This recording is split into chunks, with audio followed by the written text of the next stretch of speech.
Welcome to the Timeless Tales Library, where stories unfold like silk ribbons guiding you toward peaceful dreams. I'm Oliver, your host, and tonight I'll be sharing 6 hours of soothing autumnal tales to ease your mind and guide you gently toward sleep. The Timeless Tales Library is made possible by listeners like you. If you've found comfort here, please subscribe and help us continue creating these peaceful stories. As you settle in, comment below and let me know where you are in the world tonight, and share a place you dream of a story taking you to, perhaps the salt flats of Bolivia, a lighthouse keeper's quarters in Nova Scotia, the terraced vineyards of Portugal, or a hammock swaying in the Maldives. Your ideas keep our little library glowing bright. Now, close your eyes and exhale slowly, letting the day's clamor dissolve like fog in the morning light. Tonight, you're stepping into the mist-woven hall of the Timeless Tales Library. This ethereal hall is shrouded in a soft, silvery mist that swirls gently around towering shelves of frosted glass. Each book hums with stories of forgotten realms, whispered dreams, and quiet adventures, their pages glowing faintly through the haze. The air is cool, with a delicate scent of rain and moss, calming your thoughts. Feel your body settle into the softness of your bed, your own tranquil corner in this misty hall. Release your fingers, your shoulders, your jaw. Let the gentle flow of the mist cradle you, soothing and serene. Wander through the shelves, letting the stories of the mist-woven hall drift into your mind, carrying you into a peaceful, dreamlike calm. Alice in Wonderland, a Halloween sleep story, the autumn moon garden. The afternoon light filtered through the gauzy, cream-colored curtains of Alice's bedroom, casting long, golden streams that painted the walls with a warm, amber glow.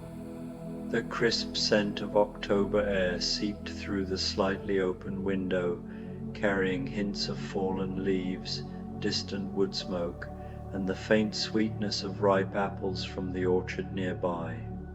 Alice had been curled up in her favorite reading nook, a plush armchair upholstered in soft sage green, with a worn collection of autumn poetry resting in her lap. Her eyes traced the delicate words on the page, each verse evoking the rustle of leaves and the quiet melancholy of the season. Outside, amber and crimson leaves performed a slow, graceful ballet, twirling and drifting to the ground below in a mesmerizing dance orchestrated by the autumn breeze.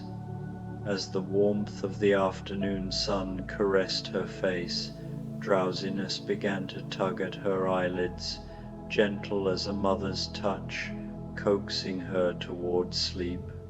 The book slipped from her fingers, its pages whispering as it settled against the armrest, and Alice sank deeper into the cushions, her breathing slowing to a soft, steady rhythm. In that liminal space between waking and dreaming, where the boundaries of reality blur and the impossible feels within reach, Alice felt herself gently pulled into a familiar yet exhilarating sensation.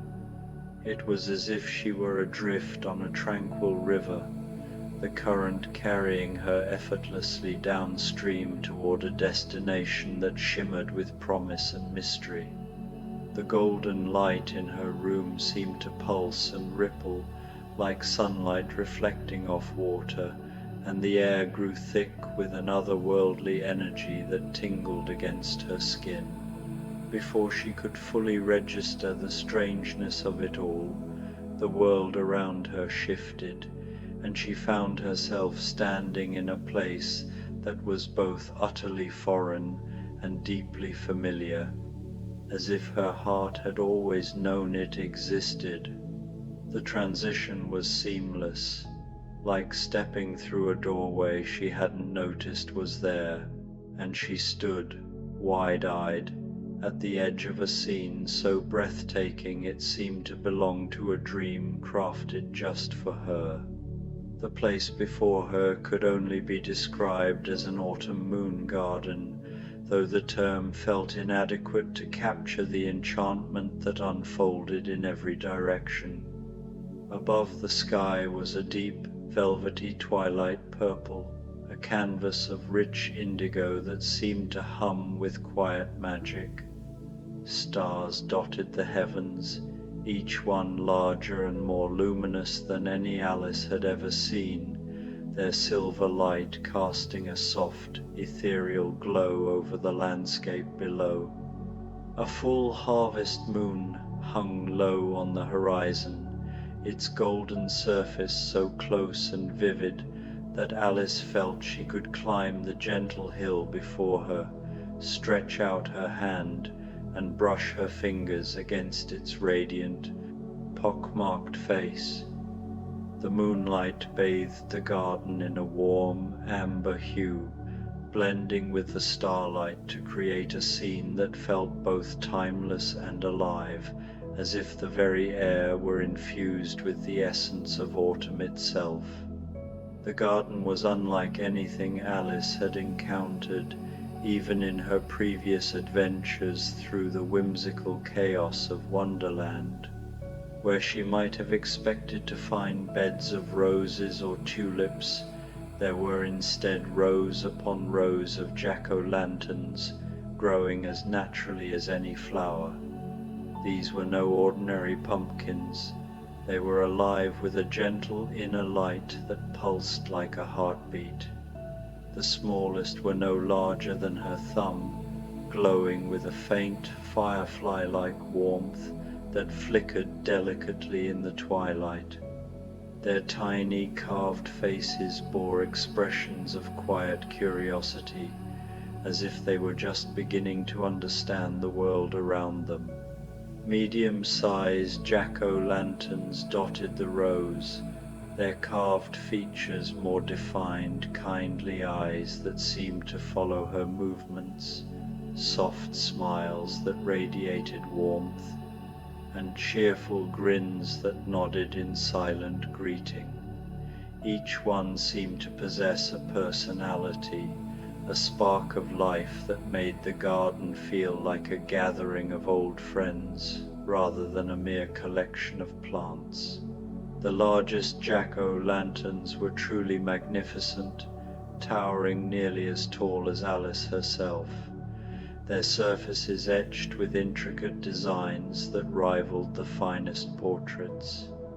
Their carved faces were not menacing but serene, wise, or gently amused, as if they held the secrets of countless autumns within their glowing cores. Some bore expressions of quiet contemplation, their eyes seeming to gaze into the distance with a knowing calm. Others appeared to share private jokes, their lips curved in subtle, mischievous smiles that invited Alice to join in their silent mirth. The warm amber light they emitted pulsed in a slow, rhythmic pattern, reminiscent of a contented sigh or the steady beat of a heart at rest, filling the garden with a sense of peace that wrapped around Alice like a soft blanket. Winding between the rows of glowing pumpkins were pathways of silvery sand, their surfaces shimmering with an inner light that made them easy to navigate even in the dim twilight. The sand was soft underfoot, cool yet comforting, and seemed to sparkle with flecks of starlight embedded within it. Along the edges of the paths, tall ornamental grasses swayed in a breeze so gentle it was barely perceptible, their feathery plumes catching the moonlight and casting intricate patterns of shadow and silver. The grasses moved in a slow, hypnotic dance, their tips brushing against one another in a whisper of sound that added to the garden's serene atmosphere. Occasionally, A single plume would detach and drift upward, catching the light in a fleeting moment of brilliance before settling back among its kin, as if reluctant to leave the garden's embrace. As Alice stepped onto one of the shimmering paths, she felt the air itself come alive with a subtle, enchanting magic. Tiny sparks of light floated lazily through the atmosphere, like fireflies on a summer evening, but as they drew closer, she saw they were not insects but translucent leaves, each glowing with a soft, golden radiance from within. These leaves defied gravity, falling upward as often as down, tracing gentle spirals and loops in the air before settling wherever they pleased. Some landed on the sandy paths, where they glimmered like scattered jewels. Others nestled among the jack-o'-lantern vines, adding to their glow, and a few brushed against Alice's hair, their touch light and fleeting, before continuing their unhurried dance. The sight was so mesmerizing that Alice paused to watch, her breath catching at the beauty of it all, feeling as though she had stumbled into a world where every detail was crafted to inspire wonder. The silence of the garden was profound, yet it was not a hollow absence of sound, but a rich tapestry woven from the subtlest noises. The distant whisper of wind rustling through autumn trees carried a melody that seemed to speak of ancient forests and forgotten harvest festivals. The soft rustle of leaves, both those falling to the ground and those rising into the air, created a gentle counterpoint, like the breath of the garden itself. The jack-o'-lanterns emitted a faint hum, a sound so low and soothing it was felt more than heard, resonating with a warmth that seemed to say all was well in this magical place. Occasionally, Alice caught the faintest echo of laughter, soft, distant, and filled with joy rather than mockery. It was the kind of laughter that invited her to share in its warmth, to feel included in the quiet celebration of this enchanted autumn night. As Alice followed the winding path, her footsteps soft against the silvery sand, she came upon a small clearing where the jack-o'-lanterns grew in a perfect circle around a shallow crystalline pool. The water was so still and clear it seemed as though a piece of the night sky had been carefully excised and laid into the earth. Stars reflected in its surface, but they moved independently of the stars above, tracing their own languid patterns in a slow, mesmerizing dance. The effect was hypnotic, and Alice found herself staring into the pool, captivated by the interplay of light and shadow, as if the water held secrets it was not yet ready to share. The surrounding jack-o'-lanterns cast their warm glow across the pool, their light mingling with the starlight to create a scene of otherworldly beauty. Seated beside the pool on a cushion of velvety moss was a figure Alice recognized instantly, though he was transformed by the serenity of this place. It was the Mad Hatter, but his usual frenetic energy had been replaced by a calm, almost regal stillness that seemed perfectly suited to the garden's tranquil atmosphere. His iconic hat, once tall and tattered, was now a deep midnight blue, adorned with tiny silver stars that twinkled in harmony with the sky above. His coat, too, had undergone a transformation. its patchwork fabric replaced by soft velvet in a rich forest green, with polished brass buttons that caught the light from the surrounding jack-o'-lanterns and reflected it in warm golden glints.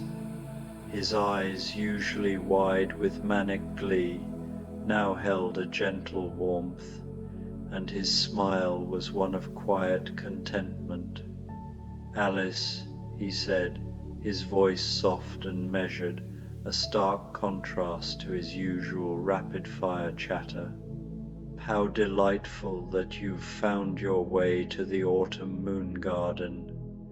I was just sharing tea with the October spirits, and they've expressed a keen interest in meeting you." His words were accompanied by a gesture toward the empty space around the pool, and Alice followed his gaze, puzzled at first by the absence of any other figures. But as she looked more closely, she began to notice details she had overlooked. The jack-o'-lanterns encircling the pool weren't merely carved with random faces. They bore the likenesses of gentle, kindly spirits, their expressions alive with warmth and curiosity. Some blinked slowly, their carved eyes moving with a subtle, lifelike grace. Others tilted their heads thoughtfully, as if considering her presence, and a few nodded in silent acknowledgement, their smiles welcoming her into their quiet gathering. "Please, sit," the Hatter invited, gesturing to a patch of moss that seemed to mold itself into a comfortable seat just as Alice needed it. She settled onto it, marveling at its warmth and softness, like sitting on a cloud warmed by the last rays of an autumn sunset. As she made herself comfortable, a delicate china teacup appeared beside her, seemingly out of nowhere, filled with a steaming liquid that carried the rich, comforting scents of cinnamon, nutmeg, and a mysterious spice that evoked memories of cozy evenings by a fire. The cup was warm in her hands, its surface painted with delicate autumn leaves that seemed to shift and shimmer in the moonlight. "The October spirits were just explaining," the Hatter continued, his voice steady and soothing, "that Halloween magic is a unique kind, distinct from the wild transformations or startling surprises of other realms. It's a magic rooted in recognition and comfort, a gentle reminder that the unknown can be friendly, that shadows can be warm and inviting rather than cold and foreboding." As he spoke, Alice noticed that the shadows cast by the jack-o'-lanterns were not stark or ominous, but a soft, glowing grey, radiant with their own subtle light. They seemed like places where one might curl up with a book or drift into a peaceful nap, surrounded by the garden's quiet embrace. "Would you like to help us tend the garden?" came a voice, warm and grandmotherly, from one of the larger jack-o'-lanterns, though its carved mouth remained still. The tone was so kind and welcoming that Alice felt an immediate sense of belonging, as if she had been invited into a cherished family tradition. She nodded instinctively, her heart answering before her mind could catch up, drawn to the idea of contributing to this magical place. She stood, still clutching her fragrant tea, and looked to the Hatter for guidance. "It's quite simple," he said, rising with a graceful ease that seemed entirely natural in this serene setting. "We need to help the jack-o'-lantern seeds find their perfect places in the garden, ensuring each growing pumpkin receives just the right balance of moonlight and starshine. He led her to a corner of the garden she hadn't noticed before, where the ground was blanketed with tiny, glowing seeds scattered across the silvery sand. Each seed pulsed with its own unique light, some warm amber, others soft orange, deep red, or pale yellow, each with a rhythm that felt alive and individual, like the heartbeat of a tiny, hopeful creature. Some pulsed quickly, as if eager to grow, while others glowed with a slow, contemplative rhythm that spoke of patience and wisdom. Each seed, the Hatter explained, kneeling beside the scattered lights with a reverence that matched the garden's tranquility, will grow into the jack-o'-lantern the garden needs, but only if it's planted in the spot where it feels most at home. The trick is to listen with your heart, not your mind, and let the seed guide you.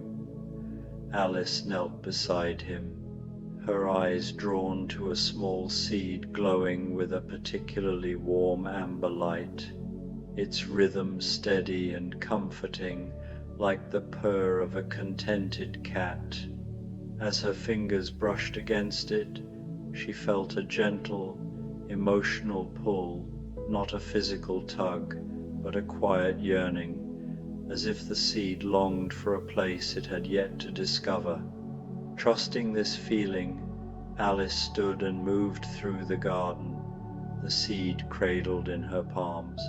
The pull grew stronger as she neared the reflecting pool, where the moonlight fell in a delicate pattern through the swaying grasses, creating a mosaic of light and shadow. She knelt and pressed the seed into the soft, warm earth, feeling the ground yield gently beneath her touch. Almost instantly, a tiny green shoot emerged, its delicate leaves unfurling in the moonlight, radiating a quiet contentment that warmed Alice's heart.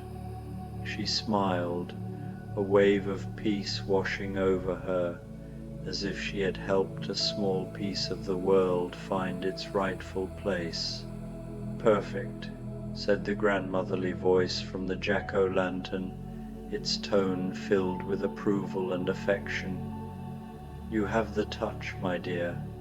Each seed you plant will grow into exactly what the garden needs." Encouraged, Alice continued her work, moving through the garden with a sense of purpose that felt both new and timeless. She planted dozens of seeds, each one guiding her to its ideal spot through that same gentle emotional pull. Some longed to be near the reflecting pool, where their light could mingle with the starlit water.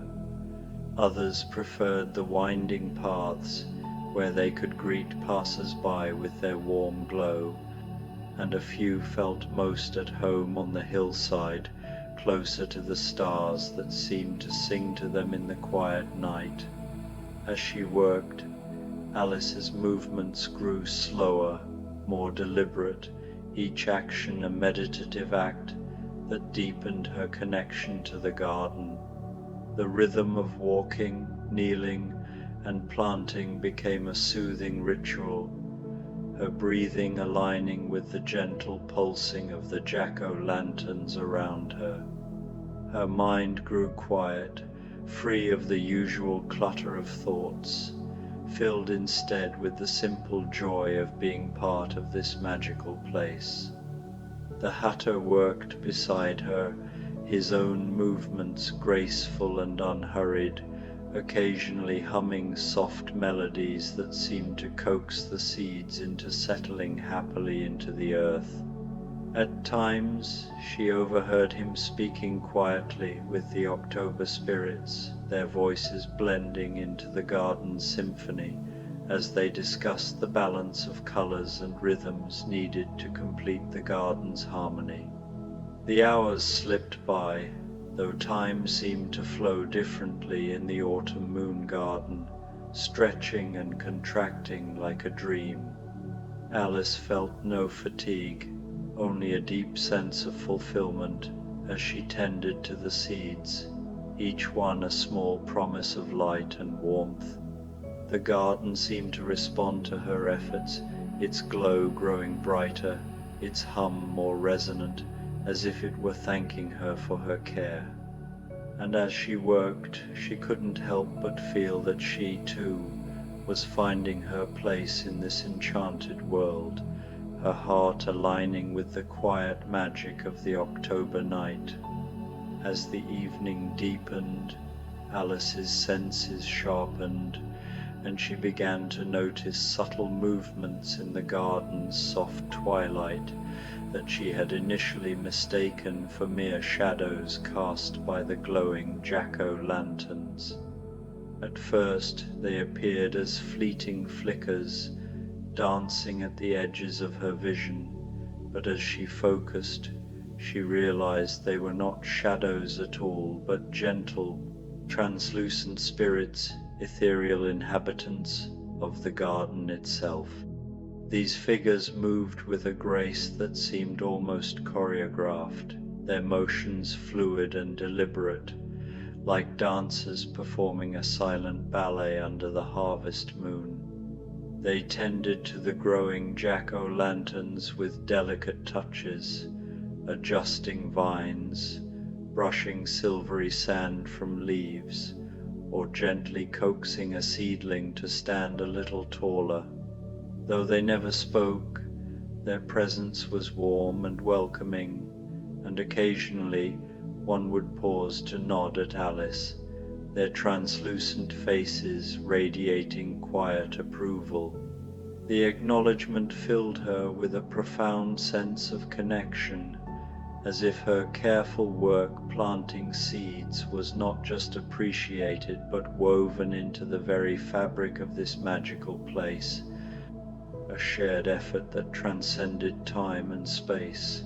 The spirits themselves were a vision of otherworldly beauty, their forms crafted from moonlight and autumn mist, substantial enough to interact with the garden, yet so ethereal that Alice could see the twinkling stars through their shimmering outlines.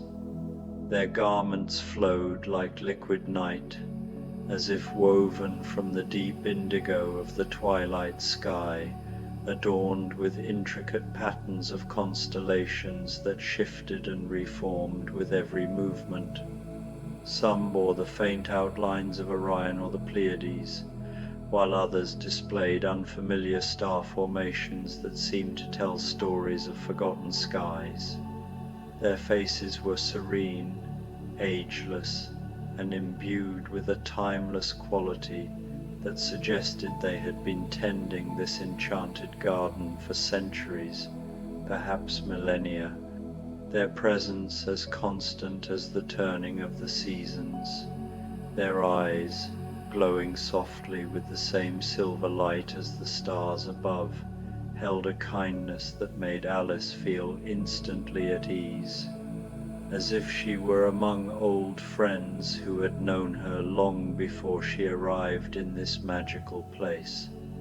One spirit, whose starry gown seemed to contain an entire galaxy of tiny, pulsating lights, approached Alice as she knelt to plant a particularly large seed that glowed with a deep, rich purple light, its rhythm slow and resonant, like the tolling of a distant bell.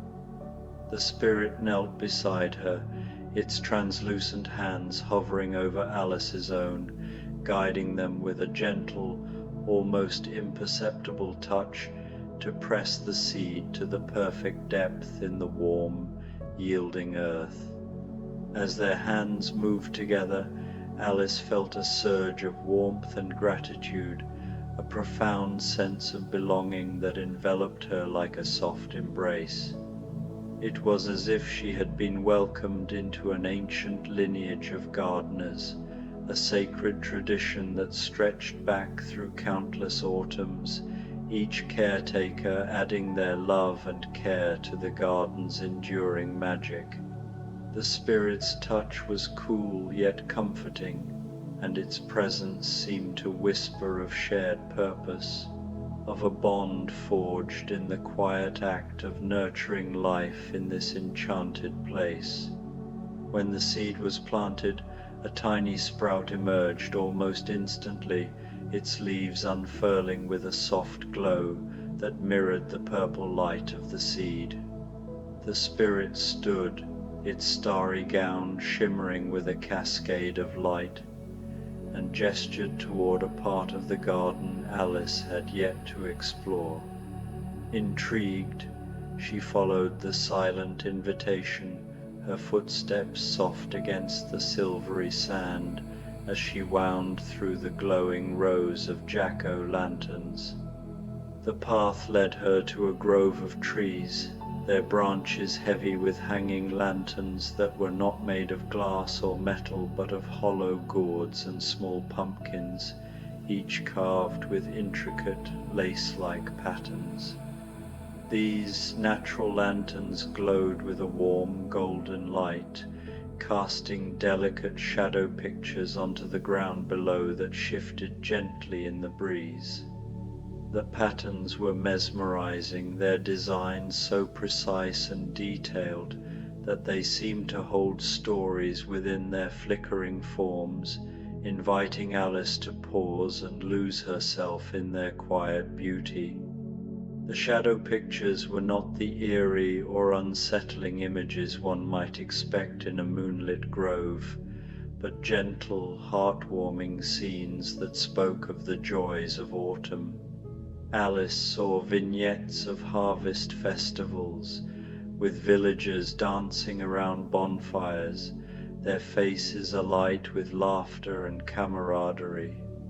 Other shadows depicted families gathered around long tables laden with steaming dishes, their hands clasped in gratitude before a meal. She saw children leaping into piles of crisp leaves, their giggles almost audible in the stillness, and couples sharing warm drinks under blankets, their faces illuminated by the soft glow of candlelight.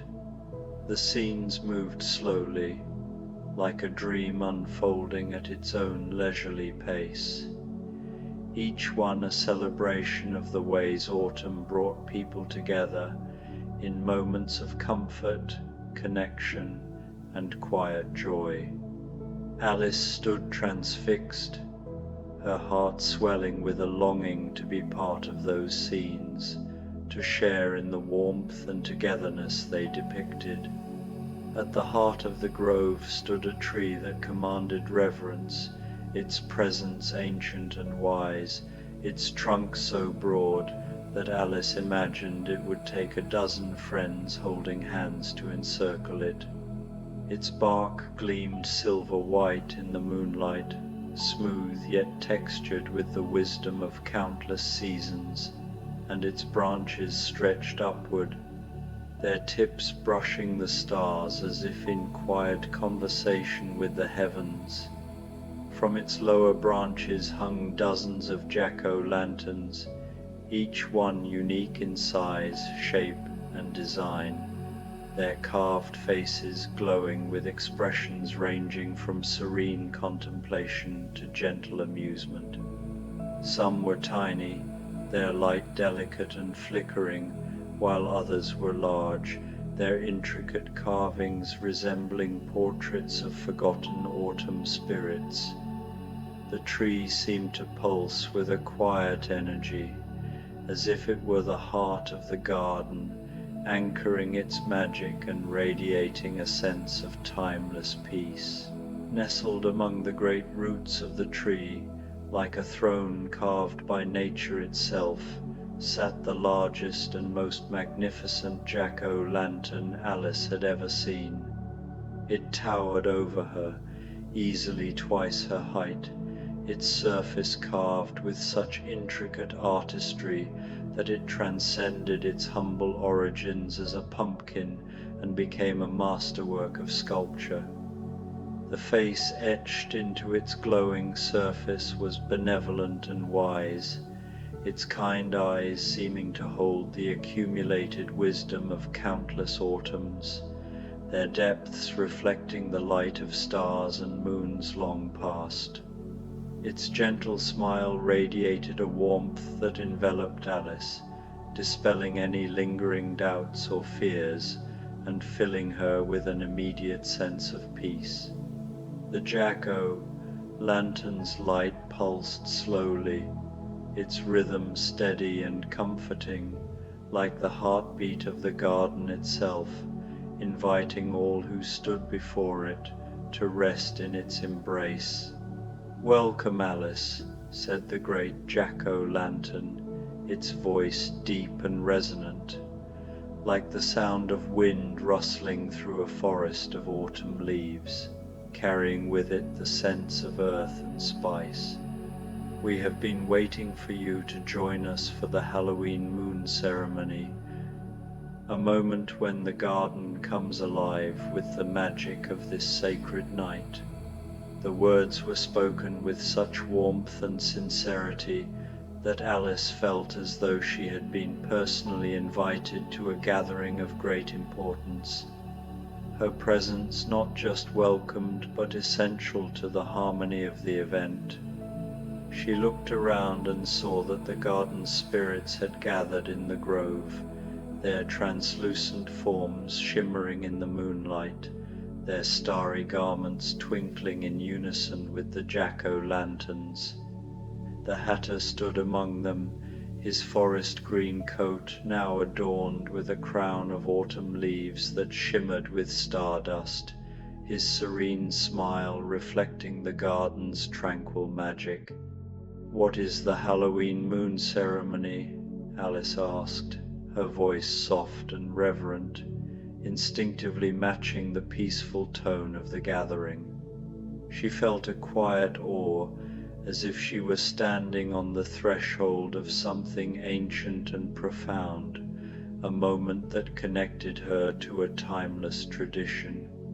"It is the moment," the great jack-o'-lantern explained, its voice rich with the weight of centuries, "when we celebrate the harmonious coexistence of the world of the living and the realm of mystery.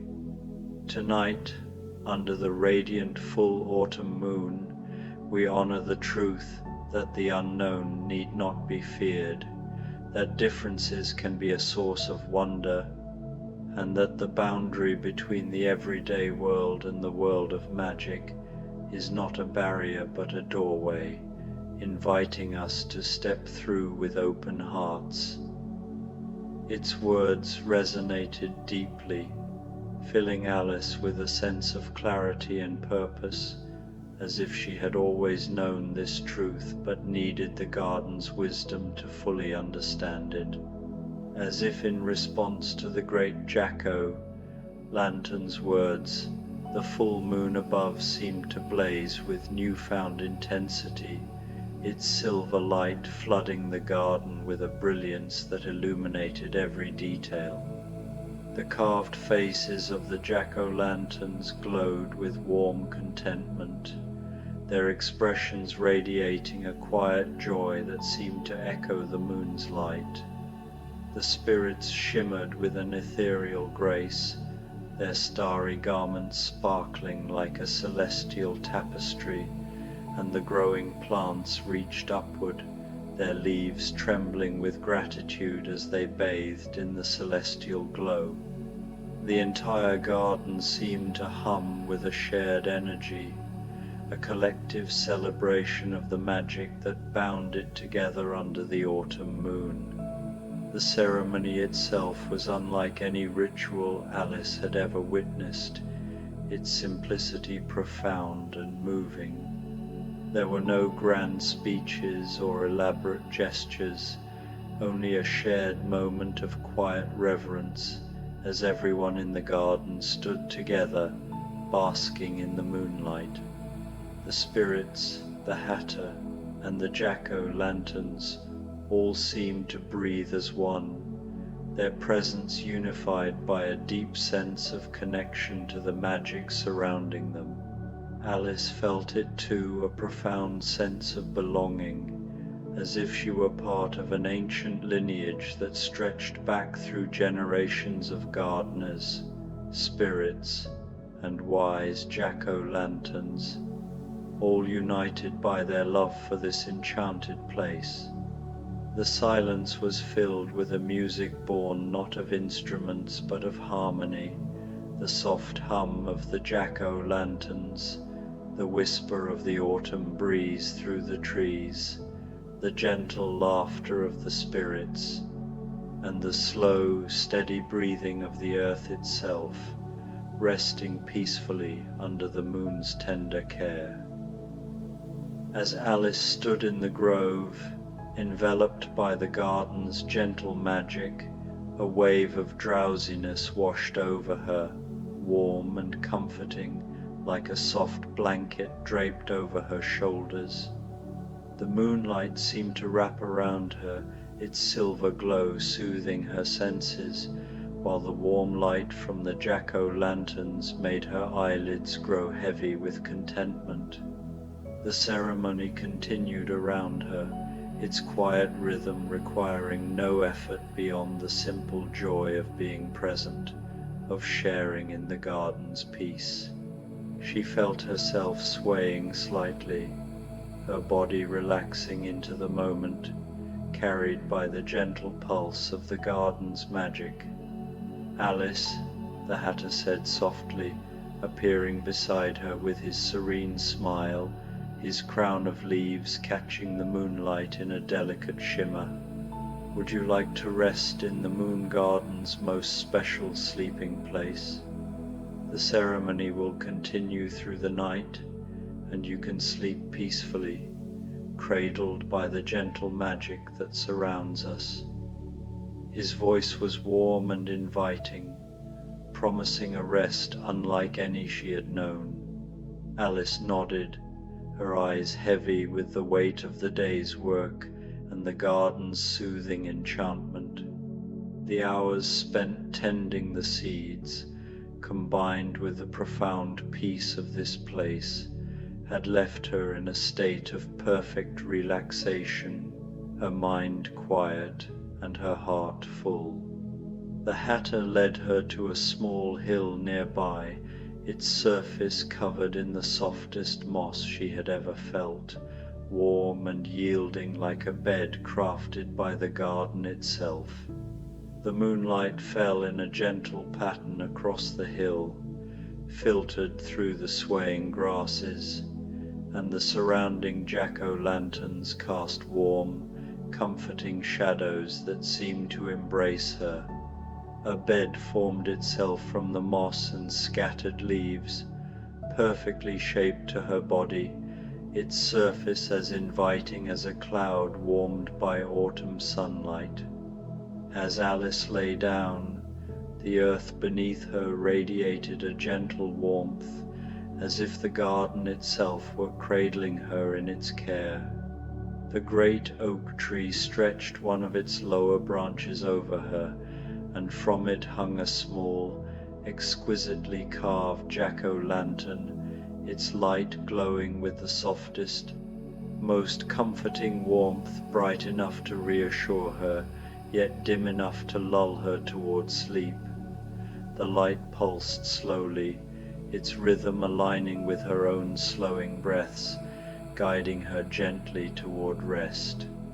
"Sleep well, dear Alice," whispered the grandmotherly voice from the large jack-o'-lantern, its tone filled with love and protection.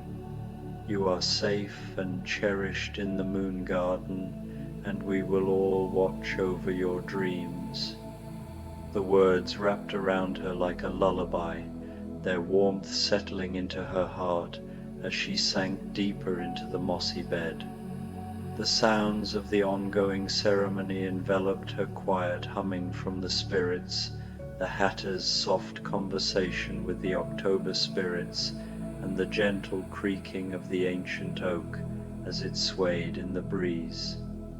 These sounds blended into a melody more beautiful than any lullaby, a symphony of peace and magic that carried her toward sleep. The jack-o'-lantern above her pulsed more slowly, its light dimming gradually, as if it knew exactly when she was ready to drift off. She felt the loving presence of the garden spirits surrounding her, their watchful care a gentle promise that she was safe in this enchanted place. As Alice hovered on the edge of sleep, she noticed the autumn leaves falling more thickly now, but instead of settling on the ground, they drifted gently over her, forming a blanket of gold, red, and amber. Each leaf seemed to carry a wish for peaceful dreams, their touch light and comforting, like a mother's hand smoothing a child's hair. The sensation was so soothing that Alice surrendered completely, her body relaxing into the embrace of the garden's magic. Her final thoughts were of gratitude for the autumn moon garden, with its glowing jack-o'-lanterns and gentle spirits, for the hatter's quiet companionship transformed by the serenity of this place, and for the great jack-o'-lantern whose wisdom and warmth had made her feel so safe and loved. The Halloween moon ceremony continued softly around her, a celebration of the harmony between the known and the unknown, the ordinary and the magical, the living and the eternal. In that perfect moment, surrounded by the loving glow of countless jack-o'-lanterns and watched over by the benevolent spirits of the garden, Alice slipped into the deepest, most restorative sleep she had ever known, her dreams alight with gentle radiance, and the promise that peace and magic could coexist in the soft shadows of an October night. The moon continued its slow ascent across the star-filled sky, its silver light blessing the sleeping garden and its dreamers with a quiet promise. When morning came, it would bring with it new wonders, new reasons to marvel at the gentle magic that lingered in the quiet spaces between the everyday world and the realm of beautiful dreams, where the autumn moon garden would forever hold a place in Alice's heart. Little Women's Joe March, a gentle sleep story, Joe's autumn wandering. The late October sun filtered through the lace curtains of the March family parlor, casting dancing shadows across the worn wooden floor where Jo sat with her writing desk balanced on her knees. Her pen had grown still in her hand, and she found herself gazing out the window at the maple tree that had transformed overnight into a cathedral of gold and crimson. The leaves seemed to glow with their own inner light, each one a tiny lantern swaying gently in the afternoon breeze. Marmee had gone to visit the Hummels, and her sisters were scattered about their various pursuits, Meg helping Hannah with the evening preparations, Beth at her piano practicing a new hymn, and Amy sketching by the garden window. The house held that particular quality of autumn quietude when the world seems to pause and breathe deeply, savoring the last warmth before winter's approach. Jo set aside her writing with unusual care. The story she'd been crafting about brave knights and daring rescues suddenly felt too sharp, too urgent for such a golden afternoon. Instead, she found herself drawn to the window, pressing her palm against the cool glass as she watched a single leaf spiral down from the maple's highest branch, taking its time, dancing on invisible currents of air before settling gently on the garden path below. "I think I'll take a walk," she murmured to herself, the words barely disturbing the peaceful air of the parlor.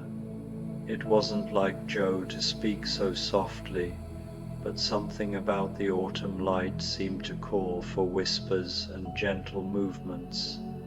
She fetched her worn brown cloak from the hall tree, the one that had seen countless adventures, but today felt like an embrace of old friendship.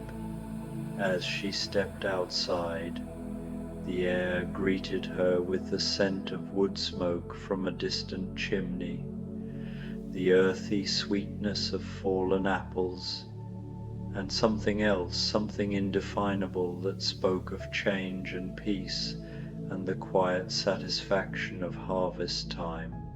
The garden gate creaked its familiar greeting, and Jo found herself walking not toward town as she usually did, but toward the meadow that stretched beyond the orchard, a path she'd taken countless times in spring and summer, but rarely in autumn. The worn track was carpeted now, with leaves that rustled softly beneath her boots, creating a gentle percussion that seemed to match the rhythm of her unhurried steps. As she walked, Jo noticed things she'd never seen before, or perhaps had never taken the time to truly observe.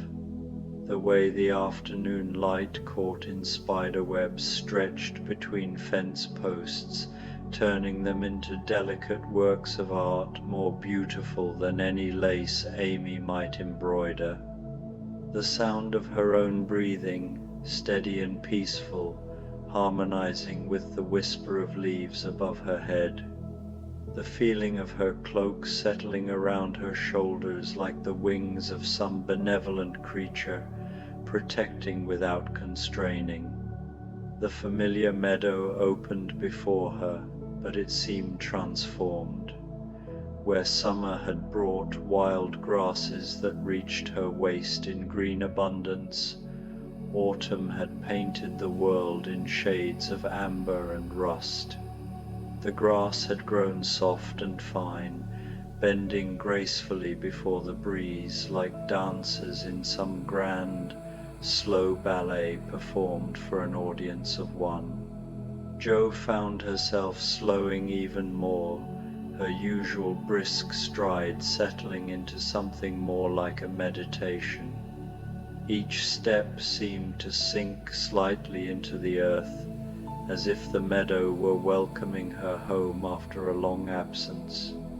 She paused beside a cluster of wild asters, their purple faces turned toward the sun with the patient devotion of old friends keeping watch. In the center of the meadow stood an ancient oak tree, its trunk so wide that Jo and all her sisters together could not have encircled it with their arms. She'd climbed this tree countless times in her childhood, racing to the highest branches that would support her weight, but today she felt drawn to simply sit beneath its canopy. The ground at its base was soft with fallen leaves, creating a natural cushion more comfortable than any parlor chair. As she settled against the oak's sturdy trunk, Jo felt a sense of coming home that had nothing to do with houses or buildings. The tree seemed to welcome her with the patience of centuries, its bark rough and reassuring against her back, its branches spreading above her like the arms of some ancient guardian.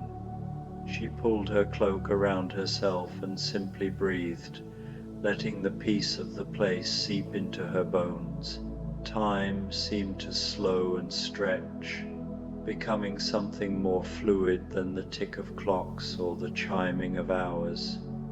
Jo found herself noticing the play of light through the oak's remaining leaves, how it shifted and danced as the branches moved almost imperceptibly in the breeze.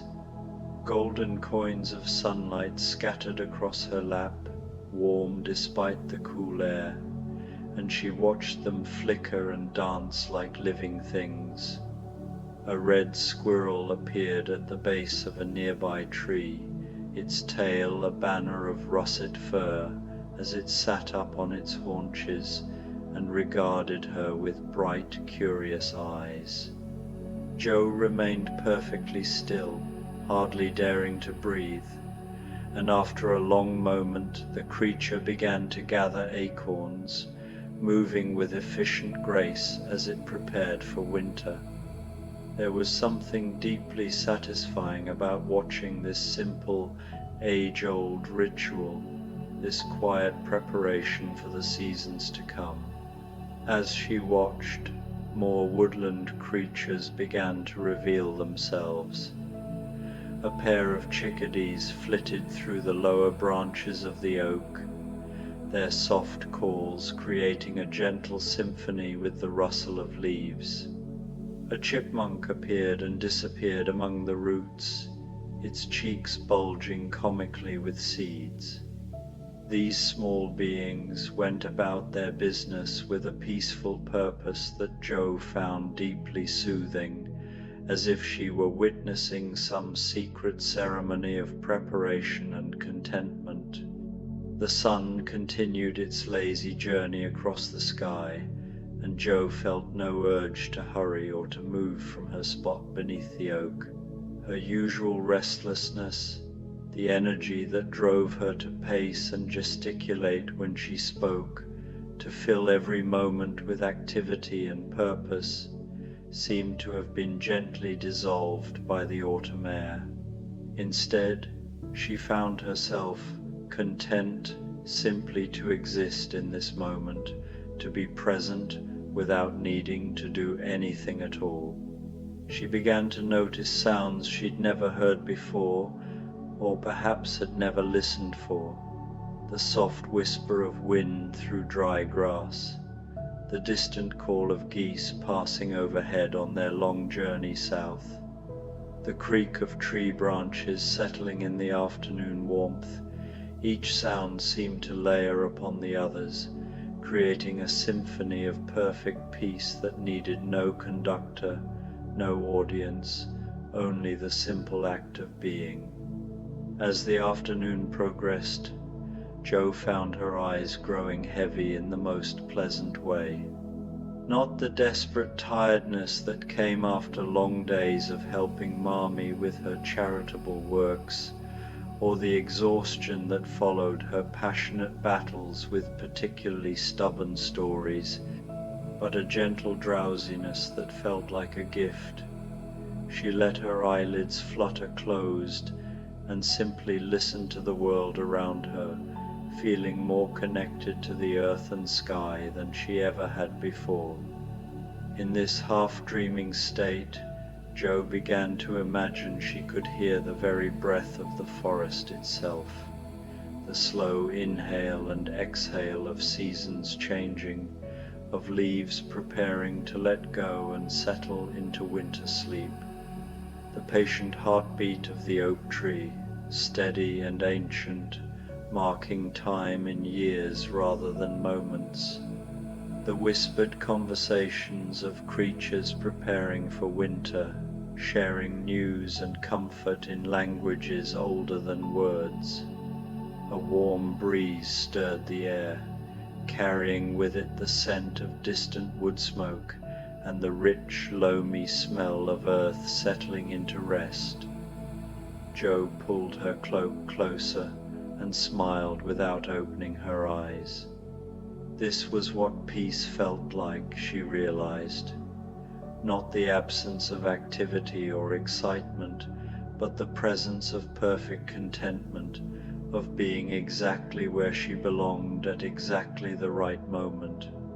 When she finally opened her eyes, the quality of light had shifted. The sun hung lower in the sky, painting everything with a warmer, more golden glow.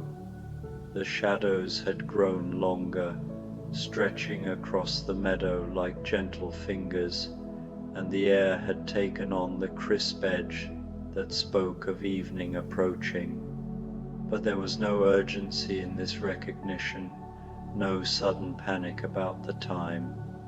Instead, Jo felt as if she had been gifted with extra hours, bonus time carved out from the regular world for this perfect afternoon.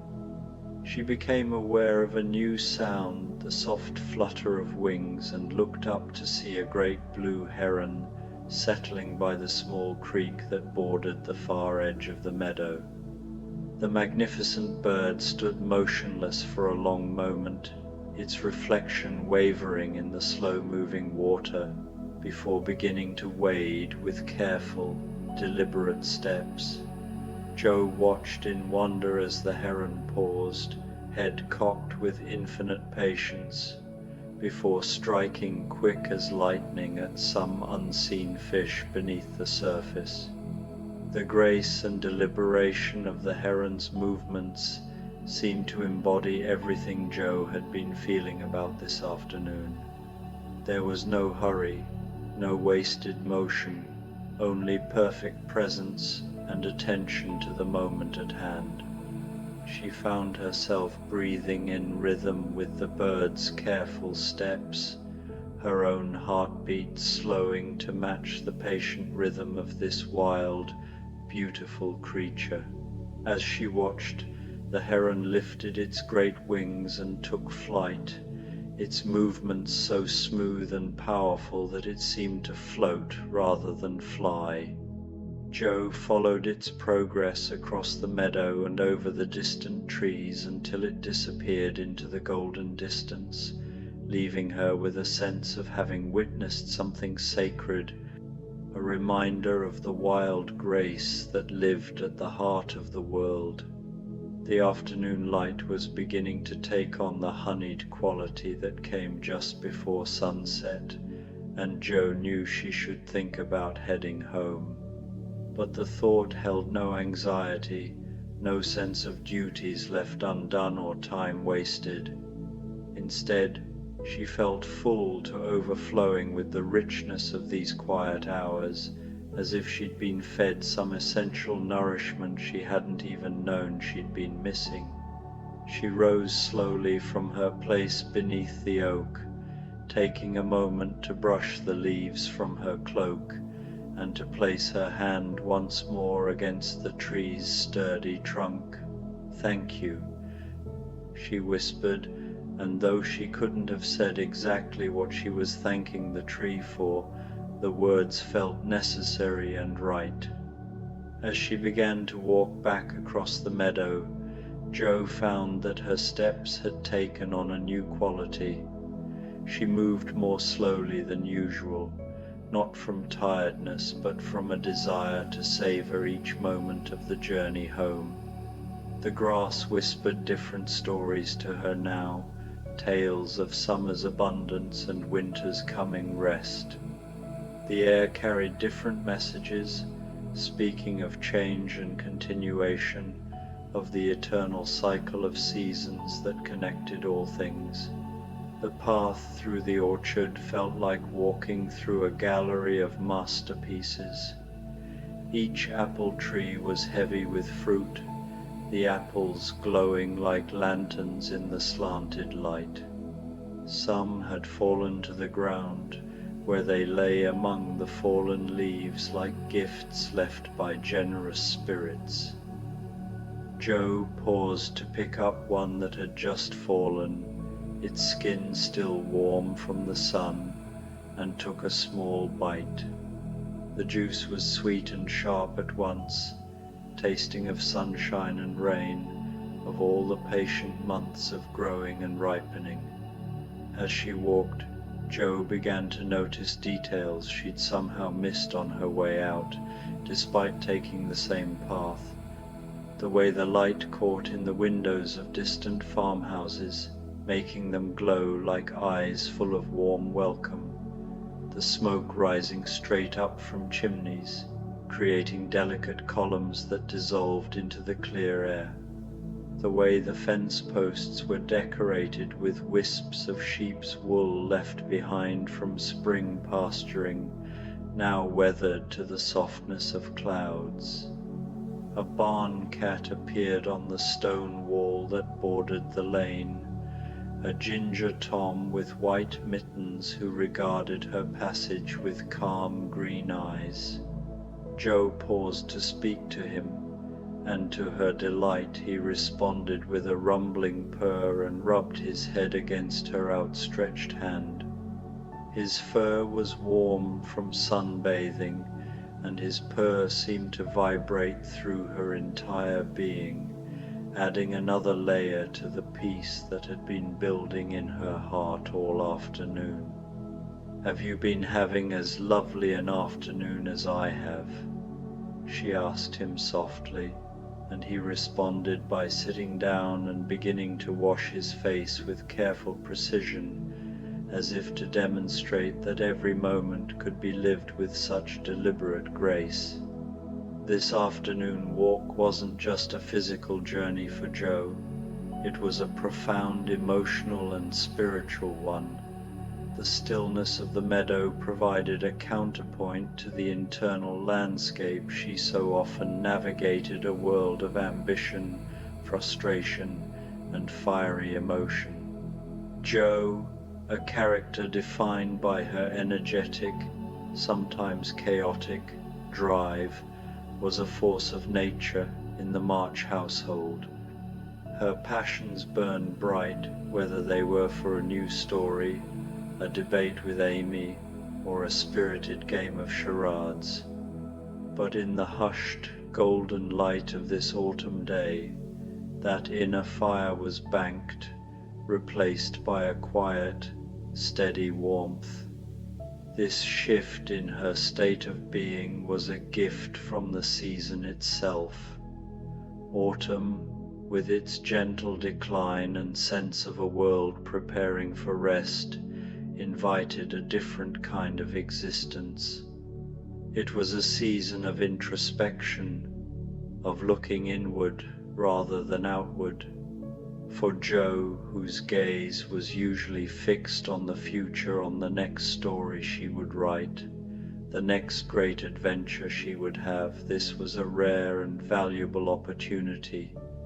She was forced to be present, to simply be, without the pressing need to do. The quiet of the meadow allowed a deeper layer of her personality to surface, one often overshadowed by her boisterous, restless nature. This was the Jo who cherished her family and her home, the one who found comfort in the worn familiarity of her cloak and the creak of the garden gate.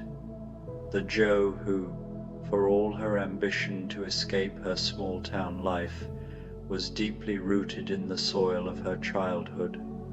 In the peaceful solitude, she was able to recognize and appreciate this part of herself, a part she hadn't fully acknowledged before. The meadow was a mirror, reflecting her own deep need for peace and stillness, a need that was often buried beneath her vibrant energy.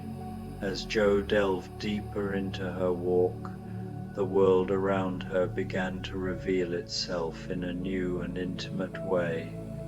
It was a transformation from a broad, painted landscape into a rich tapestry woven from countless tiny, intricate threads.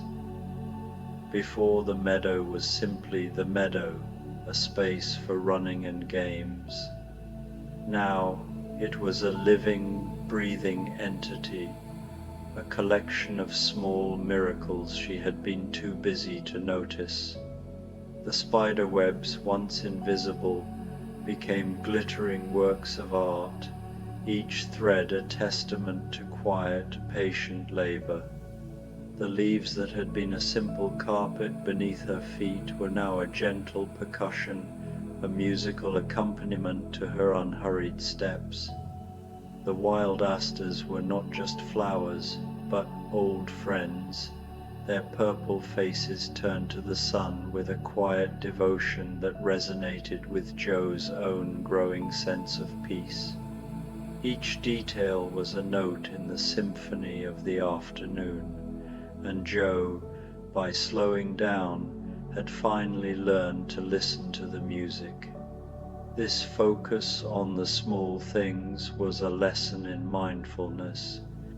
It taught her that beauty wasn't only found in grand, sweeping gestures, the heroic acts of her fictional knights, or the passionate declarations of her characters. It was also present in the delicate, everyday moments of the natural world. The red squirrel's purposeful gathering of acorns was a story in itself, a narrative of instinct and preparation that was just as compelling as any she could invent. The chickadees and the chipmunk were small actors in this play of quiet existence, each one a reminder of the simple, satisfying rhythm of life. The ancient oak tree became the heart of Joe's journey, both physically and metaphorically. It wasn't just a place to sit, it was a sanctuary, a living symbol of permanence and patience. Joe's earlier adventures in the tree, scrambling to the highest branches, were a reflection of her youthful restlessness and her desire to climb, to achieve. But today, she didn't need to conquer the tree, she simply needed to be embraced by it. Sitting against its sturdy trunk, she felt a sense of belonging that transcended the physical boundaries of her home. The oak, with its patient, centuries-old existence, offered a perspective that was much grander than her own. It reminded her that life was not a frantic race, but a slow, unfolding process, marked by the gradual turning of seasons and the quiet strength of things that endure. The warmth of the sun and the coolness of the air were not in opposition but in harmony, just as the contrasting parts of her own personality, her fiery ambition and her deep need for peace could coexist. The sense of timelessness she felt beneath the oak was the ultimate gift. Joe, who was so often governed by deadlines and the urgency of her creative impulses, was freed from the tyranny of the clock. Time became fluid, stretching to accommodate the simple act of breathing and being. This was a form of meditation, a release from the pressures of her self-imposed expectations. In this state, she could hear the breath of the forest itself, a metaphorical sound that represented her newfound connection to something larger than herself. It was a communion with the earth, a deep resonance that filled the empty spaces in her soul. The appearance of the great blue heron marked the climax of Joe's afternoon. This magnificent bird, a symbol of grace, patience, and purpose, was a living embodiment of the lessons she had been learning. Its deliberate, unhurried movements were in stark contrast to Joe's usual hurried pace. The heron didn't rush to catch its prey. It waited with infinite patience and then struck with swift, precise action. It was a powerful metaphor for Joe's own creative process. She had been trying to force her stories, to write with a restless urgency, but the heron showed her that true purpose and success come from a place of stillness and mindful attention. The heron's flight, so smooth and powerful that it seemed to float rather than fly, was the final indelible image of the day. It represented a new way of being for Joe, a way of moving through the world with grace and power without unnecessary struggle.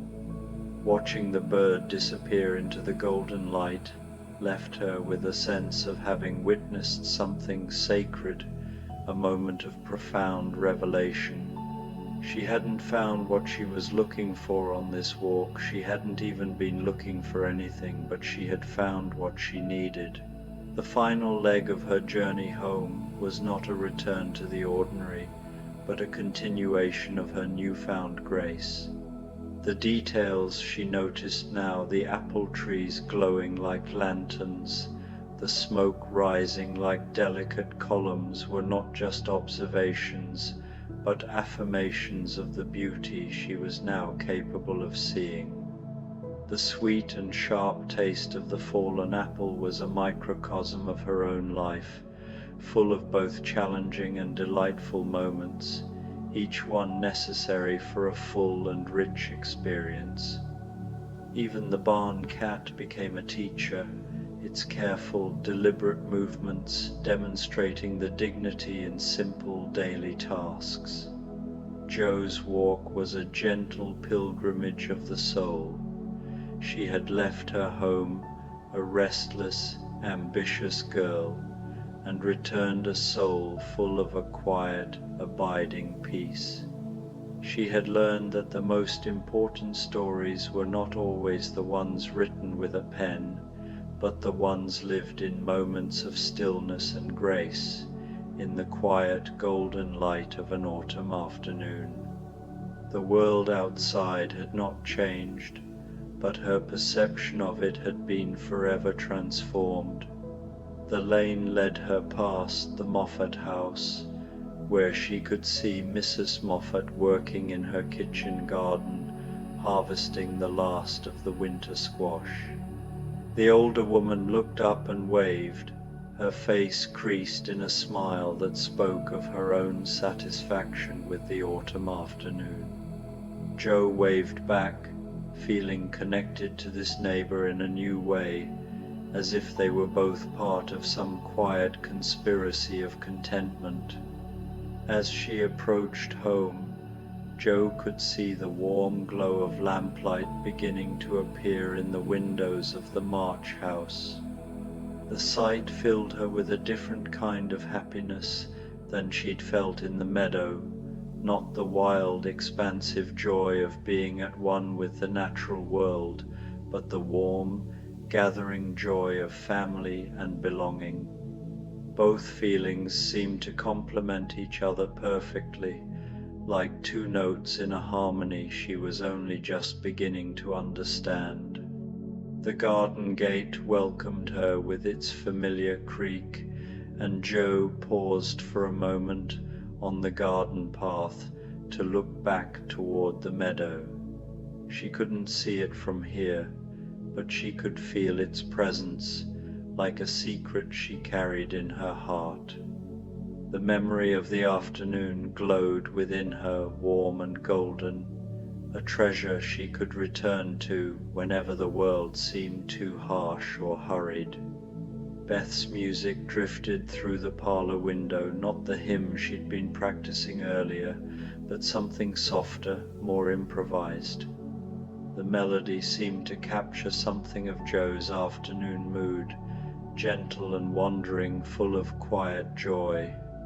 Jo smiled, wondering if her sister had somehow sensed the peace she was bringing home and was offering her own musical welcome.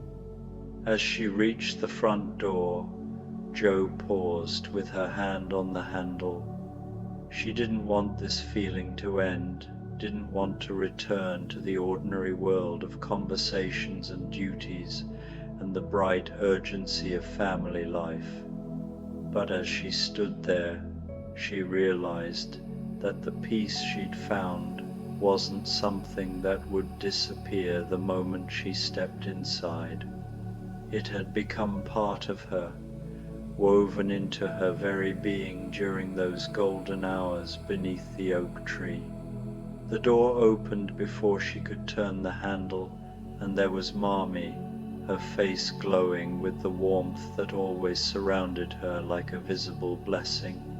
"There you are, dear," she said softly, studying Joe's face with the penetrating kindness that saw everything and judged nothing. "You look different, peaceful. Did you have a good walk?" "Oh, Mommy," Joe said, and found that she couldn't possibly explain the richness of her afternoon in words. It was perfect, just perfect. Mommy smiled and drew her inside, helping her out of her cloak. "Sometimes the world gives us exactly what we need, doesn't it? Even when we don't know we need it." The warmth of the house enveloped Joe like an embrace, and she realized that the peace she'd found in the meadow didn't conflict with the love and activity of home. Instead, it made everything more vivid, more precious. The lamplight seemed warmer, the voices of her sisters more musical, the very air more welcoming. Amy looked up from her sketching as Joe entered the parlor, her face bright with curiosity. "You look like you've been somewhere magical," she said. "Your eyes are all dreamy." "I have been somewhere magical," Joe replied, settling into her favorite chair by the window, "but it wasn't far away at all." Beth finished her improvised melody and turned on the piano bench, her gentle face glowing with interest. "Tell us," she said simply, and something in her tone suggested she understood that this was a story worth hearing. So Joe began to tell them about her afternoon, choosing her words carefully to capture not just what had happened, but how it had felt. She spoke of the quality of light in the meadow, of the ancient patience of the oak tree, of the heron's perfect grace, and the red squirrel's busy contentment. As she spoke, she watched her sisters' faces soften, as if they too were being touched by the peace she had discovered. Meg joined them, settling into her sewing chair with her mending, but her hands grew still as she listened. Even Hannah appeared in the doorway, drawn by the unusual quality of Joe's voice, soft and unhurried in a way that was unlike her usual animated storytelling. "It sounds," Beth said when Joe had finished, "like you found a place where time moves differently." "Yes," Joe said, grateful that someone understood. "Exactly like that, as if I stepped outside of ordinary time into something deeper." "The autumn does that sometimes," Mommy observed, looking up from her own needlework. "It invites us to slow down, to notice things we've been too busy to see. The world preparing for rest teaches us something about the value of stillness." As the evening settled around them, Joe found that the peace from her afternoon continued to flow through her. When Amy asked for help with a difficult passage in her French lesson, Joe's usual impatience was nowhere to be found. When Meg worried aloud about a small household problem, Joe listened with a calmness that surprised them both. When Beth played her evening hymn, Joe heard layers in the music she'd never noticed before. Later, as she prepared for bed, Joe found herself moving with the same deliberate grace she'd observed in the heron. Each action, brushing her hair, folding her clothes, turning down her bed, became a small meditation, a way of honoring the peace that still flowed through her veins like warm honey. She opened her bedroom window despite the cool air, wanting to stay connected to the world outside. The night was clear and still, with stars beginning to appear like tiny lanterns in the darkening sky. Somewhere in the distance, she could hear the soft hoot of an owl, and she smiled, thinking of all the creatures settling into their own evening routines. As she slipped between the cool sheets, Jo realized that she felt different in some fundamental way. Not changed, exactly, but more herself than she'd ever been before. The restlessness that usually drove her seemed to have been replaced by something steadier, more sustainable. She thought of the oak tree, rooted deep in the earth but reaching always toward the sky, and understood that she had found her own way of being both grounded and growing. The memory of her afternoon glowed warm in her mind as she drifted towards sleep. She could still feel the sun on her face, still hear the whisper of wind through autumn grass, still see the perfect grace of the heron's flight. These images and sensations seemed to wrap around her like a second blanket, soft and warm and infinitely comforting. Just before sleep claimed her, Jo made herself a promise. She would return to that meadow, to that patient oak tree, whenever the world became too urgent or demanding. She would remember that there were places where time moved differently, where peace was not the absence of activity, but the presence of perfect contentment. She would carry this autumn afternoon with her always, a secret garden of the heart that no one could take away. And as sleep finally wrapped her in its gentle embrace, Jo's last conscious thought was a whisper of gratitude for autumn light and patient trees, for the grace of wild creatures and the love of family, for afternoons that felt like gifts and evenings that held the promise of peaceful dreams. The night settled softly around the March house, and Jo March slept the deep, contented sleep of one who has discovered that sometimes the greatest adventures are the quietest ones, and that peace is not something to be found but something to be recognized, always present and waiting like an old friend beneath the nearest tree. The Secret Garden's Mary Lennox, An Autumn Sleep Story, The Amber Garden. The morning mist clung to the Yorkshire moors like a soft grey shawl, and Mary Lennox found herself waking earlier than usual in her cosy chamber at Misselthwaite Manor. Through her window she could see the gardens draped in October's gentle embrace, where amber leaves drifted lazily from ancient oak trees like golden snow. She dressed quietly in her warmest woolen dress, a soft sage green that had become her favorite, and wrapped her grandmother's cream-colored shawl around her shoulders.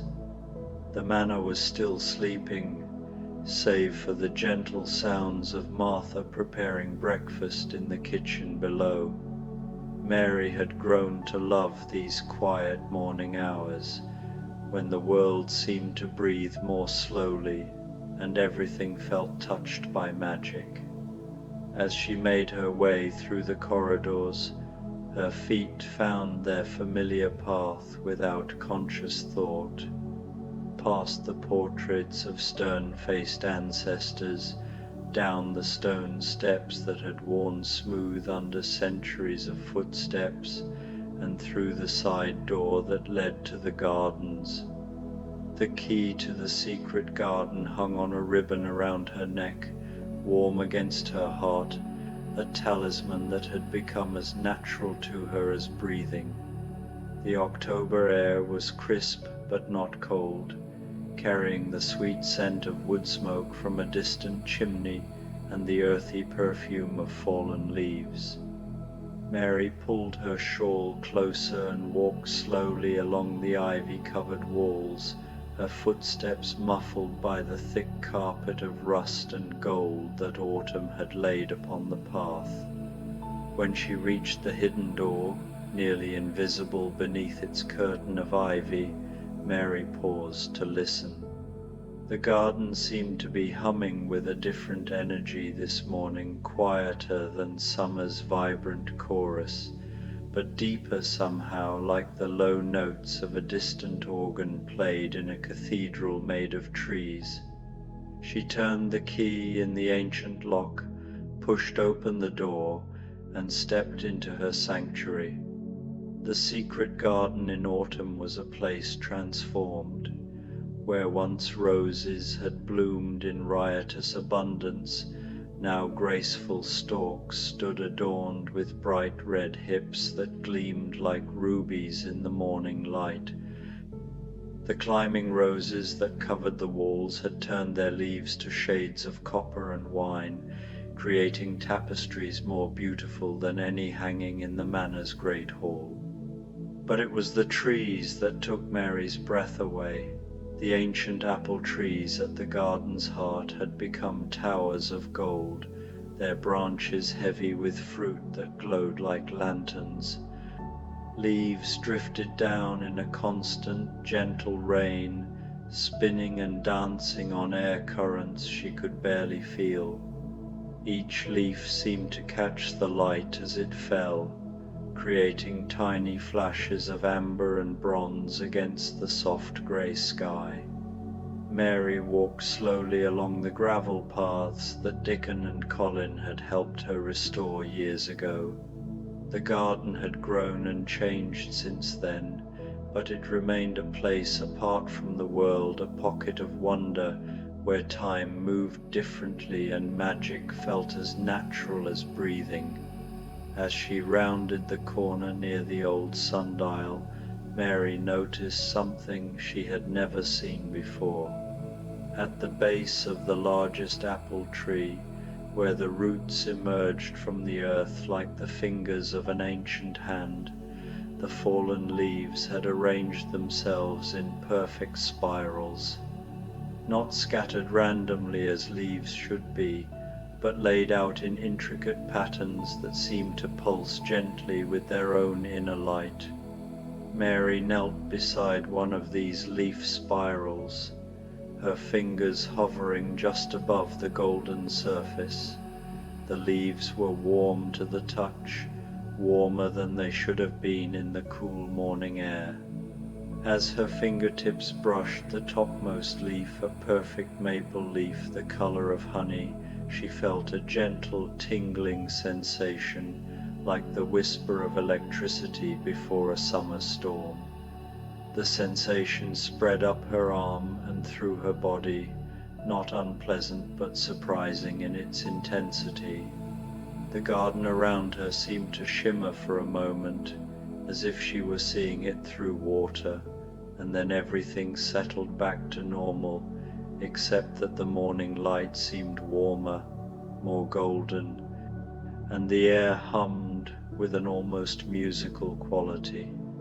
A soft breeze rustled the branches above her, causing a cascade of golden leaves to fall around her like confetti. Mary sat back on her heels, a sense of wonder washing over her. She had always known the garden was special, a living thing with a spirit of its own, but this felt different. It was a direct communication, a secret whispered from the very heart of the place. The spiral patterns weren't just a trick of the wind, they were intentional, a kind of message she was meant to find.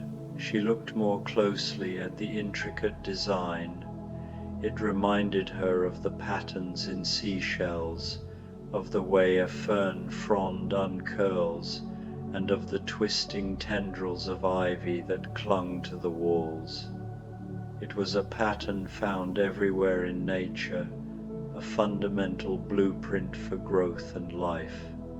The realization filled her with a profound sense of connection, as if she were now part of the garden in a way she had never been before.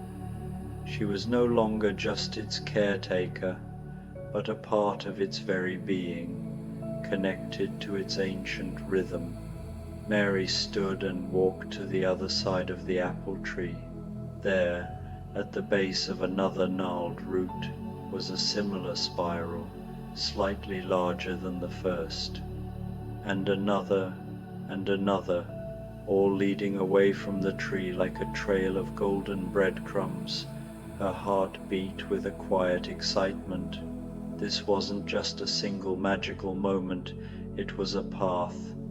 She followed the trail, her eyes fixed on the glowing patterns on the ground. They led her past the rose bushes, where a few late-blooming blossoms still held on, their petals a deep crimson against the dark green leaves. The spirals wound around a patch of forget-me-nots that had been surprisingly resilient, and then curved toward the old well in the center of the garden. The well, which had once been a source of fresh water, was now mostly decorative, its stone rim covered in moss and ferns. But at its base, the leaves had formed a circular pattern around the stone, a perfect golden halo.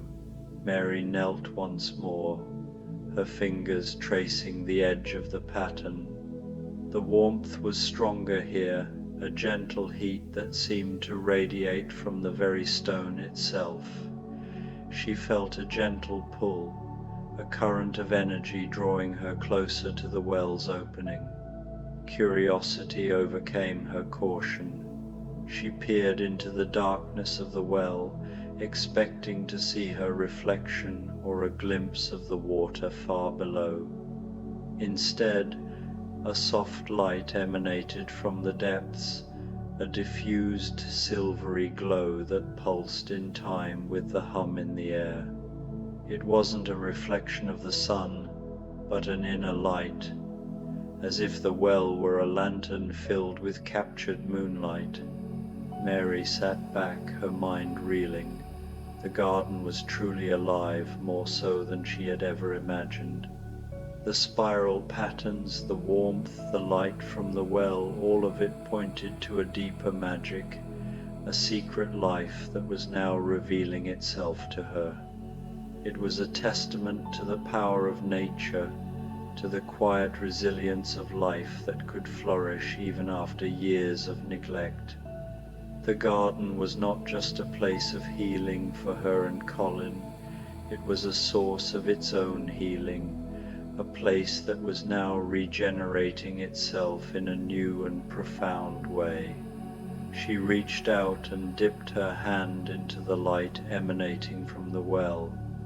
It was cool and refreshing, like 1,000 tiny dewdrops. The tingling sensation returned, but this time it was more profound, more encompassing. She felt a surge of energy, a sense of clarity and peace that settled deep within her bones. The world outside the garden, with its worries and its rules, seemed to recede, replaced by the simple beauty and tranquility of this hidden sanctuary. As she stood, her eyes fell upon the old sundial. Time, as the garden had always shown her, was a fluid thing here. It was not measured by the clock on the manor wall, but by the turning of the seasons, the opening of a blossom, the fall of a leaf. The sundial, with its weathered stone face, was a reminder of this timeless quality, and as the sun began to climb higher in the sky, a single ray of light broke through the clouds, landing squarely on the gnomon of the sundial. A small, intricate pattern of light appeared on the face of the dial, a design that seemed to shift and change, a fleeting dance of shadows and light. Mary watched, mesmerized, as the pattern resolved itself into a single word: breathe. It was a simple word, yet it held a universe of meaning. It was a reminder to slow down, to be present, to simply exist in the moment and connect with the world around her. It was the central lesson of the garden, a lesson she had learned over many seasons, but one that was now being reaffirmed in the most magical way imaginable. She took a deep breath, the crisp air filling her lungs, carrying the scent of damp earth and wood smoke, and as she exhaled, she felt the last remnants of her old life, the loneliness, the fear, the isolation slip away, replaced by a quiet sense of belonging. She was home. She was not just in the garden, she was a part of it, and it was a part of her. The golden light from the well seemed to radiate from her own skin. The gentle hum of the air was now a part of her own heartbeat. The magic of the secret garden was not just an external force. It was something that she carried within her, a quiet strength that would guide her long after she left the Yorkshire moors. Mary turned and began to walk back toward the door, her footsteps no longer muffled but light and sure. The golden spirals of leaves seemed to follow her, a silent trail of light in her wake. She knew that she would be back, but the garden had given her something more than just a place to escape.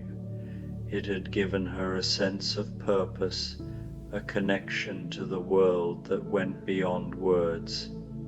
She was not just Mary Lennox, the lonely orphan from India.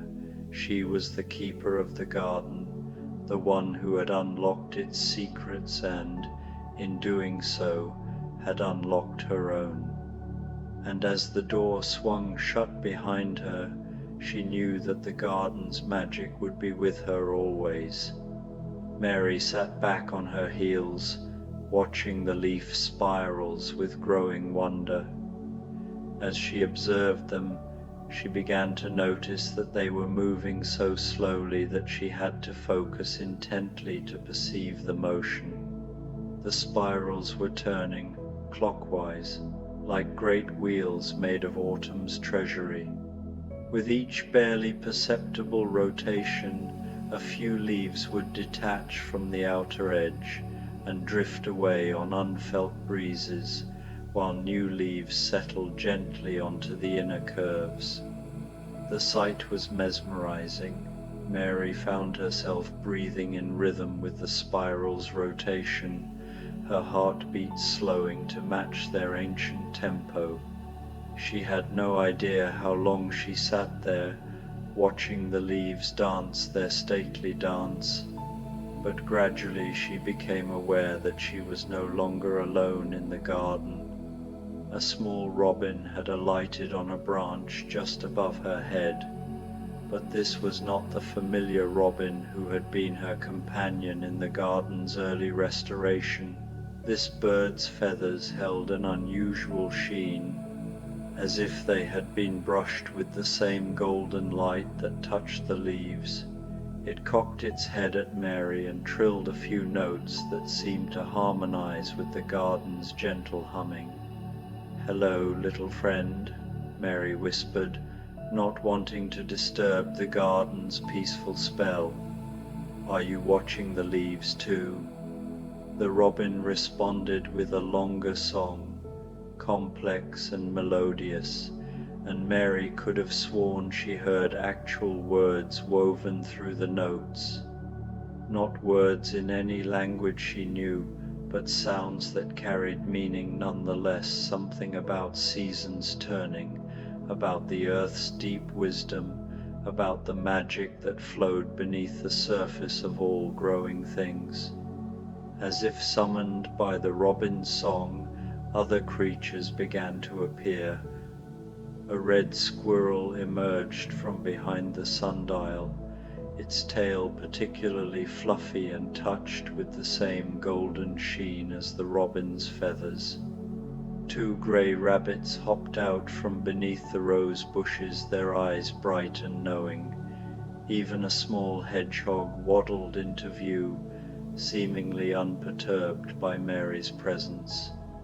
All of these creatures moved with the same unhurried grace that marked the rotating leaf spirals.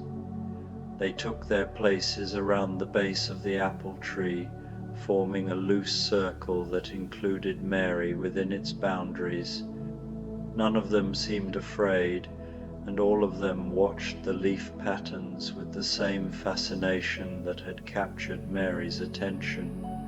The robin sang again, and this time Mary was certain she heard words. The turning, the turning. The great wheel spins, autumn's secrets, winter's dreams. Mary felt her eyelids growing heavy, not with ordinary sleepiness, but with a deep, peaceful languor that seemed to emanate from the earth itself. The golden light was growing stronger, warmer, and the humming of the garden had resolved into something almost like a lullaby, wordless but infinitely comforting. She lay back on the soft carpet of leaves, using her shawl as a pillow. Above her, the apple tree's branches formed a canopy of gold and green, through which the sky showed in patches of pearl and rose. Leaves continued to fall around her, but instead of landing randomly, they settled over her like a living quilt, each one placing itself with deliberate care. The warmth from the leaves seeped into Mary's body, and she felt herself sinking into a state that was neither sleep nor waking, but something else entirely, a deep communion with the garden's ancient spirit. In this peaceful twilight state, she began to hear the stories the leaves were telling. Each leaf, she realized, carried within it the memory of its tree's entire life. As they settled around her, their stories wove together into a vast tapestry of seasons and years. She heard about springs when snow melted into eager streams, about summers when the garden blazed with roses and rang with bees' contented humming. She learned of autumns past, when leaves had fallen just as they were falling now, creating the same spirals, calling the same creatures, offering the same deep rest to any who would accept it. The stories went back further than Mary had imagined possible. She heard echoes of the garden's earliest days, when it was first planted by long-dead hands with love and hope. She felt the patient endurance of the years when the garden was locked away and forgotten, when it kept its magic alive through pure will and the memory of better days. And she experienced the joy of its awakening when she had first turned the key and let light flood back into its hidden corners. But the leaves' stories reached even further back, into times before the garden, before the manor, before memory itself. They spoke of the ancient magic that flowed through this particular patch of earth, magic that had drawn people to plant and tend and love in this place for longer than recorded history. The garden, Mary understood in her dreaming state, was not just a collection of plants surrounded by walls. It was a focal point for something much larger and older, a place where the veil between worlds grew thin and wonder could flourish. As she listened to these deep stories, Mary felt her own roots extending downward, not literally but in some spiritual sense. She was connecting with the same earth that nourished the trees, the same magical current that made the leaves spiral and glow. For the first time in her life, she truly understood what it meant to belong somewhere completely. Time passed. Though Mary had no awareness of its passage, the sun climbed higher in the sky, warming the air and brightening the golden light that suffused the garden. The leaf spirals continued their slow rotation, the woodland creatures maintained their patient vigil, and Mary rested in perfect peace beneath her living blanket. When she finally began to stir, it was not because she felt rested, though she did, but because the garden itself was gently calling her back to ordinary consciousness. The humming had shifted to a different tone, still musical but more alert, as if the garden were preparing for some new phase of its mysterious cycle. Mary opened her eyes and found herself looking up through the apple tree's branches at a sky that had deepened from pearl to the softest blue. The sun had moved significantly, and she realized she must have been lying there for hours. But instead of feeling stiff or uncomfortable, she felt more relaxed and refreshed than she ever had in her life. The leaves that had covered her began to stir, lifting away from her body one by one and rejoining the spirals around the tree's base. The woodland creatures were still present, but they seemed more alert now, as if they too were preparing for some change. The robin fluttered down to perch on Mary's shoulder, its weight barely perceptible, and sang a brief phrase that she understood as both greeting and farewell. Mary sat up slowly, brushing the last few leaves from her dress and shawl. The leaf spirals were glowing more brightly now, their golden light pulsing gently like a slow heartbeat. As she watched, fascinated, the spirals began to turn faster, still slowly by normal standards, but noticeably quicker than their earlier pace.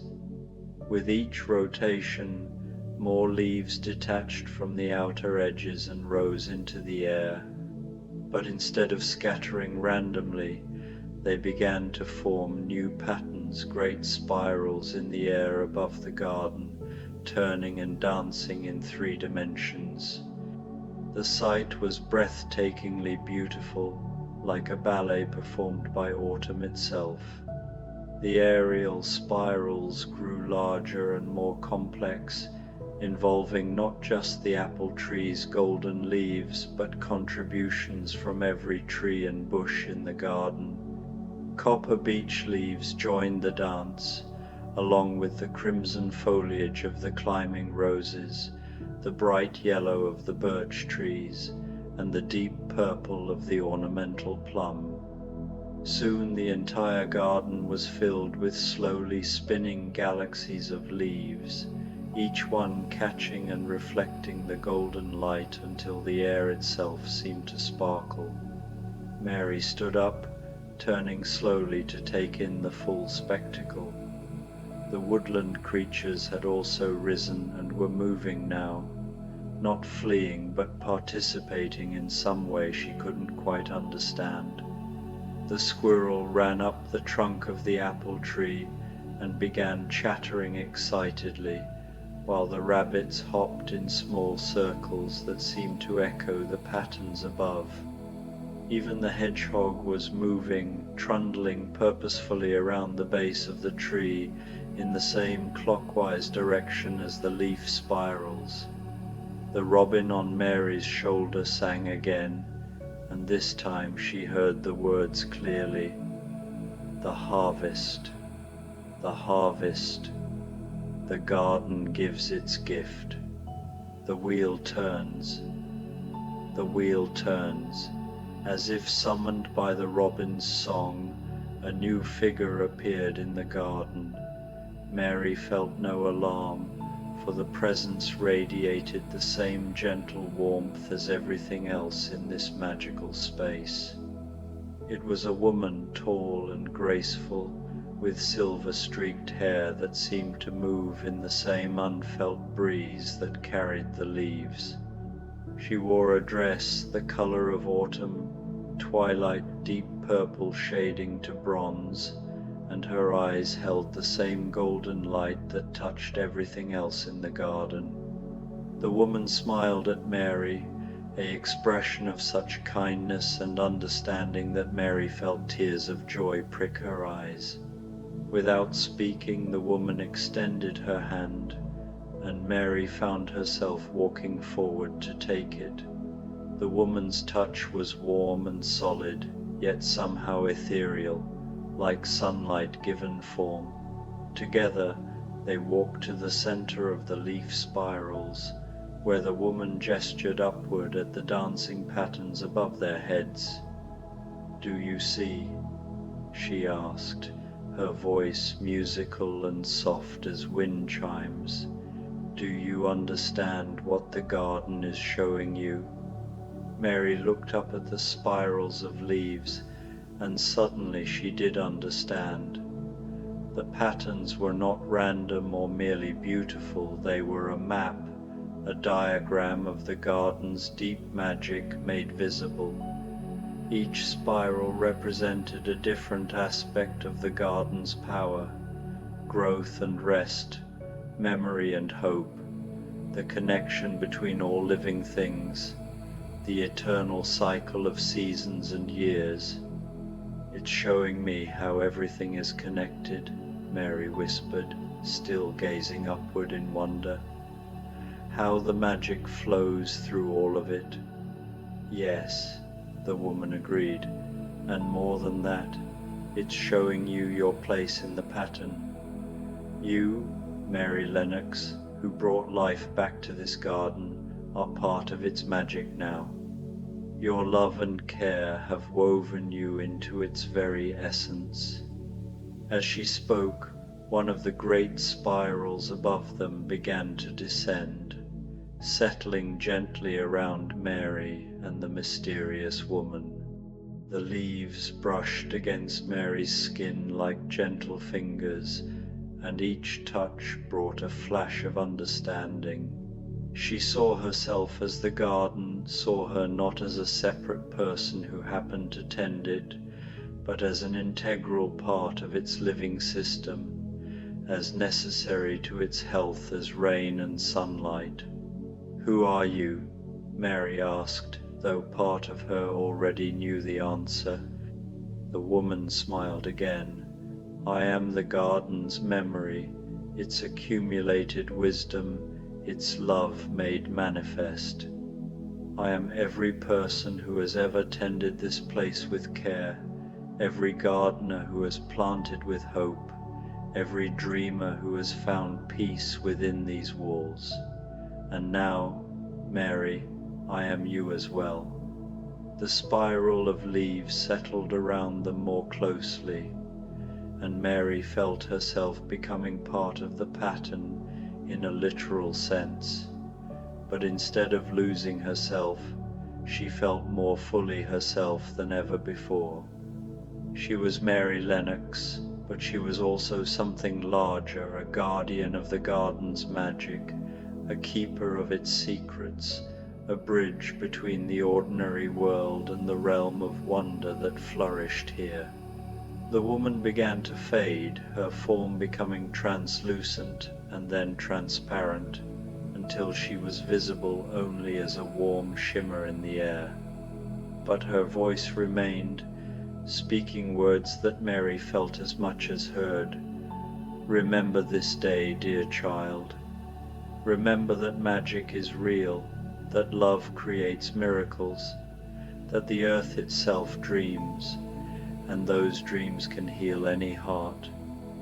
When winter comes and the garden sleeps, carry its warmth within you. When spring returns, you will help it wake." And then she was gone, leaving only the faint scent of roses and apple blossoms on the air. The spirals of leaves began to settle back to earth, their dance complete. The woodland creatures touched Mary gently with paw or wing before disappearing back to their hidden homes. The robin sang one final phrase, "Remember, remember, the wheel turns, but the center holds," before flying away toward the manor. Mary stood alone in the garden as the golden light gradually faded back to ordinary October sunshine. The leaf spirals were still there at the base of the apple tree, but they had resumed their slow, almost imperceptible rotation. The magic hadn't disappeared, it had simply settled back into the deeper layers of the garden's existence, where it would wait patiently for the next person who needed its healing touch. She walked slowly back toward the hidden door, pausing frequently to touch a tree trunk or smell the last roses of the season. Everything looked the same as it had that morning, yet somehow she saw it all differently now. The garden was no longer just her secret retreat, it was a living entity that had chosen to share its deepest mysteries with her, making her part of something far greater than herself. As she locked the door behind her and made her way back toward the manor, Mary felt the key warm against her heart.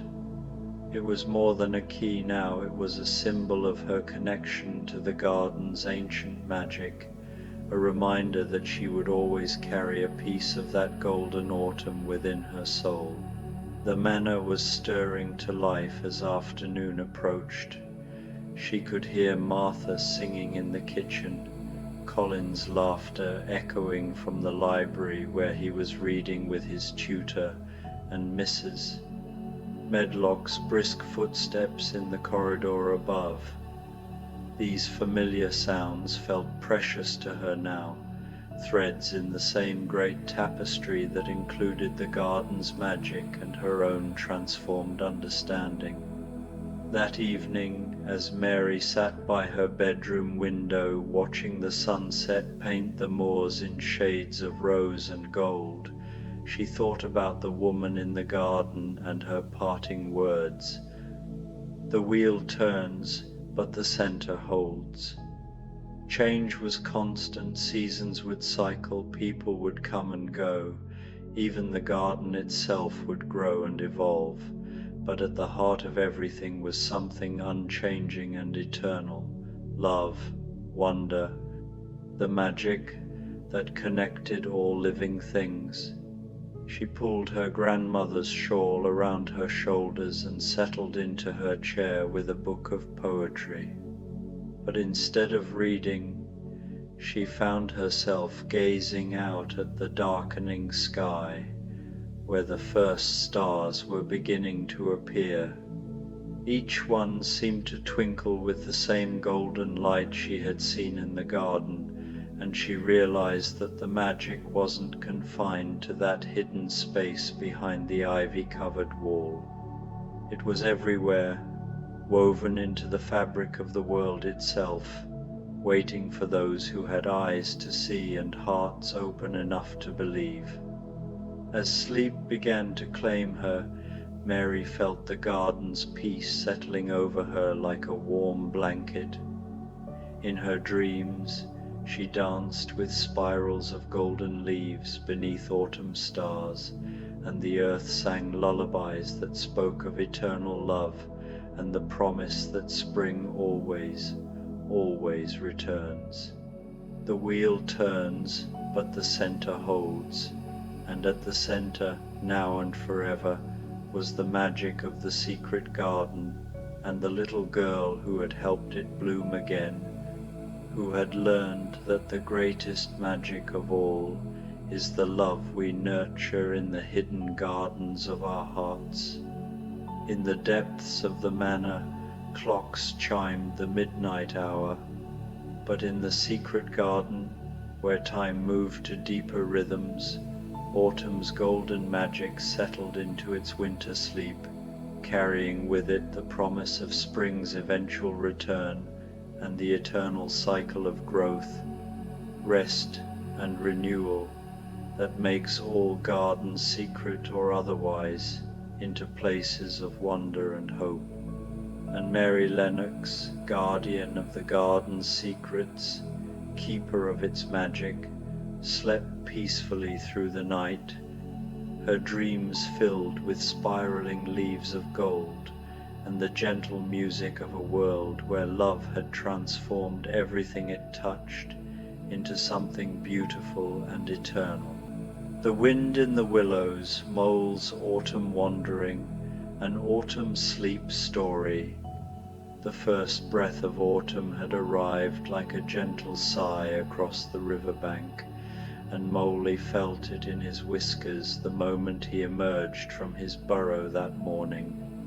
The air carried something different now, a crispness that spoke of changing seasons, a sweetness that promised golden days ahead. He stood at his doorway, blinking in the soft morning light, and noticed how the leaves on the old willow had begun their slow dance toward amber. The morning mist clung to the grass in delicate pearls, each dewdrop catching the early sunlight and throwing it back in tiny rainbows. Mole's garden, which he tended with such care throughout the summer months, showed the gentle signs of autumn's approach. The late roses had deepened to rich crimson, their petals soft as velvet, while the apple tree that shaded his back door hung heavy with fruit that glowed like lanterns in the golden light. Mole stretched, feeling the pleasant ache of a good night's sleep in his small bones, and decided that such a morning called for a proper walk. Not the hurried scurrying he sometimes did when running errands for Rat or joining Badger on one of his purposeful expeditions, but a true ramble, the kind where one's paws choose the path and wonder leads the way. He took his time preparing for the journey, though he could not have said what made him think of it as a journey rather than simply a walk. Something in the air, perhaps, or the way the morning light seemed to beckon from beyond his familiar haunts. He packed a small knapsack with a bit of bread and cheese, a thermos of tea that steamed pleasantly in the cool air, and his favorite woolen scarf, the one his dear mother had knitted for him years ago, soft as thistle down and warm as a hug. The familiar track toward the river stretched before him, worn smooth by countless paws and hooves over the years.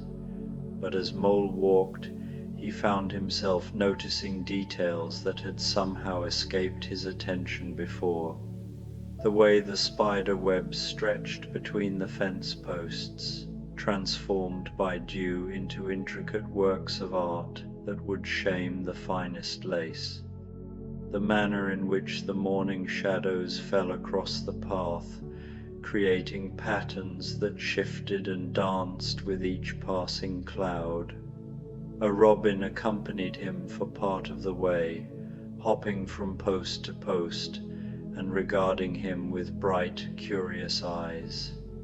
"Good morning to you," Mole said politely, and though the robin did not answer in words, something in the tilt of its head suggested that the greeting had been understood and appreciated. He padded down the familiar track toward the river, but something made him pause at the old oak that marked the bend in the path. The tree seemed different somehow, draped as it was in the early morning mist that clung to its branches like gossamer scarves. The leaves, still mostly green but touched here and there with gold, rustled with a sound like distant whispers. The massive trunk, scarred by age and weather, bore the marks of countless seasons, and Mole found himself wondering about all the storms it had weathered, all the creatures that had sheltered beneath its broad canopy. Mole tilted his head. listening more carefully to the rustling above. There was something in that sound, not quite words, but something that felt like an invitation, like a secret being shared just beyond the edge of understanding. The morning breeze stirred the branches again, and this time Mole was certain he heard something that sounded almost like his name being called, though so softly it might have been only the wind. Without quite knowing why, Mole stepped off the beaten path and into the grove of trees that stretched away from the riverbank. His paws sank softly into a carpet of leaves that had begun to fall, creating the most satisfying crunch beneath his feet. The sound was deeply pleasing, reminding him of autumn walks from his childhood, when the world had seemed larger and more mysterious than it did now. The grove was older than Mole had realized. The trees here stood tall and ancient, their trunks thick enough that it would take several moles holding hands to circle them. Many bore the gnarled and twisted shapes that come only with great age, their branches reaching toward the sky in gestures that seemed almost like prayers. Shafts of golden morning light filtered down through the canopy, creating pools of warmth that Mole stepped into gratefully. Each step took him deeper into this quiet cathedral of oak and ash, beech and maple, where the only sounds were the gentle settling of leaves and the distant murmur of the river.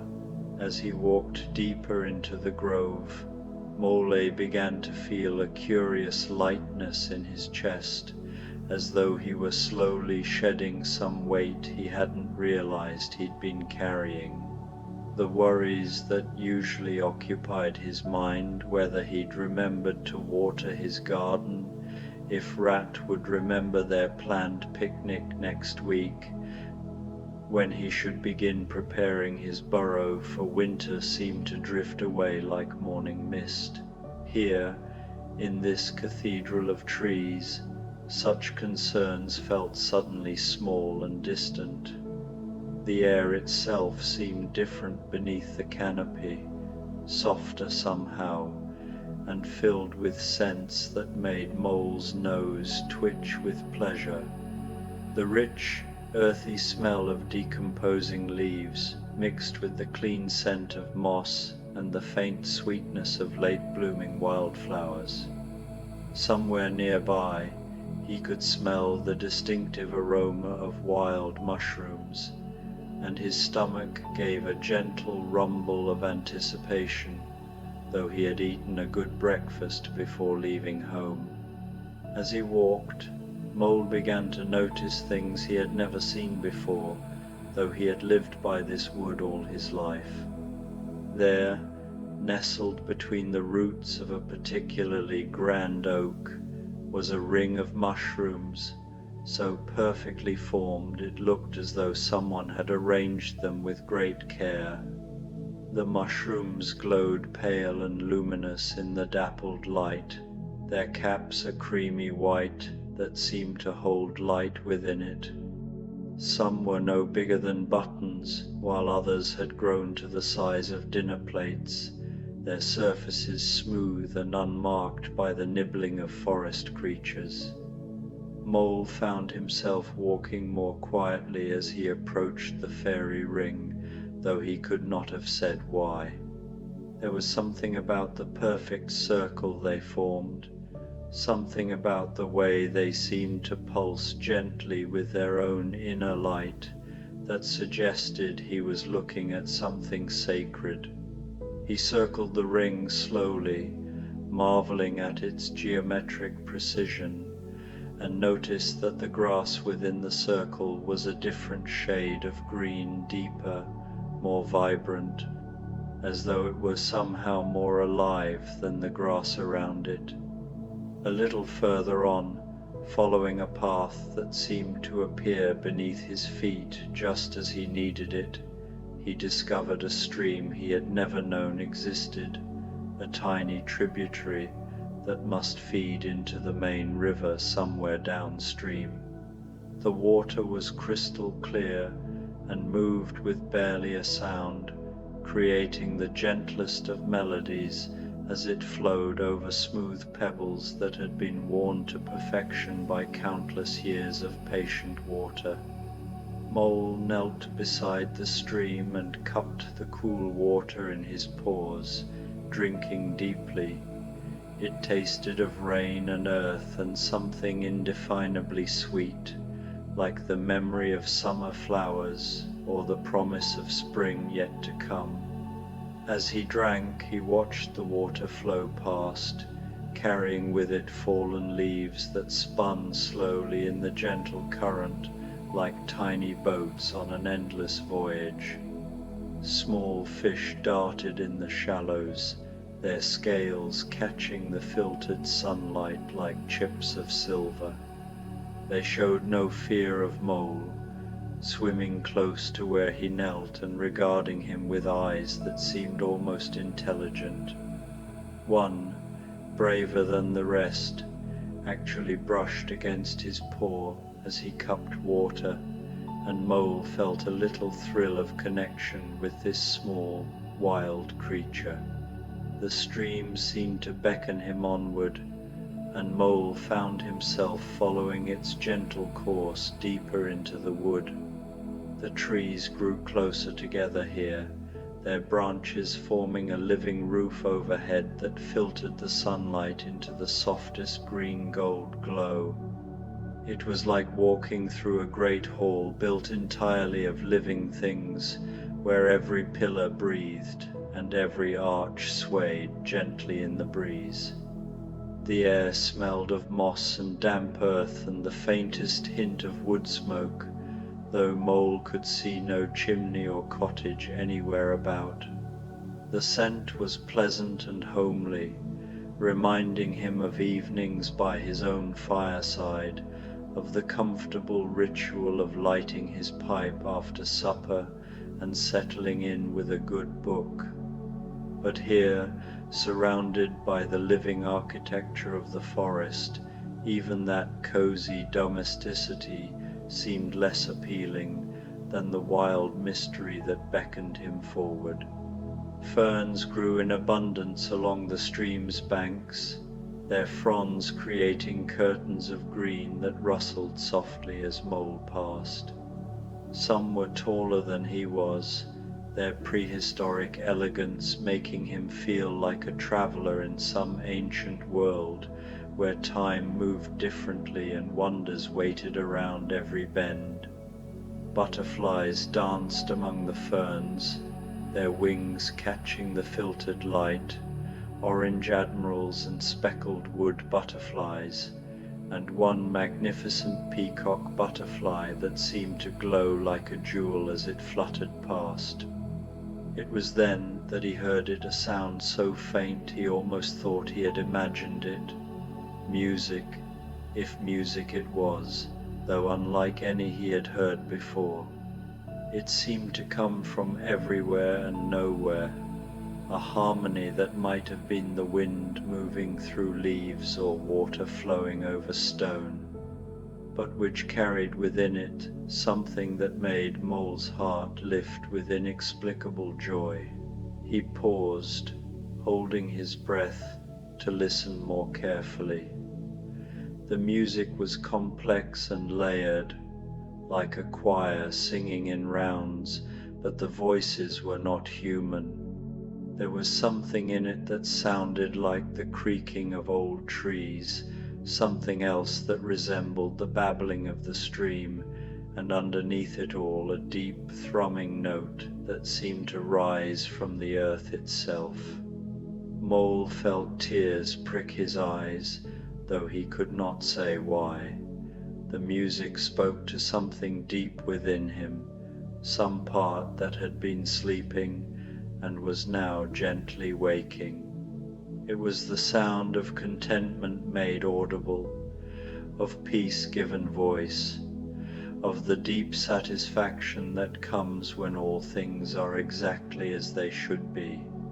He followed the sound, his paws moving almost of their own accord along the stream's bank. The melody grew clearer as he walked, revealing itself to be not one voice but many, all woven together in perfect harmony. It was the sound of the wood itself singing. Mole realized with a start the trees and the water and the very earth beneath his feet joining in celebration of the changing season. As he followed the stream, Mole noticed that the light around him was changing. Where before it had been the golden green of sunlight filtered through leaves, now it seemed to carry a quality of illumination that came from no earthly source.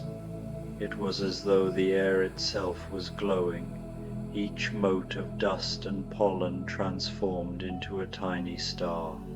The stream widened as he walked, fed by other small tributaries that emerged from the depths of the wood like silver threads in a great tapestry.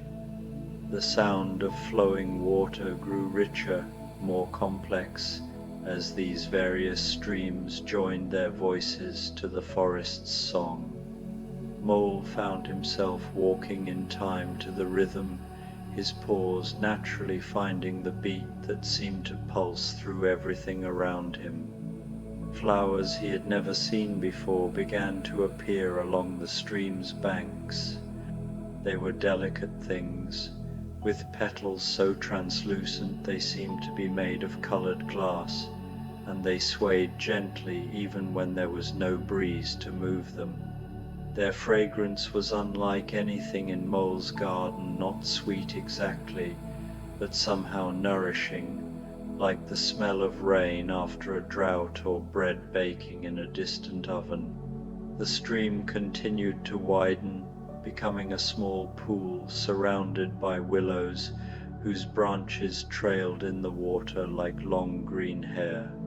The willows were ancient, their trunks massive, and their bark deeply scored by age, and yet their leaves seemed to shimmer with the fresh green of spring. Spanish moss hung from their branches in graceful swags, and tiny lights flickered within it, fireflies perhaps, or something even more magical. And there in the center of the pool was something that made Mole stop in his tracks and rub his eyes to make sure he was seeing clearly. Floating on the still water were leaves, but not ordinary leaves. These glowed with their own inner light, each one a different color, deep crimson like the heart of a rose, bright gold like captured sunlight, warm orange like the glow of a harvest moon, and rich brown like the earth after rain. They moved in a slow, stately dance across the surface of the pool, creating patterns that were beautiful beyond description. As each leaf moved, it seemed to add its own note to the wood's gentle symphony. The leaves were not alone on the water. Lily pads floated among them, their surfaces dotted with flowers that opened and closed in rhythm with the music. Small fish swam just beneath the surface, their movements creating ripples that caught and reflected the light of the dancing leaves. Water striders skated across the surface tension, their movements so graceful they might have been choreographed. Mole settled himself on a moss-covered log at the pool's edge, content to watch this magical display. The log was positioned perfectly, as though it had been placed there specifically for someone like him, a weary traveler who needed to rest and witness wonder. The moss was soft as velvet beneath him, and warm despite the morning air's coolness. He felt no urge to understand what he was seeing or to question how such a thing could be. It was enough to witness it, to let the beauty wash over him like warm sunlight. This was not a puzzle to be solved or a mystery to be unraveled, but simply a gift to be received with gratitude and wonder. As he sat, Mole became aware that other creatures were beginning to emerge from the wood around him. A family of squirrels appeared first, their bushy tails twitching not with alarm but with curiosity as they approached the pool. They showed no fear of Mole, treating him as though he belonged there as much as they did. The largest squirrel, a magnificent creature with a coat like burnished copper, settled on a nearby branch and began to groom its tail, occasionally pausing to watch the dancing leaves with bright, intelligent eyes. Soon a hedgehog trundled out from beneath a fallen log, followed by a pair of rabbits who hopped over to sit nearby. The hedgehog was clearly elderly, his spine silvered with age, but he moved with a dignity that spoke of great wisdom. He nodded to Mole in greeting, a gesture so courtly that Mole found himself nodding back, and then settled himself on a convenient tussock of grass with a satisfied sigh. The rabbits were young, their fur still soft with the fluffiness of youth, and they watched the pool with wide eyes full of wonder. One nudged the other and whispered something too soft for Mole to hear, but their expressions suggested they had never seen anything so marvelous. They settled close together, their small forms pressed against each other for comfort and warmth. More animals came, field mice and voles emerging from hidden burrows, their whiskers twitching as they took in the magical scene. A distinguished-looking badger, not Mole's friend Badger, but clearly a relative, judging by the noble bearing and the wise expression, stepped majestically from behind a massive oak. This badger was even larger than Mole's friend, with fur that seemed to shimmer silver in the strange light, and eyes that held depths of ancient knowledge. A family of deer stepped delicately through the trees on legs that seemed too thin to support them, but which carried them with impossible grace.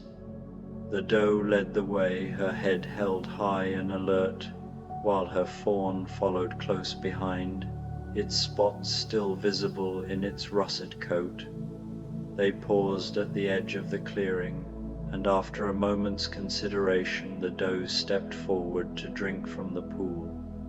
The water barely rippled at her touch, as though it recognized her right to be there. Even the smaller creatures came, beetles with carapaces that gleamed like jewels, moths with wings like stained glass windows, and butterflies that seemed to be made of colored light itself. They settled on flowers and logs and stones, all facing the pool, all drawn by the same inexplicable pull that had brought Mole to this place. All were drawn by the pool and its dancing leaves, all content to sit in peaceful communion.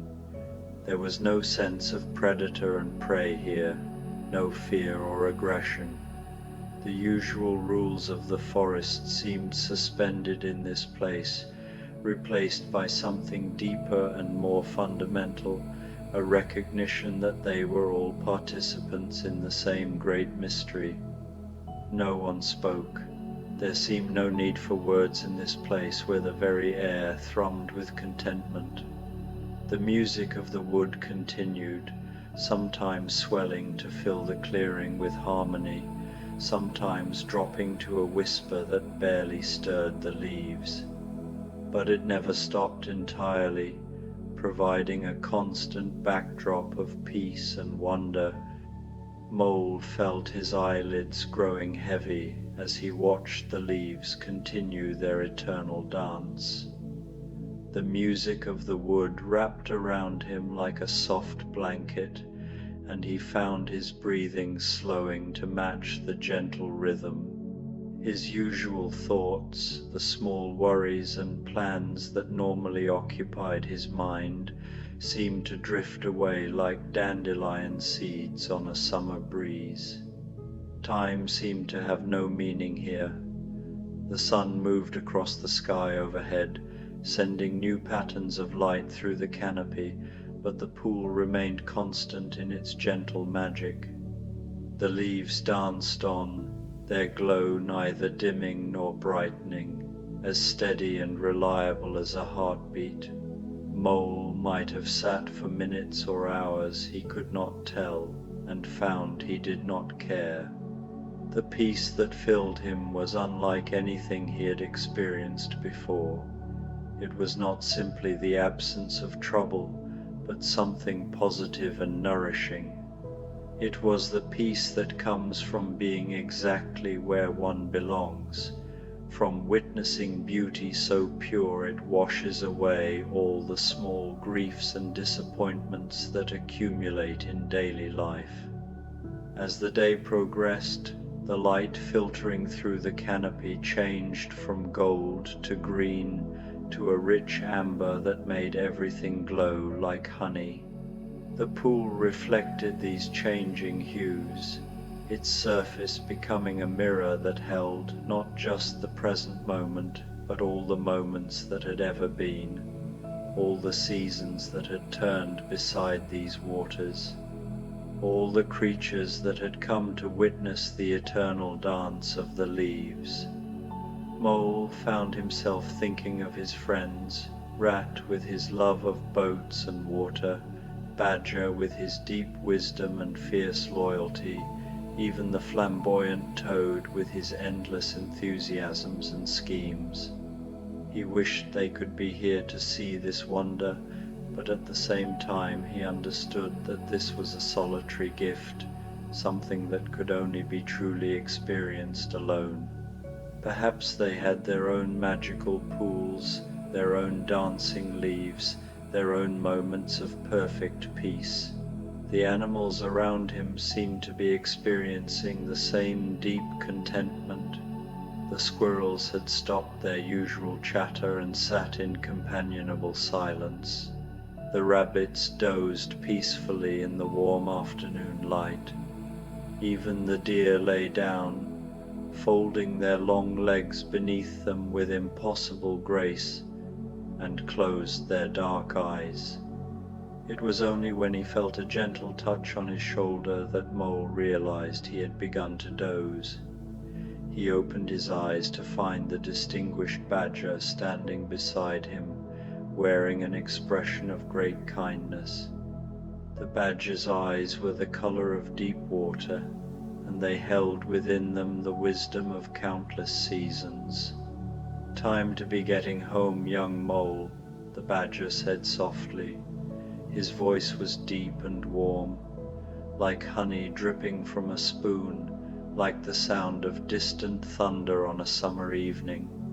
There was no urgency in his tone, no sense that Mole had overstayed his welcome, only a gentle reminder that all things, even the most beautiful experiences, must come to their natural end. Mole blinked and looked around. The other animals had gone, melted away into the wood as silently as they had come. The pool still glowed with its dancing leaves, but the light was softer now, mellowed by the approach of dusk. The sky visible through the canopy had deepened to rose and gold, and the first stars were beginning to appear like tiny diamonds scattered on velvet. "I don't want to leave," Mole said, and was surprised by how young his voice sounded, how much longing it carried. "It's so beautiful here. I've never seen anything like it." The Badger smiled, and his smile held such understanding that Mole felt tears prick his eyes again. "And it will be here tomorrow, and the day after that, and for all the days of autumn to come," the Badger said gently. "Beauty such as this doesn't fade, young one. It waits, it abides, It is always here for those who need to find it. But how will I find it again? Mole asked, suddenly afraid that this magical place would fade from memory like a dream upon waking. The badger's eyes twinkled with gentle humor. The same way you found it today, my dear fellow. By following your heart, by being open to wonder, by remembering that magic lives in the spaces between the ordinary moments. This pool is not going anywhere, and neither is your ability to find it.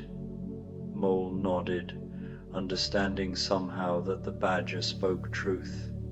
This place existed not just in the physical world, but in some deeper realm where beauty and peace lived eternal and unchanging.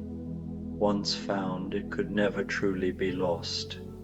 The badger began to walk away, his massive form moving with surprising grace through the trees. "Come along," he said over his shoulder. "I'll show you the way back to your familiar paths. The evening comes, and beds call to those who have wandered far into wonder." Mole rose from his log, feeling pleasantly stiff from his long sitting, and stretched. His muscles ached in the most satisfying way, the kind of tiredness that comes from a day well spent. As he stood, the wood around him seemed to shimmer for a moment, as though he was seeing it through water, and then settled back into ordinary shadow and light. But not quite ordinary, he realized. Even as the magical intensity of the pool faded behind him, the wood retained something of its enchantment. The trees still whispered their ancient songs, the stream still chuckled to itself as it flowed, and the very air still thrummed with contentment. The magic had not disappeared, it had simply become part of the natural order of things. Mole followed the stream back the way he had come, though the path seemed different now, shorter somehow, and more direct. The badger walked beside him for a while, his presence comforting and solid. They didn't speak much, but the silence between them was comfortable, the kind that exists between old friends. "Will I see you again?" Mole asked as they approached the edge of the grove. "Oh, I expect so," the badger replied with a chuckle. "I'm often about, especially in autumn. The season brings out the wanderers, you know, those who are ready to see beyond the veil of ordinary days." As they reached the familiar oak that marked the bend in the path, the badger paused. "A word of advice, if I may," he said, his voice gentle but serious. "Not everyone is ready to hear about dancing leaves and magical pools. Some will think you've been dreaming, or perhaps that you've been sampling the wild mushrooms." His eyes twinkled with humor. "Let them. The magic doesn't need to be believed in to exist. It's simply island." The trees whispered overhead as Mole continued alone, and he fancied he could still hear traces of that magical music in their rustling. His paws found the familiar track that led to his burrow without any effort on his part, as though the wood itself were guiding him home.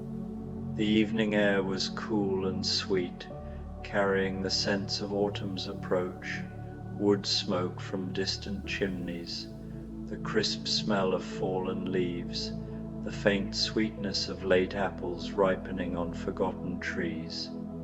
The sun was setting as he reached his door, painting the sky in shades of rose and gold that echoed the colors of the dancing leaves. Mole paused on his doorstep and looked back toward the wood, but it appeared perfectly ordinary now, just trees and shadows and the distant glimmer of the river. Yet somehow he knew that beyond those familiar trees The pool continued its eternal dance, the leaves spinning slowly in their patterns of light and wonder. Inside his burrow, Mole lit several candles, filling his small home with warm golden light. The familiar surroundings welcomed him back, his comfortable furniture, his well-stocked pantry, his shelves lined with beloved books. But everything seemed somehow enhanced, as though his magical afternoon had polished the ordinary world to a brighter shine. He prepared a simple supper of bread and cheese, adding some of the wild apples he had gathered on his way home. They were sweet and tart, with a flavor that seemed to carry echoes of the music he had heard in the wood. But he found he wasn't particularly hungry. He felt full not of food, but of something else entirely. Joy, perhaps, or peace, or simply the deep satisfaction that comes from witnessing something wonderful. As he ate, Mole tried to make sense of what had happened to him. Had he really seen leaves that glowed with their own light, really heard the music of the earth itself? In the warm light of his burrow, surrounded by familiar things, the afternoon's adventure began to feel dreamlike. But even as doubt crept in, he found he didn't mind. Dream or reality, the experience had filled him with a peace and contentment unlike anything he had ever known. After supper, he settled into his favorite armchair with a cup of chamomile tea and tried to read, but the words on the page seemed to blur together. His mind kept drifting back to the pool and its glowing leaves, to the music that had seemed to rise from the very earth, to the gentle badger who had known just when it was time to go home. The tea was soothing, warming him from the inside out, and he found his eyelids growing heavy again. But just as he was about to set down his cup and prepare for bed, his paw encountered something unexpected in his coat pocket. Something that crinkled softly under his touch, something that seemed to pulse with a gentle warmth. Mole reached into his pocket and drew out a leaf, but not just any leaf.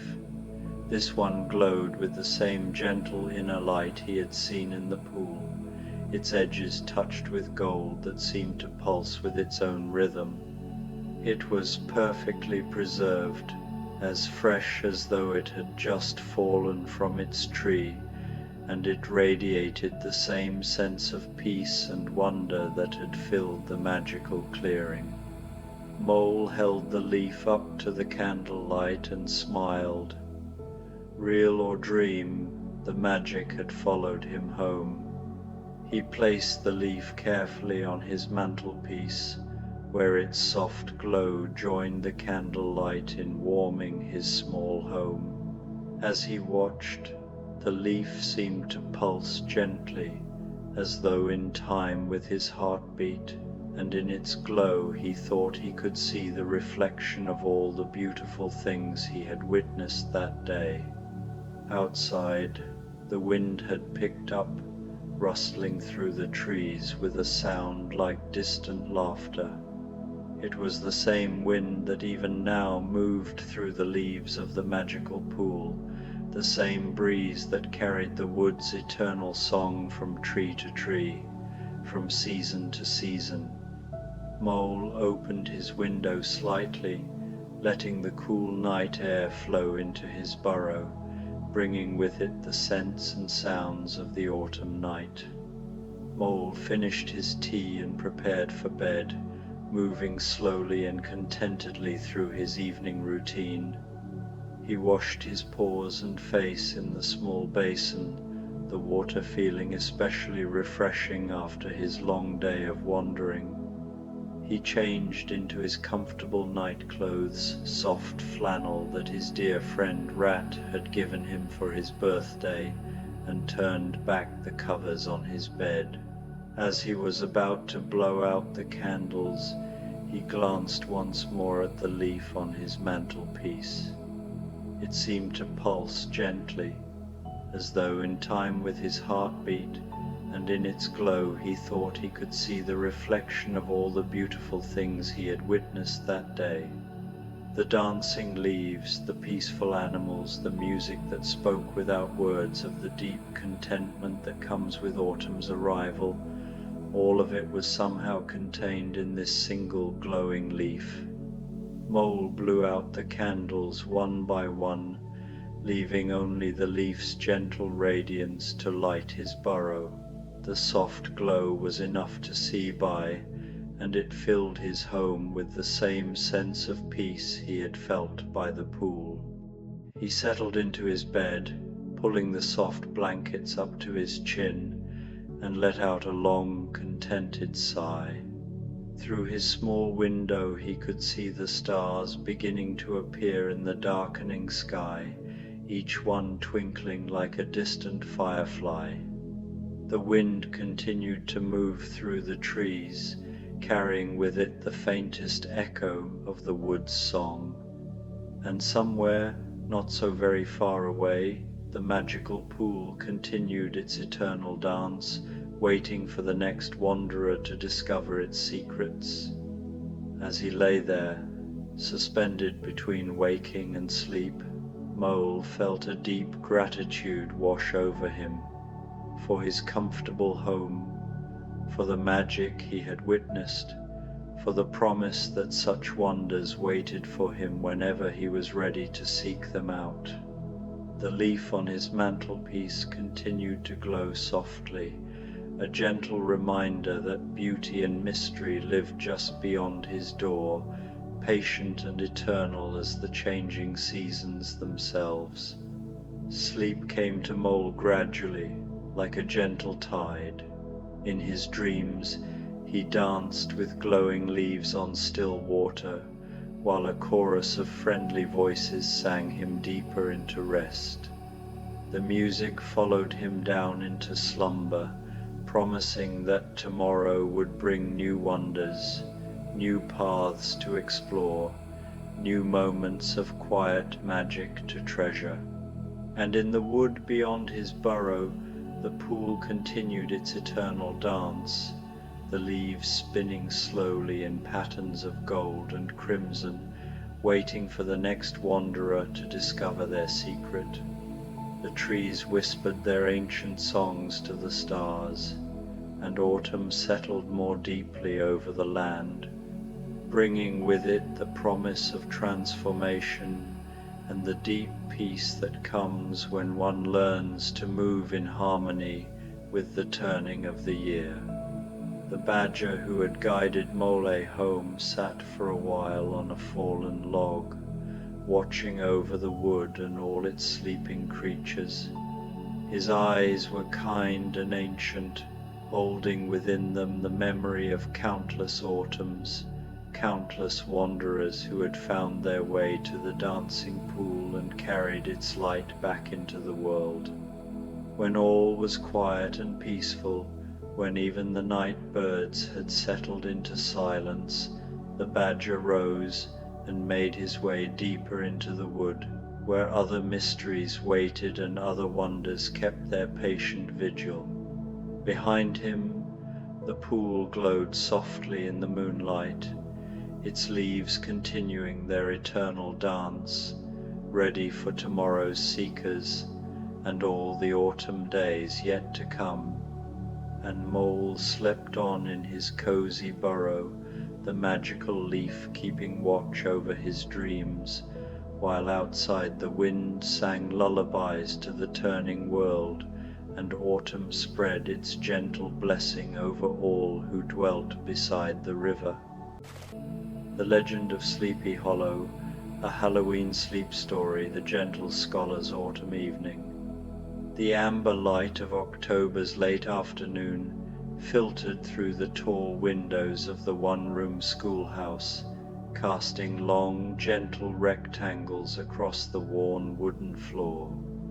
Ichabod Crane set down his quill with the careful precision that marked all his movements, watching as the last golden drops of ink settled into the page where he had been recording the day's lessons.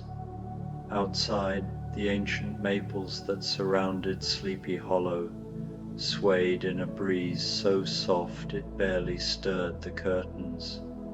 It was Halloween evening, though in this peaceful hollow the day carried none of the frantic energy one might expect. Instead, there was something profoundly serene about the approaching dusk, as if the very air itself had slowed to match the drowsy contentment that seemed to emanate from every weathered stone and moss-covered fence post in the valley. Ichabod rose from his desk, his tall, lean frame unfolding like a piece of parchment being carefully opened.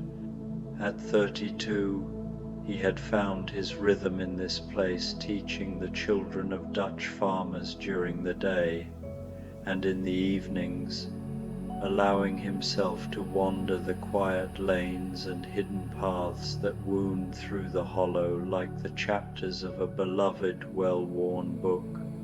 He gathered his few belongings, a leather satchel containing a slim volume of poetry, a wooden flute that had belonged to his grandfather, and a small brass lantern that he rarely needed to light. So familiar had he become with every root and stone in his adopted home. The schoolhouse door closed behind him with a soft whisper, and he paused on the threshold to breathe in the rich, loamy scent of autumn. The path that led from the schoolhouse meandered alongside a brook that babbled with the voice of centuries. Ichabod had walked this way hundreds of times, but tonight something felt different, not alarming, but quietly magical, as if the ordinary world had put on its finest clothes for Halloween evening.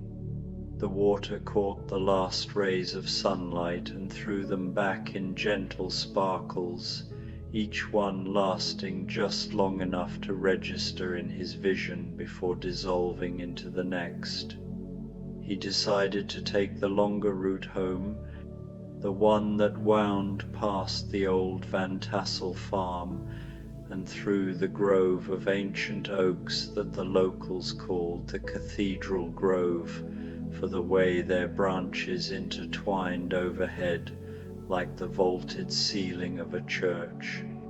As he walked, his footsteps fell into the steady rhythm that had become as natural to him as breathing left, right, each step a small meditation in itself.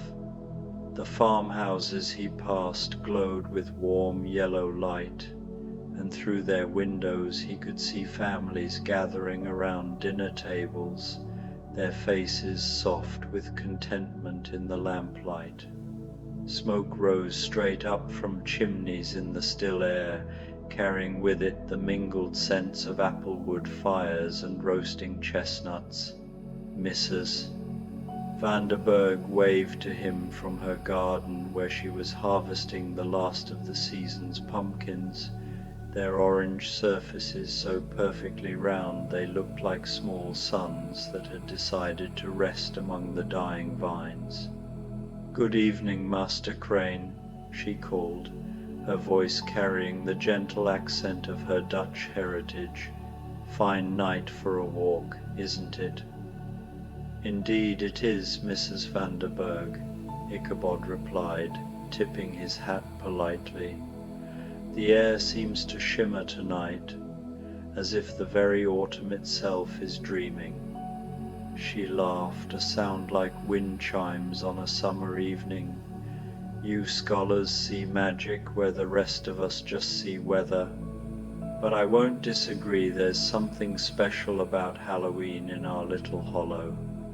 As he continued on his way, Ichabod reflected on her words.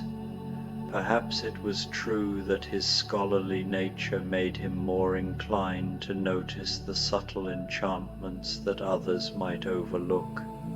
But surely anyone with eyes to see would notice how the evening light seemed to linger longer than usual, how the shadows fell not harsh and angular but soft and welcoming, like dark velvet cushions placed precisely where a weary traveller might wish to rest.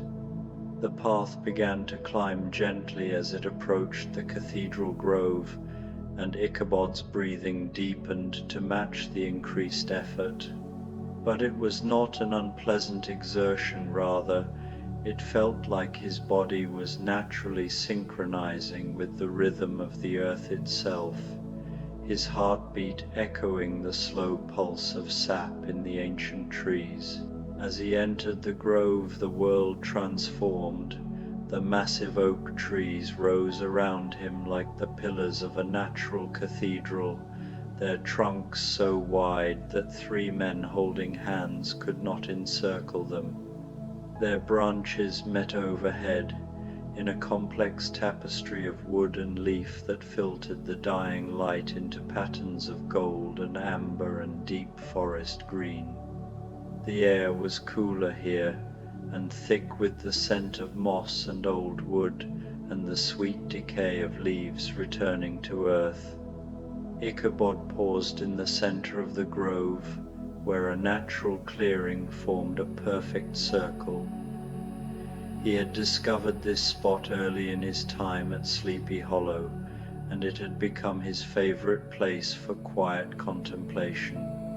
Tonight, as if in honor of Halloween, the clearing seemed to glow with its own gentle light, though he could not identify its source. He settled himself on a fallen log that formed a natural bench, worn smooth by weather and time. From his satchel, he withdrew the small wooden flute and held it thoughtfully in his long fingers.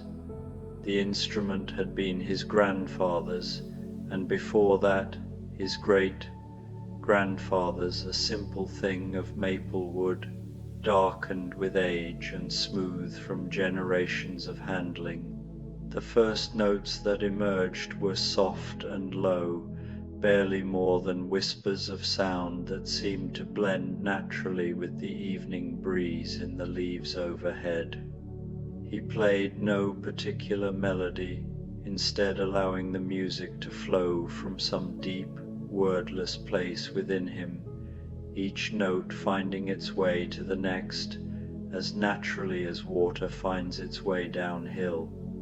As the gentle music drifted through the grove, Ichabod became aware that he was not alone, but the presence he sensed carried no threat or unease. Instead, it felt ancient and benevolent, like the watchful care of the forest itself. In his peripheral vision he caught glimpses of movement among the trees, but when he looked directly, there was nothing there save the play of light and shadow. He continued to play, and gradually the movements became clearer, though no less mysterious.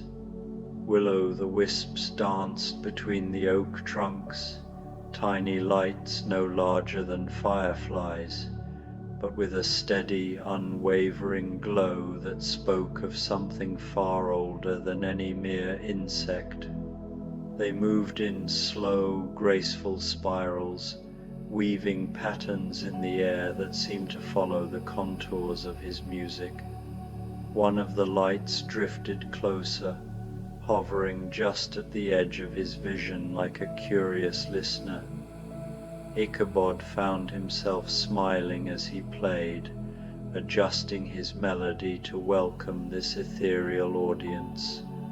The light pulsed gently in response, and soon others joined it, until he was surrounded by a constellation of tiny stars, each one swaying gently to the rhythm of his flute. Time seemed to stretch and fold in on itself within the grove, Minutes could have been hours, or perhaps hours were compressed into minutes. Ichabod found that it no longer mattered.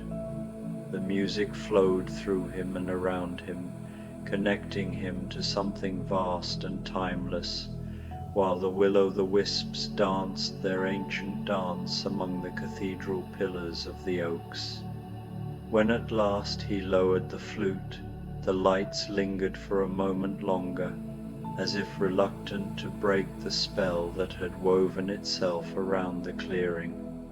Then, one by one, they drifted away into the deeper shadows of the forest, leaving only their memory and a sense of profound peace that settled over Ichabod like a warm blanket.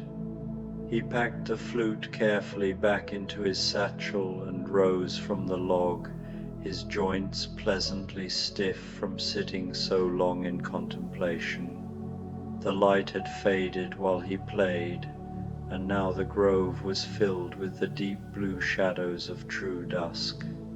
But his feet knew the path so well that he needed no lantern to guide him, and besides, there seemed to be a gentle luminescence in the air itself, as if the Halloween evening had its own subtle source of illumination. As he emerged from the cathedral grove, the path descended toward the heart of Sleepy Hollow, where the old Dutch church stood, surrounded by its peaceful cemetery. This was the place that gave the hollow its name, for it was said that the dead rested so peacefully here that their slumber cast a drowsy spell over the entire valley. Tonight, the weathered headstones seemed to glow with their own soft light, and the ancient church bells stirred gently in the breeze, creating the faintest whisper of music. Ichabod had never been one to fear cemeteries to his scholarly mind. They were simply libraries of stories, each headstone a brief chapter in the long history of the hollow. Tonight, as he walked slowly along the winding path that led between the graves, he felt an even deeper sense of connection to the generations who had lived and loved and finally come to rest in this peaceful place. The headstones bore names both familiar and forgotten: Van der Berg, Van Tassel, Knickerbocker, and dozens of others whose descendants still farmed the rich soil of the hollow. Each grave was tended with care, surrounded by late-blooming chrysanthemums and decorated with small pumpkins and gourds, the traditional Halloween offerings of remembrance. At the center of the cemetery stood the oldest grave of all, its headstone so weathered that the inscription was barely legible. But Ichabod had studied it many times with his scholar's attention to detail, and he knew it marked the resting place of the hollow's first settler, a Dutch farmer who had arrived in the valley more than a century ago and declared it the most peaceful place on earth. Tonight, a single white candle burned beside this ancient grave, its flame steady and unwavering despite the gentle breeze. Ichabod had never seen a candle there before, and he wondered who might have placed it. But the mystery was a gentle one, and he felt no need to solve it instead. He simply stood for a moment in quiet appreciation of the unknown person who had chosen to honor the hollow's founding father on this Halloween evening. The church itself was a simple structure of weathered stone and dark wood, its bell tower rising like a prayer into the star-filled sky. The heavy wooden door stood slightly ajar, and from within came the faintest glow of candlelight. Curious but unhurried, Ichabod approached the entrance and peered inside. The interior of the church was empty of people but full of a warm, golden light that seemed to emanate from dozens of votive candles placed throughout the space. Someone, perhaps the minister, or maybe a group of devoted parishioners, had prepared the church for Halloween in the old tradition, lighting candles to welcome any spirits who might wish to join in peaceful contemplation. Ichabod stepped inside, his footsteps echoing softly in the hushed space.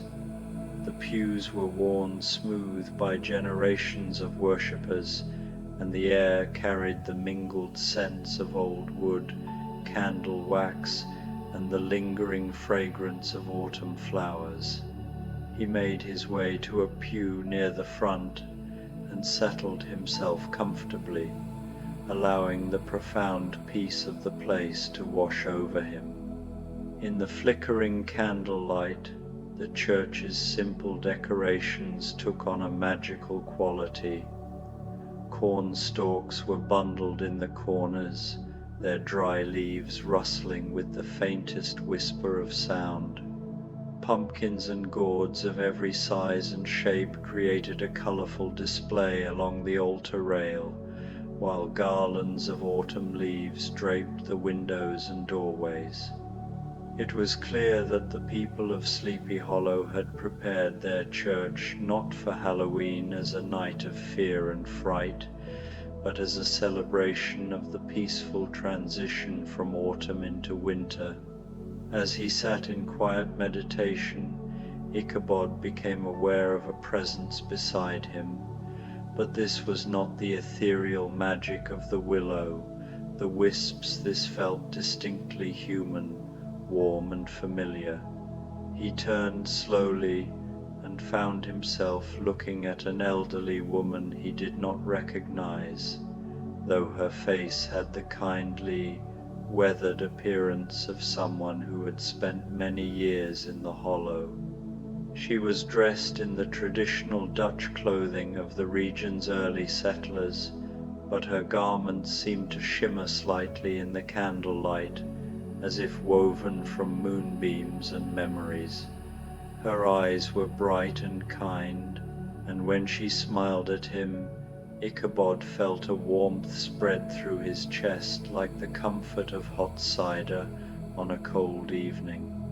"You have a musician's soul, young scholar," she said, her voice carrying the soft accent of old Holland. "I heard your flute song in the grove. It reminded me of the lullabies my grandmother sang to me in the old country." "Thank you," Ichabod replied softly, instinctively matching her quiet tone. "I didn't realize anyone was listening." "Oh, there are always listeners in the hollow," she said with a gentle laugh. "Some you can see, and some you cannot, but all are drawn to beauty when it appears. Your music tonight was a gift to all who heard it." They sat together in comfortable silence for several minutes, watching the candle flames dance and flicker in the peaceful sanctuary. Finally, the woman turned to him again. "It is Halloween," she said, "a night when the veil between worlds grows thin. But here in Sleepy Hollow, that has never been cause for fear. The spirits that walk tonight are those who loved this place in life and cannot bear to leave it entirely behind. They bring only blessings and peaceful dreams." As she spoke, Ichabod became aware of other presences in the church, not visible exactly, but felt, like the warmth of a hearth or the comfort of a favorite chair. The pews around them seemed to hold the gentle impressions of all the generations who had worshipped here, their collective peace creating an atmosphere of profound serenity. "I have lived in many places," Ichabod said quietly, "but never anywhere that felt so much like home. That is the gift of the hollow," the woman replied. "It recognizes kindred souls and draws them close, You belong here, young scholar, as surely as the oaks belong in the grove, and the brook belongs in its bed." When Ichabod looked again, the woman was gone, leaving only the lingering scent of lavender and old roses. But he felt no surprise or alarm at her disappearance. It seemed as natural as the fading of daylight or the changing of the seasons. In Sleepy Hollow, on Halloween evening, the impossible became possible, and the magical became mundane. He remained in the church for a while longer, basking in the warmth of the candles and the profound peace that seemed to radiate from every stone and board.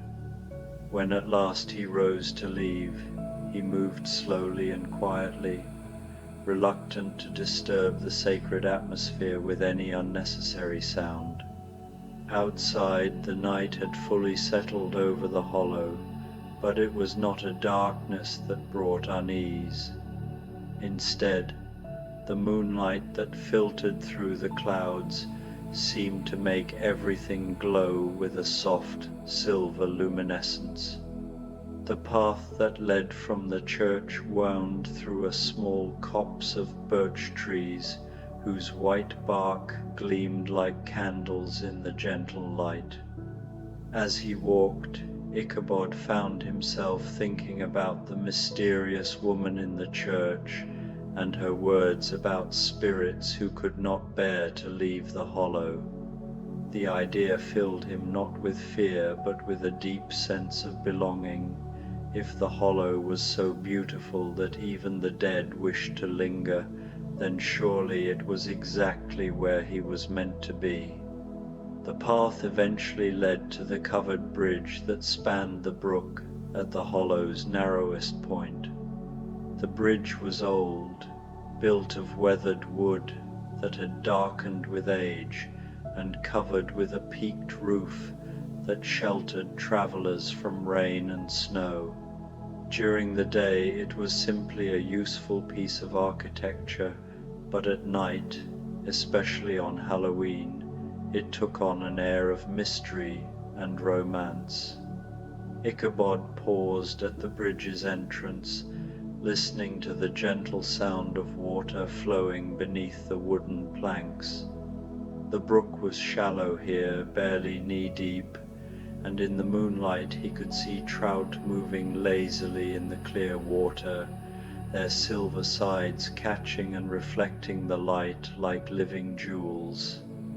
As he started across the bridge, his footsteps echoing hollowly in the enclosed space, he became aware of a soft melody drifting through the air. It was not his own flute music, but something altogether different, a woman's voice, singing a lullaby in what sounded like the old Dutch language of the region's first settlers. The voice seemed to come from everywhere and nowhere at once, weaving through the sound of the flowing water and the gentle creaking of the bridge's timbers. It was hauntingly beautiful, filled with love and longing, and the deep peace that comes only at the end of a well-lived life. Ichabod stood perfectly still in the center of the bridge, letting the melody wash over him like a benediction. The song spoke of autumn evenings and children sleeping safely in their beds, of harvests gathered and winter preparations complete, of love that endures beyond death and peace that passes understanding. When the last notes faded away, Ichabod found himself filled with such a profound sense of contentment that he had to rest his hands on the bridge's railing to steady himself. Through the gaps in the wooden walls, he could see the entire hollow spread out below him, the farmhouses with their glowing windows, the church with its gentle bell tower, the grove of ancient oaks, and the winding paths that connected it all like the threads in a tapestry. This was his world now. He realized not just the place where he worked and slept, but the place where his soul had found its home. Every tree and stone, every path and stream, every friendly face and familiar voice had become part of the great story of his life, and he was part of theirs in return. He crossed the remainder of the bridge slowly, savoring the last moments of his Halloween evening walk. On the far side, the path divided, one branch leading to his boarding house at the Van Ripper farm, the other winding away into the deeper woods where he had never ventured. Tonight, moved by a gentle curiosity he could not name, he chose the unfamiliar path. The trees here were different from those in the cathedral grove, younger and more closely spaced, creating a canopy so thick that only scattered drops of moonlight penetrated to the forest floor. But the path was well worn and easy to follow, and Ichabod found himself moving forward with confidence, despite the unfamiliarity of the route. After perhaps 10 minutes of walking, the trees began to thin, and he found himself approaching a clearing he had never seen before. In the center of the open space stood a small cabin, so perfectly integrated with its natural surroundings that it seemed to have grown from the earth itself rather than being built by human hands.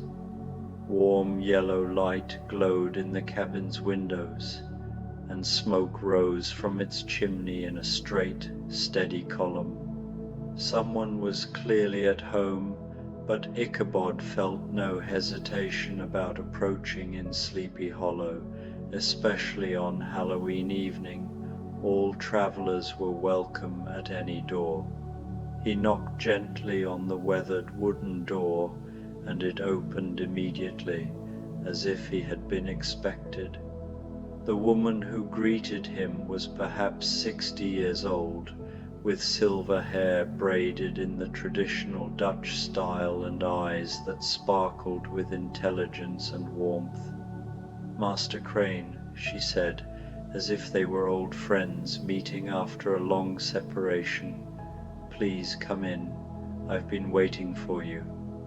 The interior of the cabin was like something from a fairy tale, low-beamed ceilings, walls lined with books and mysterious bottles, and a fire crackling cheerfully in a massive stone hearth.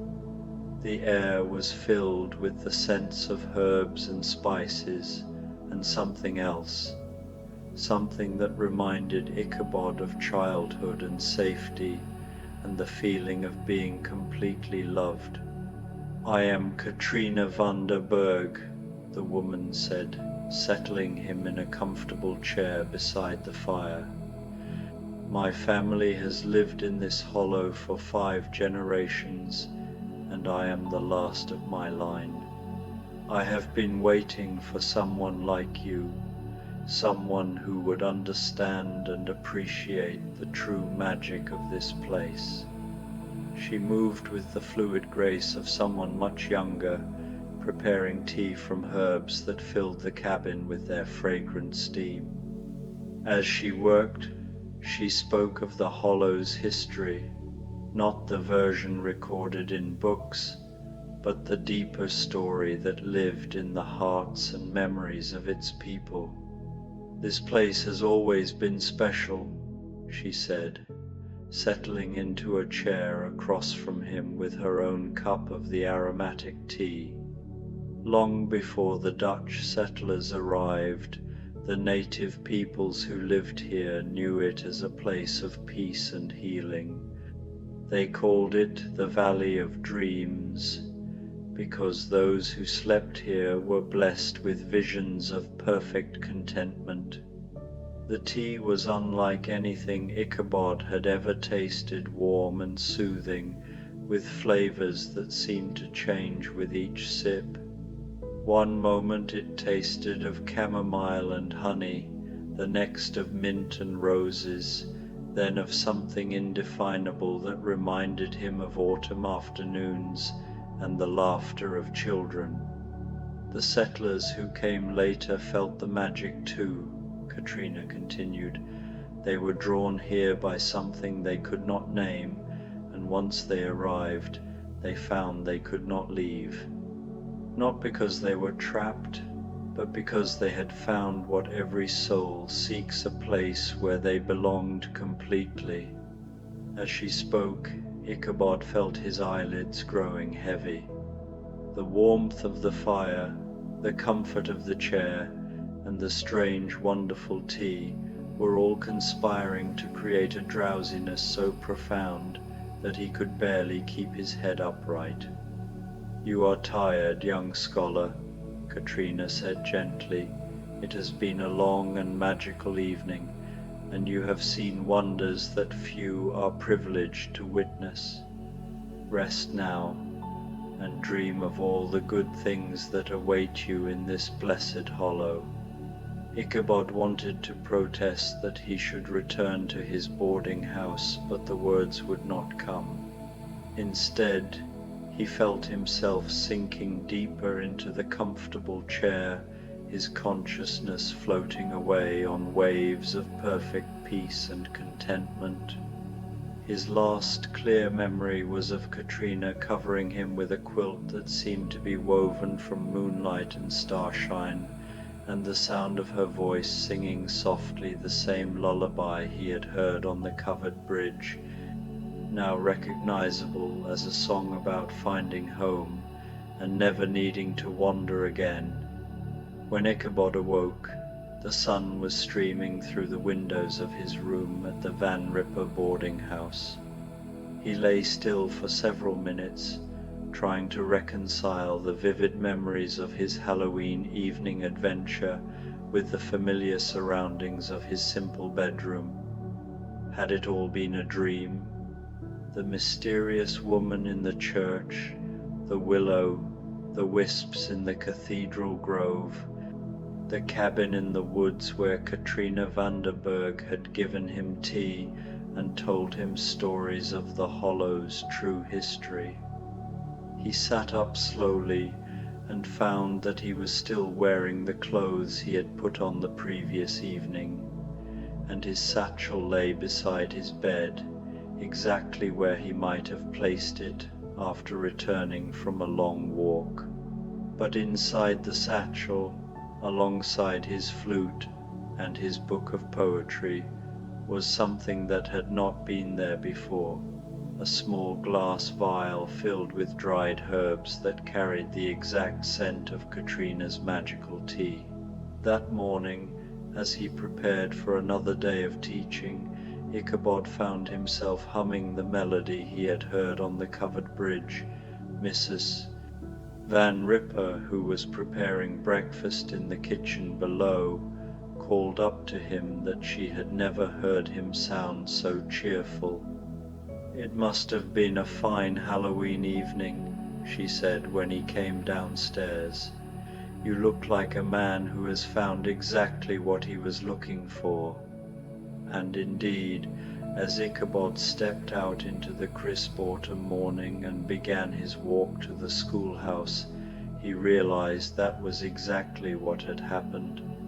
Whether his evening adventure had been a dream, a vision, or something else entirely, it had shown him the truth he had been slowly discovering since his arrival in Sleepy Hollow, that he had found not just a place to work, but a home for his soul.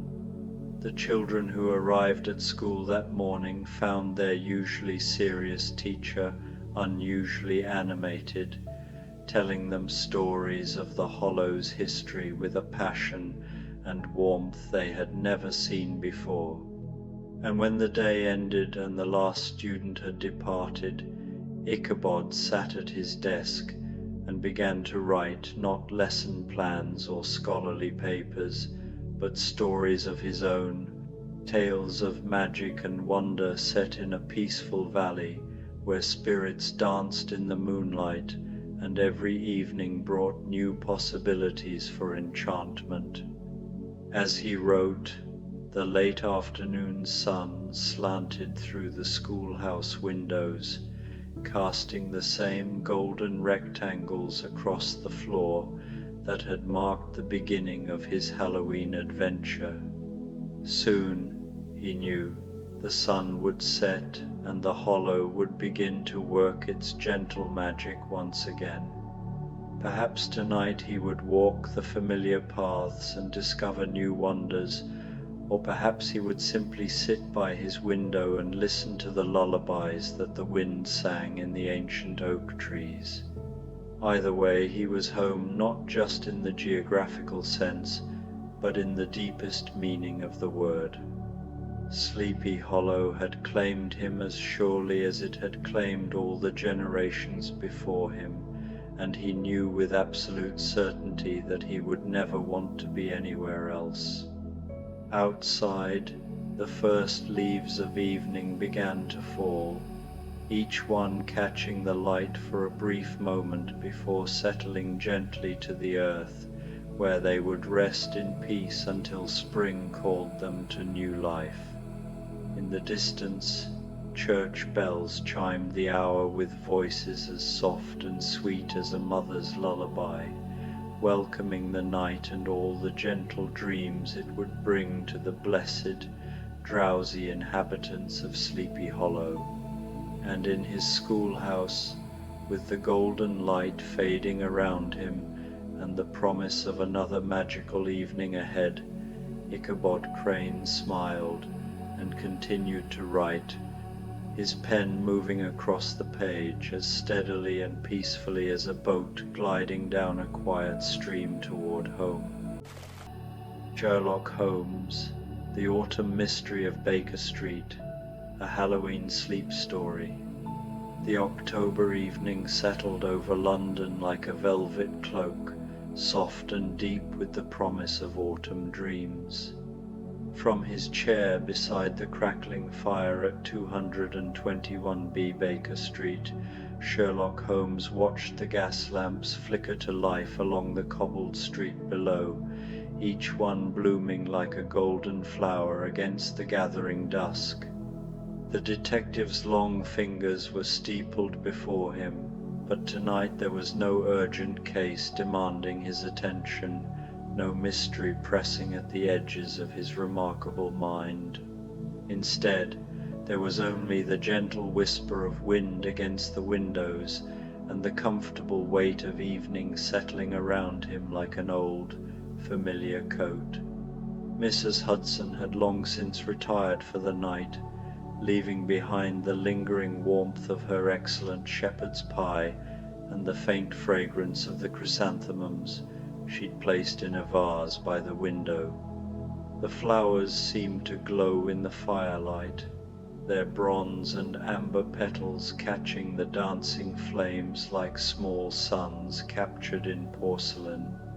Holmes found himself unusually drawn to their quiet beauty, a reminder that even in the heart of London's bustling streets, nature continued her ancient rhythm of seasons.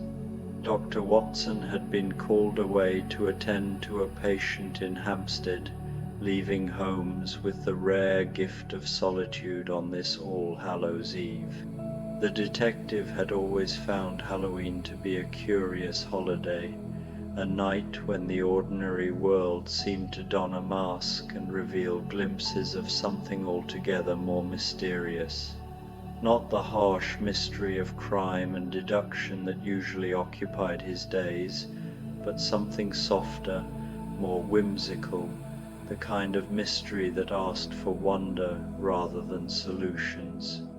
As the clock on the mantel chimed 9, Holmes noticed something peculiar about the street below. Where usually the evening would see only the occasional hansom cab or hurried pedestrian, tonight there seemed to be a gentle parade of figures moving through the amber circles of lamplight. Children, he realized, though they moved with an unusual grace, their costumes flowing like liquid shadows in the gaslight. A small ghost drifted past, its white sheet billowing in the autumn breeze.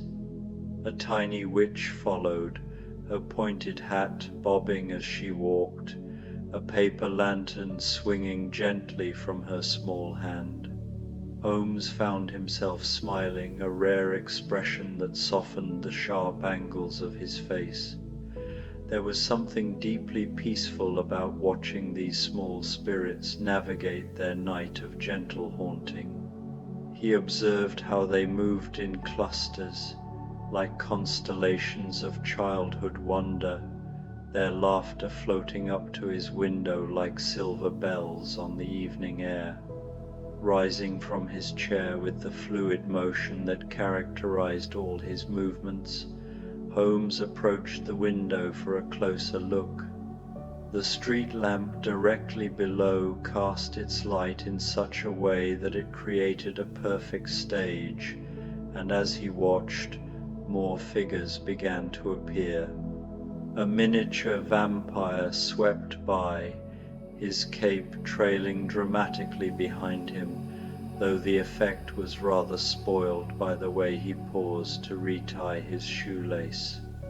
A small pumpkin-shaped child waddled past, so round in her orange costume that she bounced slightly with each step, her parents walking beside her with indulgent smiles. But it was then that Holmes noticed something that made him lean closer to the glass, his breath fogging the window slightly. Among the children and their guardians, there was a figure that seemed somehow different. Not alarming, nothing about this evening held any sense of danger or urgency. Rather, this figure moved with a deliberate grace that suggested a story worth following. She was tall and elegant, dressed in what appeared to be Victorian mourning attire, though the fabric seemed to shimmer and flow in ways that ordinary cloth did not. Her dark hair was pinned beneath a small hat adorned with black roses, and she carried herself with the bearing of someone from a different era entirely. But what struck Holmes most was not her appearance, but the way the children seemed drawn to her. As she walked, small groups would alter their paths slightly, not following her exactly, but moving in the same general direction, like iron filings responding to a gentle magnet. Holmes felt a familiar stirring, not the sharp urgency of pursuit, but the warm curiosity of a puzzle that promised to be delightful rather than dangerous. On this Halloween evening, with the fire warm at his back and the mysterious autumn night spread before him, he found himself reaching for his coat. The deerstalker hat felt comfortable on his head as he descended the 17 steps to the street. The evening air was crisp but not cold, carrying the scent of wood smoke and the last roses of the season. As he stepped onto the pavement, Holmes felt as though he were entering a different London entirely, one where the familiar streets had been touched by some gentle magic that made everything seem slightly more vivid, more alive with possibility. He began to follow the mysterious woman, though at a distance that felt more like companionship than pursuit. She seemed to glide through the streets, and Holmes found that following her required no effort at all. His usual sharp-edged alertness softened into something more like meditation, his mind clear and peaceful as he observed the small details that made this evening unique. The woman led him through streets he knew well, but tonight they seemed transformed. The familiar shops wore shadows like evening gowns, their windows glowing warmly as proprietors prepared to close for the night. A bakery displayed pumpkin-shaped pastries behind steamed glass. A florist had arranged autumn flowers in great copper urns that caught the lamplight like burnished gold. Even the sounds of the evening seemed different, softer, more musical, as though the very air had been tuned to a lower, more peaceful frequency. As they walked, Holmes began to notice that other figures had joined their curious procession. An elderly gentleman in a top hat walked parallel to their path on the opposite side of the street, his silver-headed cane tapping a gentle rhythm on the cobblestones. A young woman in a flowing green dress seemed to drift along a street that ran perpendicular to theirs. Yet somehow they all maintained the same unhurried pace, as though drawn by the same invisible current. The mysterious woman in mourning attire led them into Regent's Park, where the gas lamps created pools of warm light along the winding paths. The trees, dressed in their full autumn glory, rustled overhead like whispered conversations between old friends. Holmes found himself walking more slowly, his usual precise stride mellowing into something more contemplative. Each step seemed to release the day's tensions, replacing them with a deep sense of peaceful anticipation. In the heart of the park, near the rose garden where a few late blooms still perfumed the air, the woman finally stopped. She stood beside a stone bench that sat beneath an ancient oak tree, its branches spreading wide like protective arms. As Holmes drew closer, he could see that she was not alone. The others who had been walking their parallel paths were converging on this same spot, each arriving with the natural timing of dancers who had rehearsed their steps for years. The elderly gentleman approached from one path, his face kind and weathered, his eyes twinkling with what might have been mischief or wisdom, or perhaps there was no difference between the two on a night like this. The young woman in green seemed to materialize from between the trees, her dress the exact color of late summer leaves. A middle-aged man in a burgundy waistcoat emerged from another direction entirely, as though he had been walking through the park all his life and only now chosen to reveal himself. But most surprising of all was the small group of children who appeared as though they had been playing hide and seek among the hedges.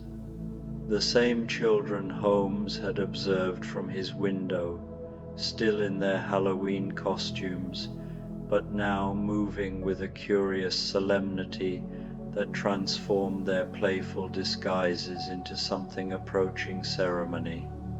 Holmes found himself approaching the gathering with none of his usual analytical detachment. Instead, he felt drawn by the same gentle current that had brought all these disparate souls to this quiet spot in the park. As he drew near, the woman in mourning attire turned to face him, and Holmes saw that her eyes held no mystery after all, only a deep kindness and an invitation he found impossible to refuse. "Mr. Holmes," she said, and her voice was like autumn leaves rustling in a gentle breeze. "We've been waiting for you." There was nothing strange in this statement, though Holmes could not have said why. On this Halloween evening, with the veil between the ordinary and the extraordinary grown gossamer thin, it seemed perfectly natural that a gathering of strangers should be waiting for him in Regent's Park. He found himself sitting on the stone bench without consciously deciding to do so, the woman settling beside him with the easy grace of an old friend. "What brings you all here?" Holmes asked, though his voice held none of its usual sharp curiosity. Instead, He sounded genuinely interested in whatever story might unfold, content to let the evening reveal its secrets at its own pace. The elderly gentleman with the silver-headed cane stepped forward slightly, his face creased in a smile that seemed to hold decades of Halloween nights. "Every year," he began, his voice warm and measured, "on All Hallows' Eve, we gather here to share stories of the mysteries we've encountered. Not the harsh mysteries of the everyday world, but the gentle puzzles that remind us there is still wonder to be found." The young woman in the green dress nodded, her hand resting lightly on the bark of the oak tree. "Tonight, the boundary between the seen and unseen grows thin. We come together to honor those mysteries that don't require solving, only celebrating." Holmes found this explanation both perfectly reasonable and delightfully incomprehensible. He settled back against the bench, feeling the solid warmth of the stone beneath him and the soft rustle of fallen leaves around his feet. "Then please," he said, "share your stories. I find myself entirely at leisure to listen." The middle-aged man in the burgundy waistcoat stepped forward first. His story was of a music box that had belonged to his grandmother, which played a different melody each Halloween night, always a tune she had hummed while baking his favorite autumn cookies. He spoke of waking each November 1st to find the lingering scent of cinnamon and nutmeg in his kitchen, though he lived alone and had baked nothing. As he spoke, Holmes found his analytical mind growing quiet, replaced by something warmer and more receptive. The story washed over him like gentle rain, and he found himself not questioning its impossibility but simply appreciating its beauty. The man's voice was soothing, and Holmes could almost smell the phantom spices, almost hear the mysterious melodies drifting through the autumn night. The young woman in green spoke next, telling of a garden behind her childhood home where flowers bloomed out of season every Halloween. Roses in the snow, daffodils in autumn, Christmas roses in the heat of summer. She described how she would steal out of her room as a child to sit among these impossible blooms, feeling as though she were keeping a secret with the very earth itself. Her story painted pictures in Holmes's mind: a small girl in a white nightgown, sitting among flowers that glowed with their own inner light, the night air warm and sweet around her. He found himself remembering his own childhood, moments of wonder that his adult mind had dismissed, but which now seemed precious beyond measure. The children, still in their Halloween costumes, gathered in a small cluster to share their story together. They spoke in turns, their young voices weaving together like threads in a tapestry, telling of a treehouse they had discovered that was only there on Halloween night. It stood in a grove where no treehouse had ever been built, furnished with cushions that smelled of hot chocolate and books that told new stories each year. Holmes listened to their tale with the complete attention he usually reserved for the most complex criminal puzzles, but this attention was different, soft and open, without the sharp edges of analysis. He found himself envying their ability to accept wonder without question, their natural capacity for believing in magic that required no explanation.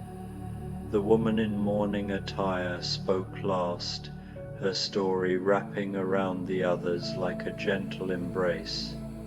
She told of walking the streets of London every Halloween, not in sorrow but in celebration, gathering the lonely and the lost, the curious and the wondering.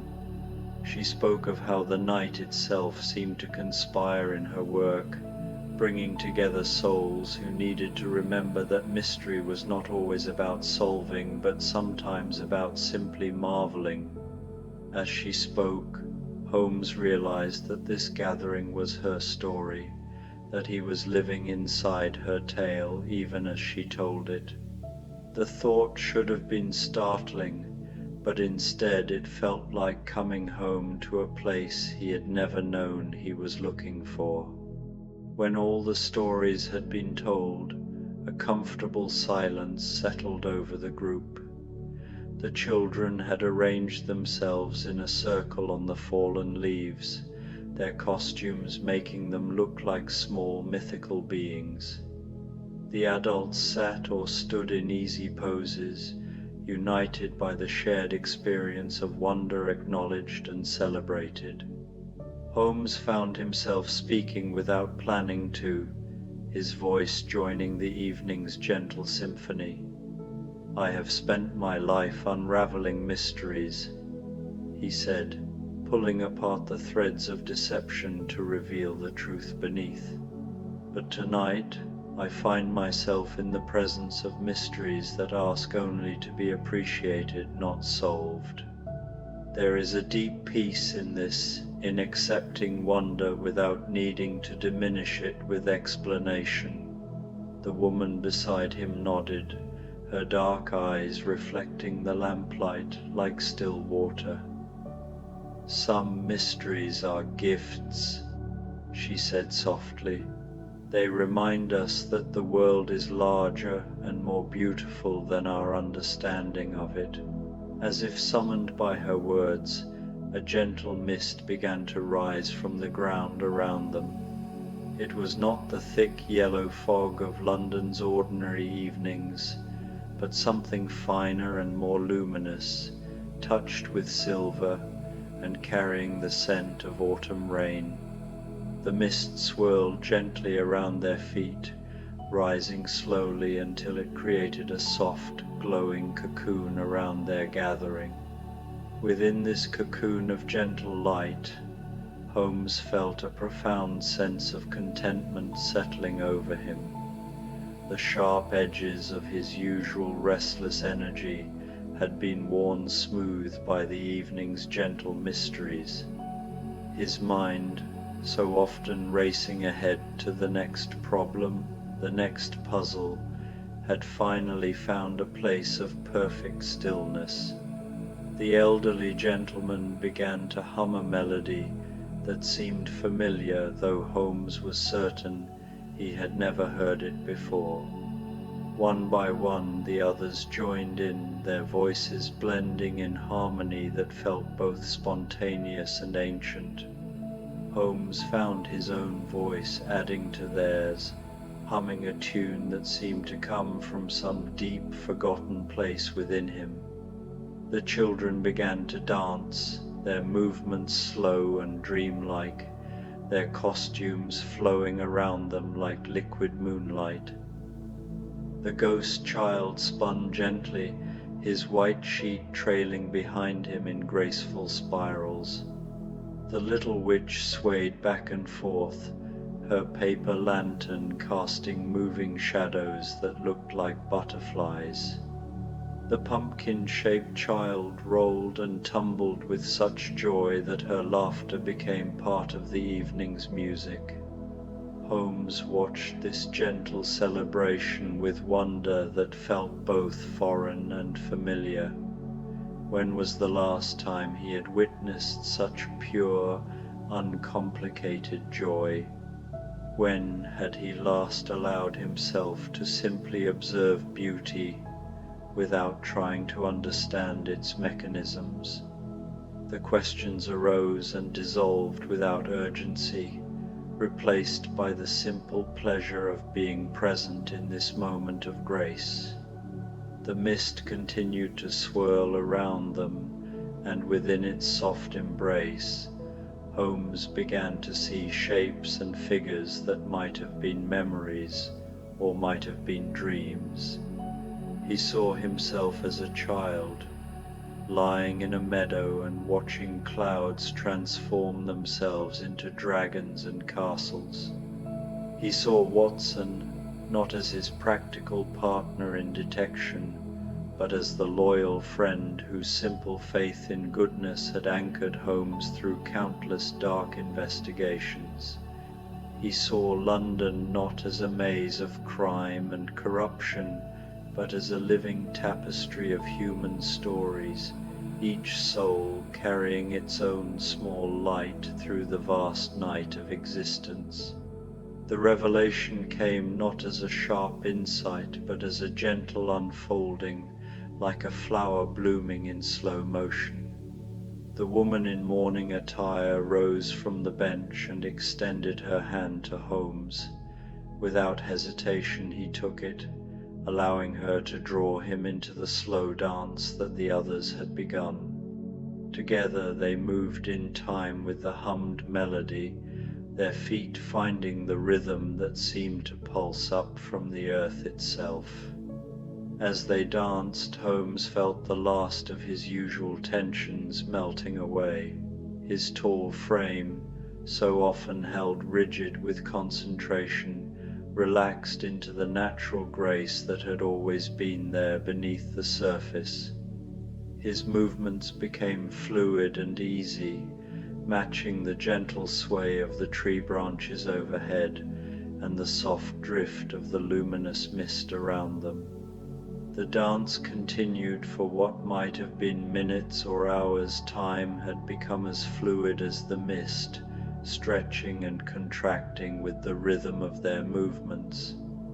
Holmes found himself completely present in each moment, feeling the soft grass beneath his feet, the cool night air against his face, the warm pressure of hands that guided him through steps he seemed to know by heart. Gradually, the mist began to thin, revealing the familiar shapes of the park around them. The gas lamps still burned steadily along the paths, casting their warm circles of light. The oak tree stood as solid and ancient as ever, its branches rustling with the eternal whisper of wind through leaves. But something had changed, some subtle transformation that made everything appear both exactly as it had been and somehow more vivid, more alive. The children were the first to fade, not disappearing but simply becoming less substantial, their forms blending with the shadows until they seemed to be part of the night itself. Their laughter remained a moment longer, floating on the air like an echo of joy, before it too dissolved into the gentle silence of the evening.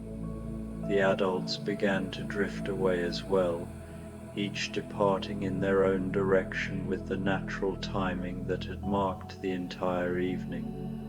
The elderly gentleman tipped his hat to Holmes with a smile that seemed to carry the warmth of a lifetime of kind gestures. The middle-aged man in the burgundy waistcoat placed a gentle hand on Holmes's shoulder before walking away down a path that seemed to lead deeper into the park than any path had a right to go. The young woman in the green dress paused beside the oak tree, her hand resting once more on its bark.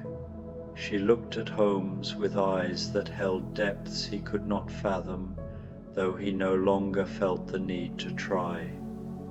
"Thank you," she said simply, "for believing in wonder." Then she too was gone, not walking away, but simply becoming one with the shadows and the rustling leaves. Finally, only Holmes and the woman in mourning attire remained. They stood together beside the stone bench, the silence between them comfortable and complete. Holmes felt no need to ask who she was or where she had come from. Some mysteries, he now understood, were more beautiful when left unsolved.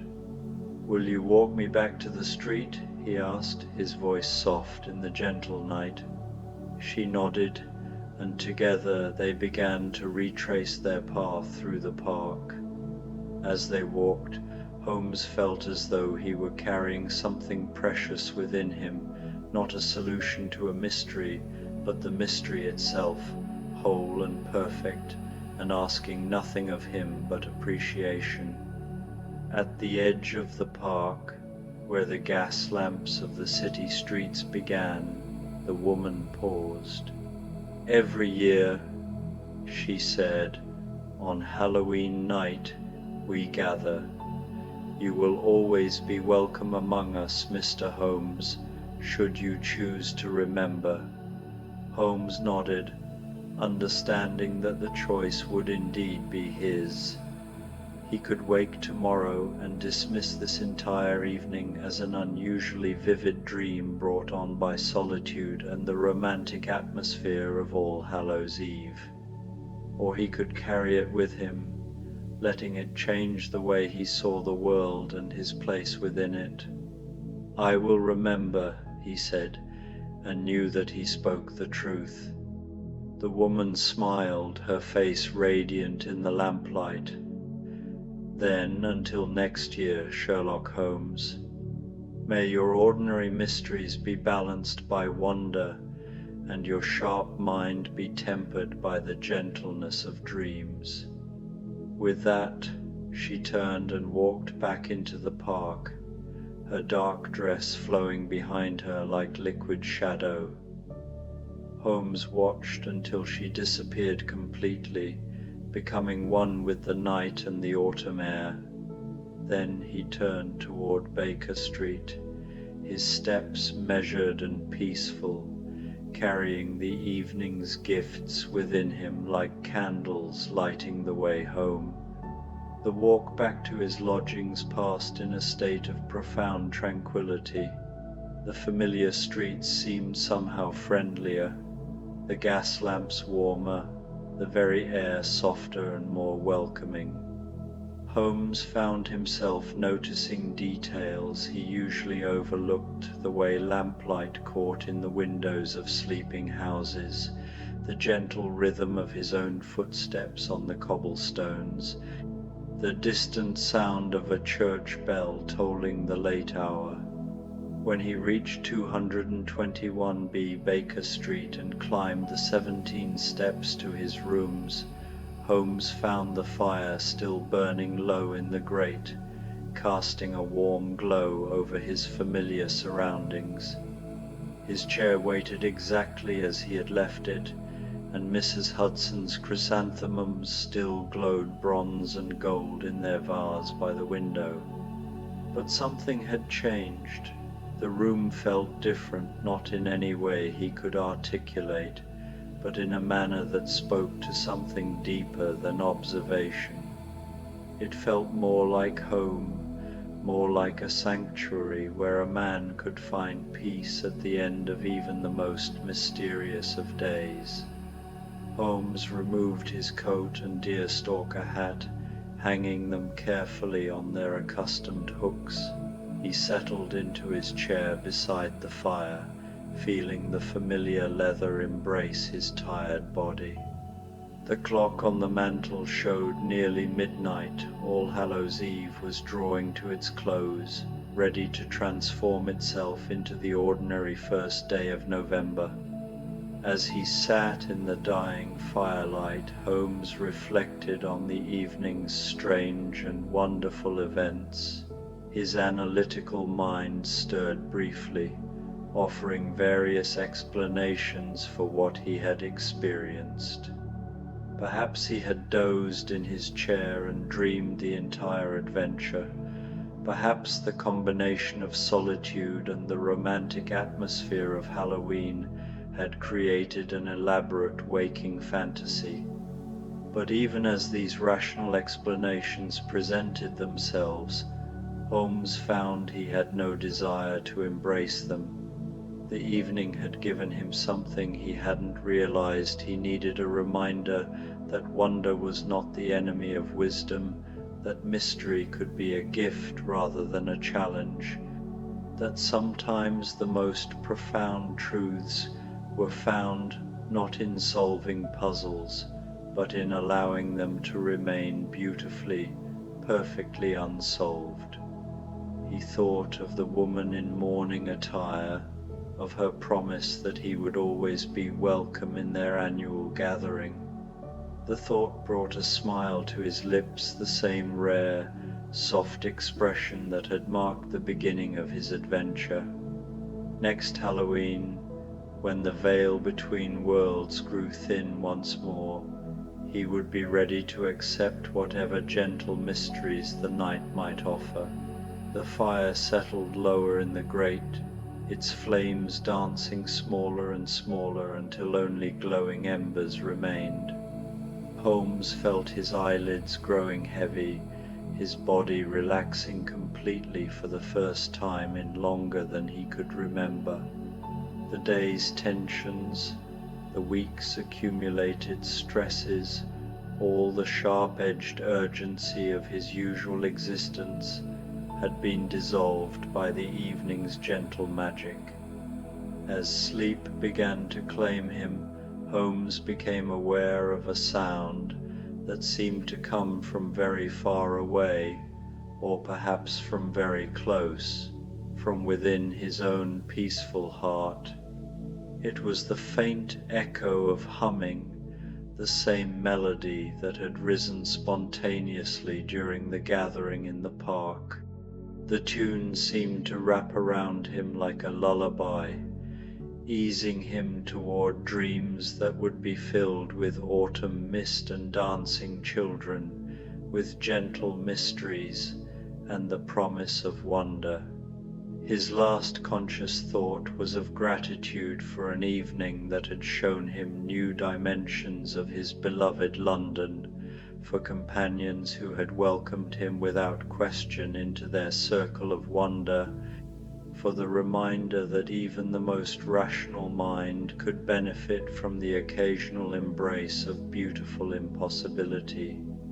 And so Sherlock Holmes, the great detective of Baker Street, drifted into sleep with a smile on his lips and a heart full of Halloween magic. Outside his window, the gas lamps continued their faithful vigil, casting warm circles of light on streets that had witnessed the passing of ghosts and witches, of wandering souls drawn together by the ancient magic of All Hallows' Eve. The night settled into perfect peace, carrying within its gentle embrace the promise that some mysteries were meant to be cherished rather than solved, and that wonder, once discovered, would always find a way to return to those wise enough to leave the door of their hearts standing open to its gentle knock. In his dreams, Holmes danced again in the mist-wrapped park, surrounded by friends he had known for one magical evening and would remember for all his days. And in the quiet hours before dawn, when the ordinary world prepared to reassert itself, the echo of autumn laughter and the scent of impossible flowers lingered in the air around 221B Baker Street, a gentle reminder that even the most analytical minds could be enriched by a touch of Halloween magic. The story of that enchanted evening would live on in Holmes's memory, a secret treasure that would surface in quiet moments throughout the year, bringing with it the peace and wonder of that perfect All Hallows' Eve, when mystery revealed itself not as a problem to be solved, but as a gift to be gratefully received. Title: Dracula's Elara, a Halloween Sleep Story, The Autumn Librarian. The first thing Elara noticed about Castle Ravencroft's library was not the towering shelves that seemed to stretch endlessly toward the vaulted ceiling, nor the ancient leather-bound volumes that lined them like sleeping sentinels. Her eyes were immediately drawn to the way the candlelight danced across the pages of an open book on the central reading table, as if the flames themselves were reading the words. This initial observation wasn't just a fleeting detail, it was a profound introduction to the unique essence of the castle. The flickering light seemed to have a life of its own, hinting at a sentience within the library that transcended its physical form. This wasn't a mere trick of the light, it was an active, almost sentient quality that immediately set the tone for Ilara's new position.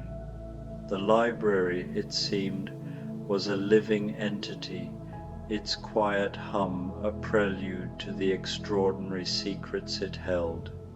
For Ilara, who had always viewed books as silent, patient friends, this dynamic display of light and shadow was both mesmerizing and a little unsettling, a subtle hint that her new role would be far from ordinary. It was a silent invitation to a world where the boundary between the mundane and the magical was paper-thin, a world she had only ever dreamed of inhabiting. She had arrived at the castle that very afternoon, responding to a peculiar advertisement in the village newspaper. Librarians sought for private collection, must appreciate the beauty of old books and quiet nights. Autumn position. Inquire at Castle Ravencroft. The salary mentioned was generous enough to make her overlook the oddity of the timing, who hired a librarian specifically for autumn, and the location, which every villager had described with a mixture of reverence and gentle unease. Ilara had always been drawn to the tranquility of libraries, the smell of aging paper and leather, a comforting scent. The advertisement's emphasis on quiet nights and old books had spoken to her soul, promising a haven of peace and scholarly pursuit. The timing, however, was a curious detail that had gnawed at her. Why only for autumn? It was a question she hadn't dared to voice, instead choosing to believe it was simply a matter of the Count's personal preference. The village's reactions had been even more telling. The people spoke of the Count and his castle with a strange blend of respect for his wealth and status, and a palpable sense of apprehension. Their vague warnings about things being different fueled Ilara's curiosity rather than her fear. She had always found comfort in the unusual, drawn to the stories and secrets that lay just beneath the surface of everyday life. This was an opportunity not just for a job, but for an adventure. The Count Island, particular, the innkeeper had said, polishing a glass with unnecessary vigor, but fair, always fair. Just don't be surprised if things seem a bit different up there. The innkeeper's words were a carefully veiled warning, a mix of local gossip and genuine concern. His nervous energy, the way he scrubbed the glass as if to erase his own words, spoke volumes. Ilara had understood his message implicitly. Castle Ravencroft was not like other places. The fair part of his description was a reassurance that the Count was not malicious, merely eccentric, but the different part left a wide and tantalizing space for her imagination to fill. Was it a matter of ghosts, of odd schedules, or was it something far more otherworldly? The village, nestled at the foot of the hill leading to the castle, seemed to exist in a perpetual state of watchful quiet, its inhabitants bound by a shared knowledge they were reluctant to articulate. Elara, however, was not one to be easily deterred. She had a deep-seated belief that the most interesting stories were often the ones people were afraid to tell. This job wasn't just about managing a collection of books, it was about uncovering the story of the castle itself. Now, as Elara stood in the doorway of the most magnificent library she had ever seen, she began to understand what he meant. The room felt alive in a way that had nothing to do with the occasional flutter of curtains or the soft whisper of pages turning somewhere in the shadows. This wasn't the dusty, stagnant air of a forgotten collection. It was a tangible presence, a thrumming energy that made the very air feel thick with narrative. It was as if the stories within the books had seeped out and were now part of the atmosphere itself, waiting to be discovered. The library was a repository of knowledge, yes, but it was also a place of potent, almost magical energy. The scent of old paper and leather was overlaid with something else, the faint, clean smell of a storm, and the sweet, earthy aroma of autumn leaves. It was a place of sensory overload, but in the most beautiful way imaginable. Every glance revealed a new detail, a misplaced volume, a flickering light, the way the air seemed to shimmer around certain shelves. The room wasn't just a container for stories, it was the stories themselves, breathing and existing in a space all their own. "You must be Miss Elara." The voice was soft, cultured, with the faintest accent she couldn't place. It cut through the gentle hum of the library, yet somehow felt a part of it. She turned to see a tall, elegant man emerging from between the shelves, his movements silent and fluid, as if he too was a part of the castle's living history. His dark hair was silver at the temples, his clothes impeccably tailored despite their obvious age. His fashion, while elegant, seemed to belong to another era, a detail that deepened the mystery surrounding him.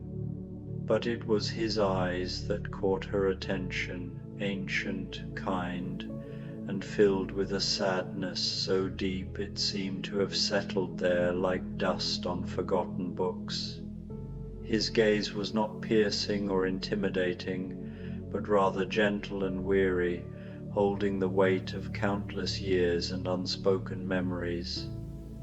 It was the look of a man who had seen too much beauty and too much loss. His presence was not intimidating, but rather magnetic, drawing her in with a sense of profound empathy. He was not just the owner of the library, he was a part of its narrative, a living piece of its history. "Count Ravencroft?" she asked, though she already knew the answer. Her intuition and the village gossip had been correct. He inclined his head gracefully, a gesture of old-world politeness that felt both formal and entirely genuine. "Welcome to my home, Miss Elara. I trust your journey from the village was pleasant." His voice was a calm counterpoint to the vibrant energy of the library, a grounding force in the midst of its magic, very much so. "The autumn colors are breathtaking." She gestured toward the tall windows, where the last light of day filtered through glass that seemed to turn the dying sunlight to liquid amber.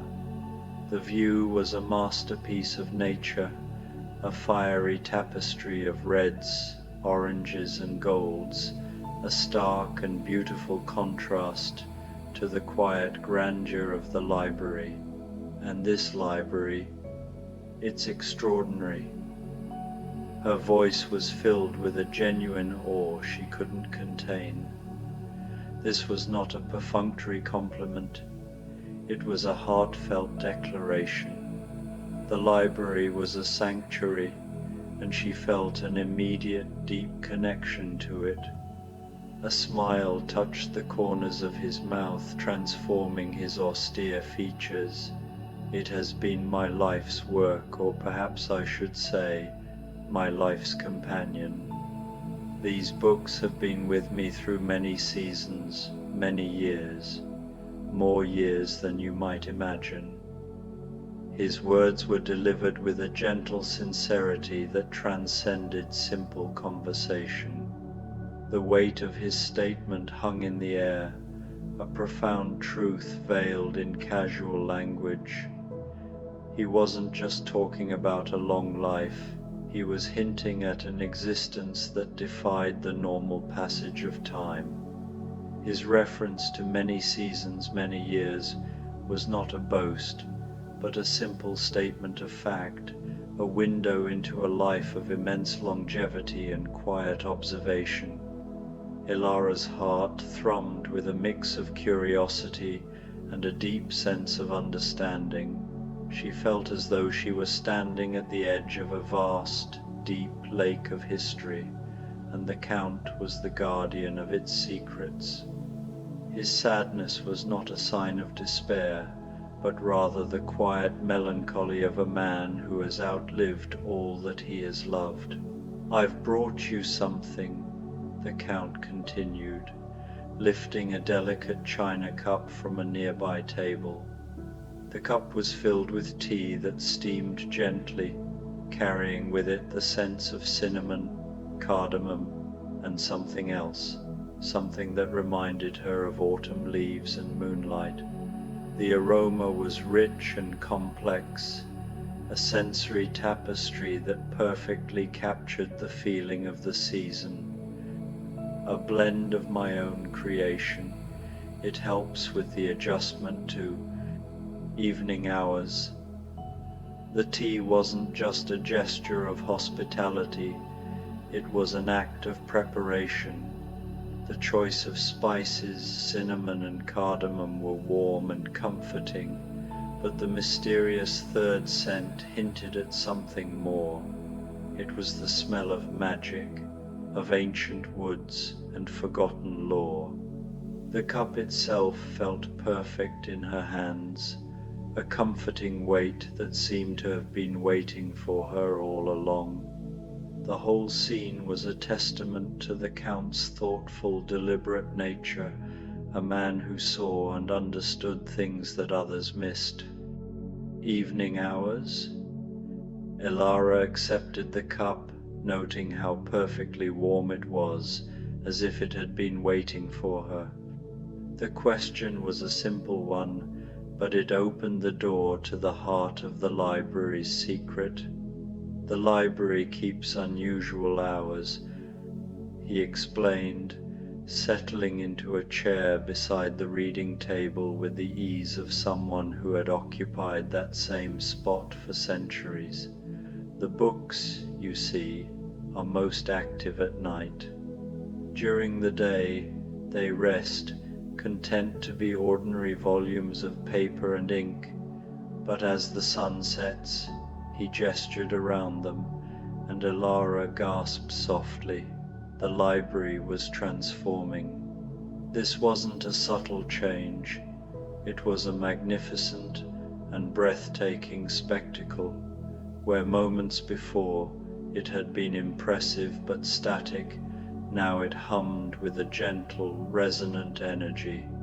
Books on the shelves pulsed with soft light, their titles shifting and changing like living things, revealing secrets to those who knew how to look. A volume on astronomy opened itself, its pages fluttering as constellations rose from the paper to dance in the air above it, a silent ballet of starlight.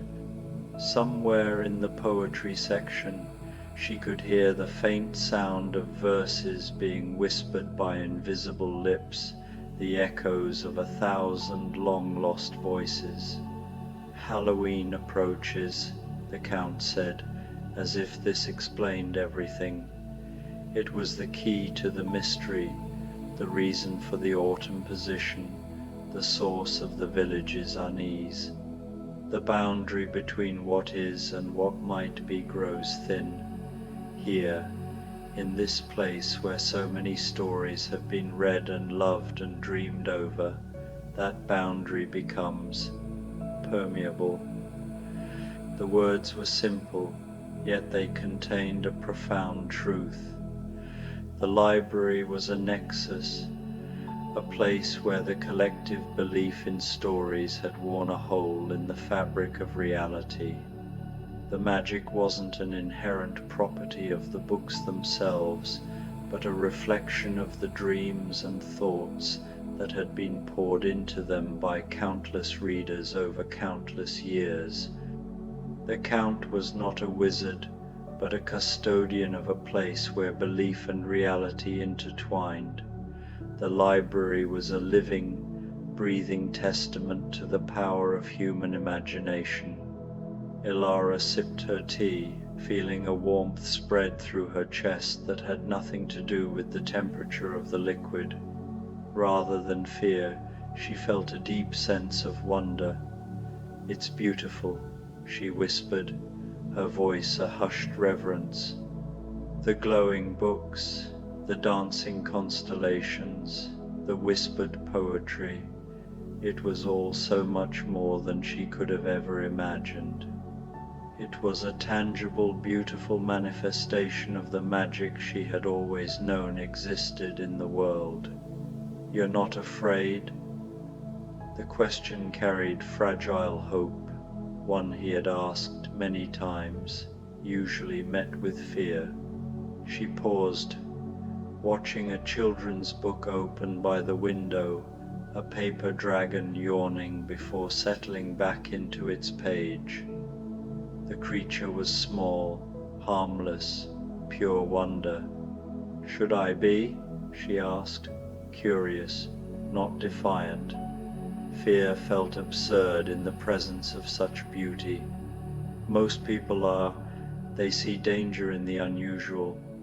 His voice held the faintest trace of hope. "But you see wonder. My grandmother always said the world was full of magic for those who knew how to look. I suppose I've been looking all my life." Her words carried the truth. She had grown up with stories hidden in leaves, starlight, the ordinary made extraordinary. The Count studied her in the candlelight. "She sounds wise." She was. She said libraries were the most magical places, holding every dream ever dreamed. Elara set down her teacup, touching a midnight blue book that pulsed faintly with light. She would have loved this place. His final question was quiet, reverent. What was her name? Helena. Helena Morrison. She was a librarian too, in the city, before she retired to our little village. Elara traced the spine of the blue book with one finger, feeling a pleasant tingling sensation. "She died last winter. It's part of why I wanted this position. I needed to be somewhere that felt like her, like the magic she always saw in books." "Helena Morrison," the Count repeated slowly, and something in his voice made Elara turn. He was staring at her with an expression of amazement. She was small, with silver hair that caught the light, and eyes the same shade of green as yours.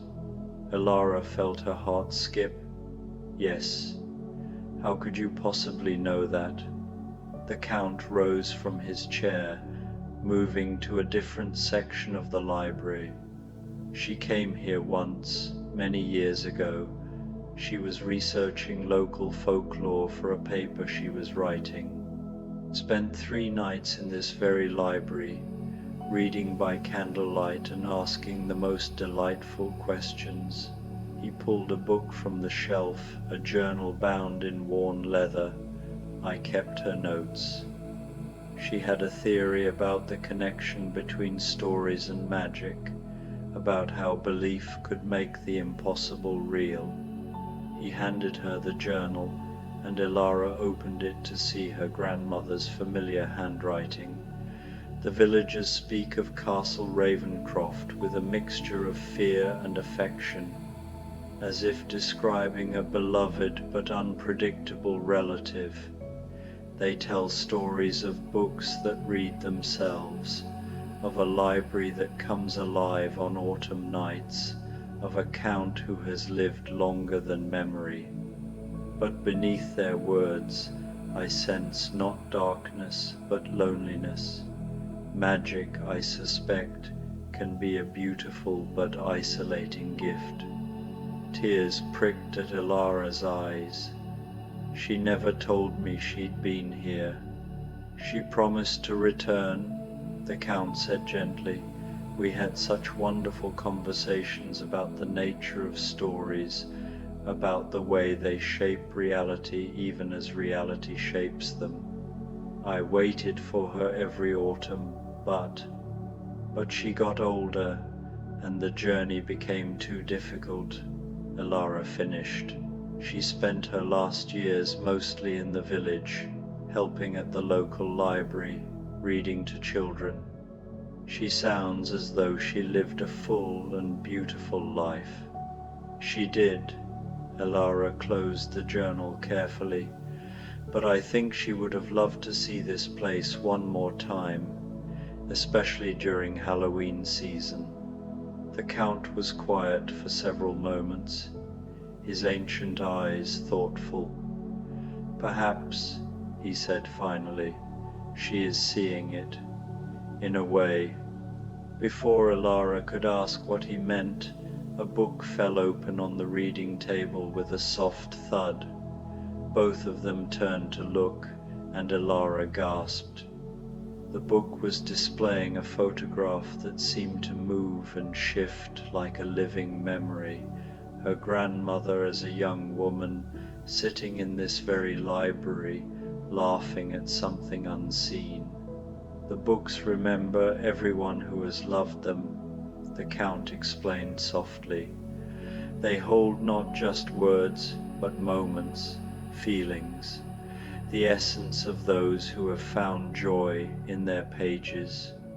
Elara approached the book slowly, watching as the image shifted to show her grandmother at different ages, always surrounded by books, always with that expression of wonder and delight that Elara remembered so well. It's like she's still here, in the ways that matter most, she islanded. The rest of the evening passed like a dream. The Count showed her through the library, explaining the peculiarities of different sections. The history books, he told her, sometimes rewrote themselves to include events that hadn't quite happened yet, possibilities fluttering on the edge of becoming real. The poetry section was particularly active during autumn, with verses composing themselves in the air before settling onto pages like falling leaves. And here, he said, leading her to a cozy nook lined with children's books, is perhaps the most magical section of all. As they approached, the books began to glow more brightly, and Elara heard something that made her heart sing. The sound of her grandmother's voice, reading aloud. She couldn't see the source, but the words were unmistakable, the cadence as familiar as her own heartbeat. She read here often during her visit, the Count explained.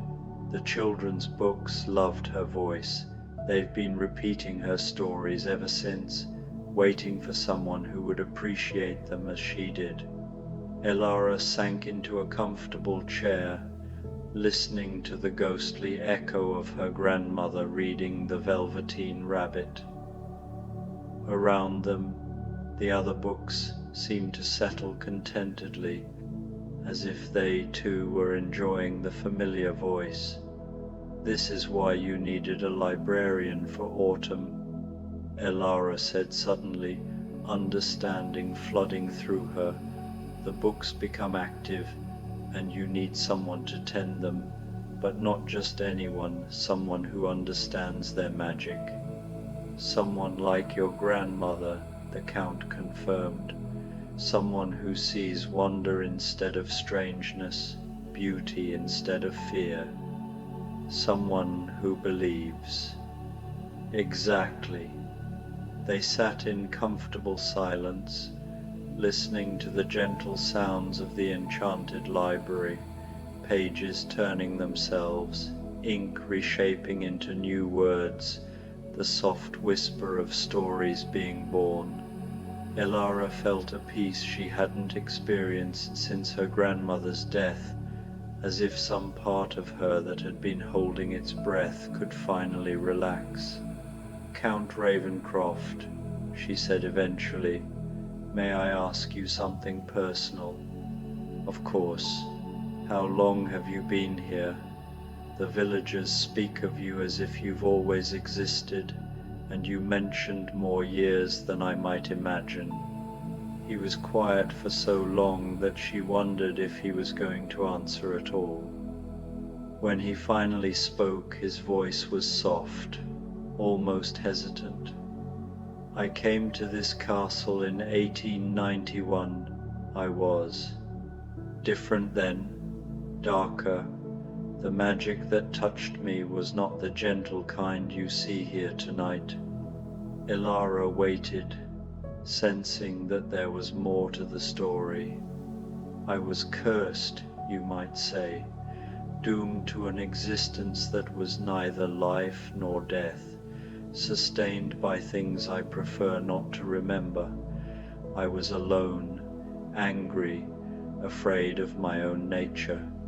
This library was just a room full of books then, beautiful perhaps, but ordinary." He stood and walked to the window, looking out at the star-filled sky.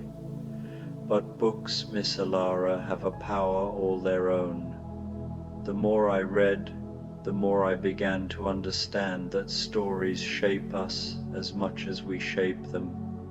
I read tales of redemption, of love conquering darkness, of monsters becoming something more than their nature demanded, and slowly, very slowly, I began to change." "The books changed you?" "The stories changed me. Every tale of hope I read planted a seed. Every happy ending made the darkness in me a little lighter. And then one Halloween night about 50 years ago, something miraculous happened." He turned back to face her, and his smile was radiant. "The books began to respond to the change in me. They came alive, just as you see them now. They had been waiting, I think, for their keeper to become worthy of their magic." "That's beautiful," Elara whispered. "It is now, but I am still not entirely human, Miss Elara. I exist in the spaces between day and night, between story and reality. I thought you should know this before you decide whether to stay." Elara stood and walked to him, reaching out to take his hand.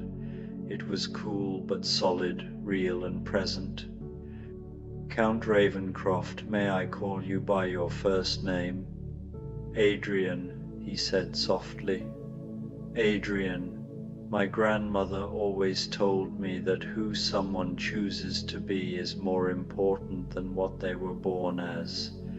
You've chosen to be a guardian of stories, a keeper of wonder. You've created something magical and beautiful. That's who you are." his eyes filled with something that might have been tears, if creatures like him could cry. "Your grandmother raised you well." "She did." Elara squeezed his hand gently. "And I would be honored to help you care for this library." The rest of that first night passed in a blur of wonder. Adrian showed her the cataloging system books, organized not just by subject or author, but by the emotions they evoked, the dreams they inspired. He explained how to feed the more energetic volumes. Poetry books, he told her with a smile, subsisted entirely on applause, while adventure novels preferred the occasional gasp of excitement. As dawn approached, the books began to settle back into ordinary silence, their magic ebbing with the growing light. But even in their dormant state, Elara could feel their potential humming just beneath the surface, waiting for another night to bloom into wonder. "You should rest," Adrian said as the first rays of sunlight crept through the windows. "The cottage at the edge of the grounds has been prepared for you. Tonight, if you're willing, your real work begins." Elara made her way to the cottage as the castle settled into its daytime quietude. The cottage was small but perfect, with a bedroom that looked out over the autumn gardens and a sitting room lined with books, ordinary books that stayed obediently on their shelves, though she fancied she could see them waiting patiently for evening. She slept deeply and dreamlessly, and when she woke, the sun was setting, painting the sky in shades of orange and purple that seemed to call to something deep in her soul. Halloween was only days away, and she could feel the anticipation in the air like electricity before a storm. The library welcomed her back with what could only be described as joy. Books glowed brighter as she passed, and she could have sworn she heard them sighing with contentment. Adrian was there waiting for her, looking more solid and present than he had in the daylight hours.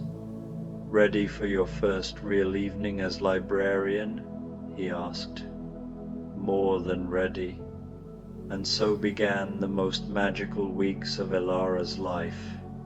Each night she tended the library with Adrian, learning the subtle art of caring for enchanted books. She discovered that the mystery novels occasionally solved themselves if left alone too long, requiring her to gently reset their plots. The cookbooks needed to be prevented from actually producing the foods they described, lest the library become overrun with phantom feasts. And the romance novels had an unfortunate tendency to generate swooning spells in anyone who read them too closely. But it was the children's section that she loved most. There, surrounded by books that remembered her grandmother's voice, she found a piece that had been missing from her life since Helena's death.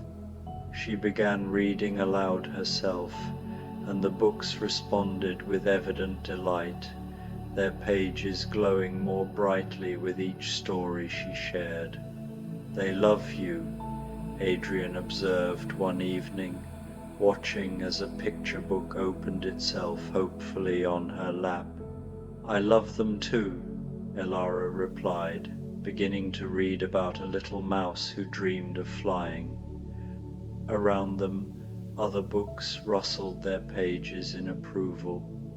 As Halloween drew closer, the magic in the library intensified. Books began writing themselves, creating new stories that reflected the dreams and hopes of everyone who had ever read within these walls. Elara found poems dedicated to her grandmother appearing on previously blank pages, stories that seemed to know her deepest wishes and fears. "It's the season," Adrian explained when she showed him a particularly poignant tale about a young woman who found family among the books she tended. "Halloween is when the boundary between the real and the imagined becomes thinnest. The books are responding to your presence, to your love for them and for this place. They're trying to give you the stories you need." "The stories I need?" "We all have stories we need to hear, Elara. Stories that heal old wounds, that show us we're not alone, that help us understand our place in the world." He gestured around the library. "This place exists to provide those stories to whoever needs them most." On Halloween night itself, the transformation was complete. The library pulsed with such vibrant magic that it seemed almost alive, a great heart beating with the rhythm of countless stories. Books floated freely through the air, their pages streaming behind them like wings. Words rose from their bindings to dance through the air in spirals of silver and gold. And there, in the children's section, Elara saw her grandmother, not solid, not entirely real, but present nonetheless, a shimmer of warmth and love sitting in the reading chair, surrounded by glowing books that leaned toward her like flowers following the Sunday. "Grandmother?" Elara whispered. Helena looked up and smiled, that same expression of wonder and delight that had defined her life. When she spoke, her voice seemed to come from everywhere and nowhere, woven into the very air of the library. "My dearest girl, I knew you would find your way here eventually. How are you? I mean, are you really?" "I'm exactly as real as any story that lives in a reader's heart," Helena said gently, "and this library, dear one, is a place where such stories can take shape." Elara moved closer, noting how the books around her grandmother glowed with particular warmth. "I've missed you so much, and I have been with you all along, in every story you've read, every library you've entered, every moment you've chosen wonder over fear." Helena's eyes sparkled with familiar mischief. "Though I must say, you've found yourself quite an extraordinary position. Adrian has done well with this place." The Count himself appeared then, approaching with evident respect and affection. "Helena, you look exactly as I remember."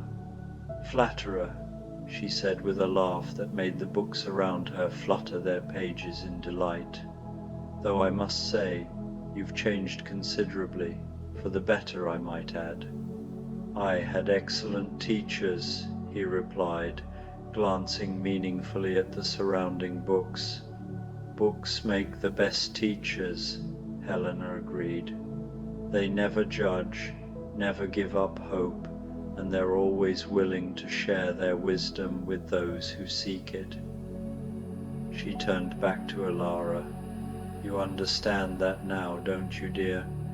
This is where you belong, not just because you can tend the magic, but because you can appreciate it." Elara felt tears on her cheeks, but they were tears of joy rather than sorrow. "Will I see you again? Every time you open a book with love in your heart, every time you share a story with someone who needs to hear it, every time you choose to believe in magic rather than dismiss it." Helena began to fade, becoming more translucent, more story than substance. "Take care of this place, Elara." And take care of Adrian, he's been lonely far too long." As her grandmother's form dissolved back into the warm glow of the books, Elara felt a hand on her shoulder. Adrian stood beside her, his own eyes bright with emotion. "She's right, you know," he said softly. "I have been lonely until now." Elara leaned against his shoulder, feeling the solid comfort of his presence. Around them, the library continued its Halloween celebration, but the frantic energy was settling into something deeper, more peaceful. The books were returning to their shelves, their magic banking like embers that would burn steadily through the long winter ahead. "Will you stay?" Adrian asked. "Not just for the season, but permanently? This library needs a keeper who understands its heart, and I would be honored to share its wonders with you." Elara looked around the library that had become her home, at the books that had welcomed her like old friends, at the man who had shown her magic beyond her wildest dreams. "I can't imagine being anywhere else." As the first light of November dawn began to creep through the windows, the Halloween magic settled into a gentler, more sustainable enchantment. The books returned to their shelves, but retained their glow, their awareness, their love for the woman who tended them with such care. And in the days that followed, as autumn deepened into winter, Elara discovered that the magic of Castle Ravencroft's library wasn't limited to one night of the year. It lived in every shared story, every moment of wonder, every connection between reader and tale. She found her place not just as a librarian, but as a guardian of dreams, a keeper of the thin places where stories and reality touched. And beside her, Adrian continued his own transformation, becoming more human with each passing day, anchored to life by love and stories, and the quiet magic of finding someone who saw wonder in the same places he did. The villagers, who had always spoken of Castle Ravencroft with a mixture of awe and unease, began to tell different stories. They spoke of the kind librarian who had brought warmth to the old castle, of the count who smiled more often now, of books that glowed softly in windows on winter nights like gentle beacons of hope. And sometimes, on particularly magical evenings, visitors to the library reported seeing a silver-haired woman sitting in the children's section, reading aloud in a voice full of love and wonder. The books, they said, always listened with perfect attention, and the stories she told had a way of following listeners home, living in their hearts long after the words had ended. For in the end, that's what the best stories do. They find their way into the spaces between heartbeats, into the quiet moments before sleep, into the part of the soul that still believes in magic. And in Castle Ravencroft's library, surrounded by books that loved their readers as much as they were loved in return, those stories lived on, creating their own gentle enchantment that would last far beyond any single Halloween night. As Elara settled into her new life, tending books by candlelight and sharing stories with Adrian through the long, peaceful evenings, she often remembered her grandmother's words. The world was full of magic for those who knew how to look for it. She had looked, and she had found not just magic, but home. And in the children's section, where the most beloved books lived, a whisper of Helena's laughter could still be heard on quiet nights. reminding anyone who listened that the best stories never truly end, they simply find new ways to begin again. Frankenstein, a Halloween sleep story, the creature's Halloween garden.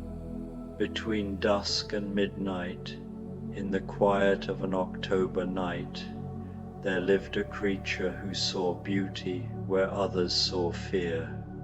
He had spent years wandering the edges of civilization, not seeking trouble but a place to belong. He hoped his unusual appearance would be seen as part of the world's rich tapestry, not as something to be feared. His travels had taken him through deep forests and moonlit meadows. He had learned to read the subtle moods of nature, from morning mist to the quality of silence that came with the first frost.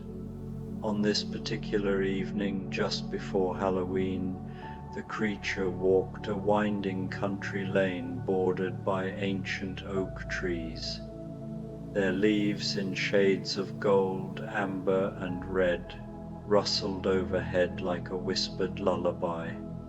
He paused often, listening to the drip of dew and the distant call of a night bird, his breath slowing to match the rhythm of the leaves. The full moon hung in the sky, transforming the familiar world into a dreamlike landscape. Under its light, shadows held wonder instead of fear, and the creature's reflection in a still pond seemed less frightening, blessed with a kind of dignity. He moved silently along the path, his steps hushed not from fear, but from a desire not to disturb the evening's peace.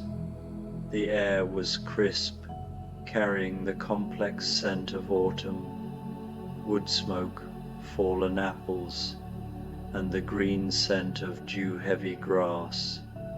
As he walked, breathing deeply of the night air, he noticed something unusual ahead, a warm, golden light spilling from beyond a low stone wall along the lane. It was no harsh glare of modern lamps, but a softer radiance, like candle flames behind amber glass or a hearth glowing through the long night.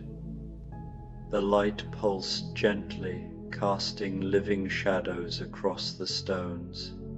Drawn by instinct, the creature approached. The wall was old, moss-soft, its mortar seams sprouting pale flowers that glowed ghost-like in the moonlight. Closer now, he heard faint sounds, something like laughter mingled with wind, and beneath it, the murmur of many small flames. His heart quickened, not with fear but with anticipation, as if before a long-awaited gift. With reverence, he placed his hands on the stone and peered over. The sight stole his breath. Beyond stretched rolling hills like a vast green quilt, covered with rows of pumpkins glowing as though each held a private Sunday. Some were round and smooth as fallen moons, others lumpy and misshapen, full of character. Tiny ones gleamed like jewels, while giants looked fit for a feast, broad enough for carvings, deep enough to hold whole constellations of candles. But what truly enchanted him were the jack-o'-lanterns, hundreds scattered through the fields, each carved with care, each glowing with warm, living light. They seemed a congregation of friendly spirits, faces lifted to the moon in welcome. Some bore simple triangular eyes and jagged grins, playful or inviting.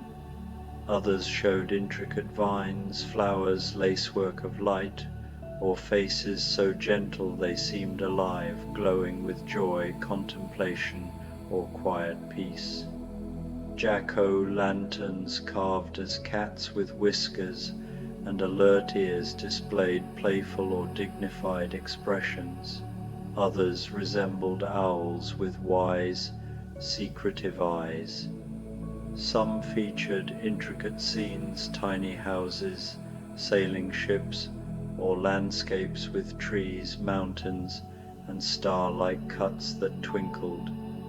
The creature noticed the jack-o'-lanterns were arranged harmoniously, with smaller ones clustered around larger ones like children around grandparents. Elaborate carvings were placed for multi-angle viewing, while simpler faces lined pathways through the pumpkin patches. Candlelight flickered, casting shifting shadows and light. Flames burned bright, revealing carved details, or dimmed, creating mysterious shadows, as if the pumpkins whispered in an ancient language of flame. "Beautiful, aren't they?" a soft, calm voice said from behind.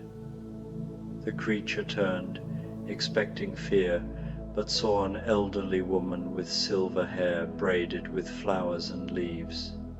Her lined face and warm, deep brown eyes showed no fear, only kind curiosity, as if she'd been expecting him. A woman in a rust-colored wool sweater, the color of autumn leaves, carried a wicker basket filled with small pumpkins and gourds. Around her neck was a tiny carved pumpkin. Yes, the creature said, his voice gentle. "They are beautiful." The woman smiled. "I'm Eleanor," she said simply, "and I suspect you're admiring my Halloween garden." The creature looked at the glowing expanse. "You created all of this?" "Over many years," Eleanor said, setting down her basket. "It started with one small pumpkin patch, but it grew. The pumpkins wanted to become something special." She gestured toward a group of glowing jack-o'-lanterns. "It became a kind of calling, creating different moods and personalities. And each year more people came to visit. It must take enormous amounts of work," the creature said quietly. "The best kind," Eleanor replied, "work that feeds the soul and brings joy to others. Would you like to see them up close?"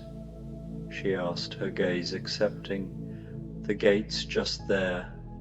The creature hesitated, accustomed to being feared.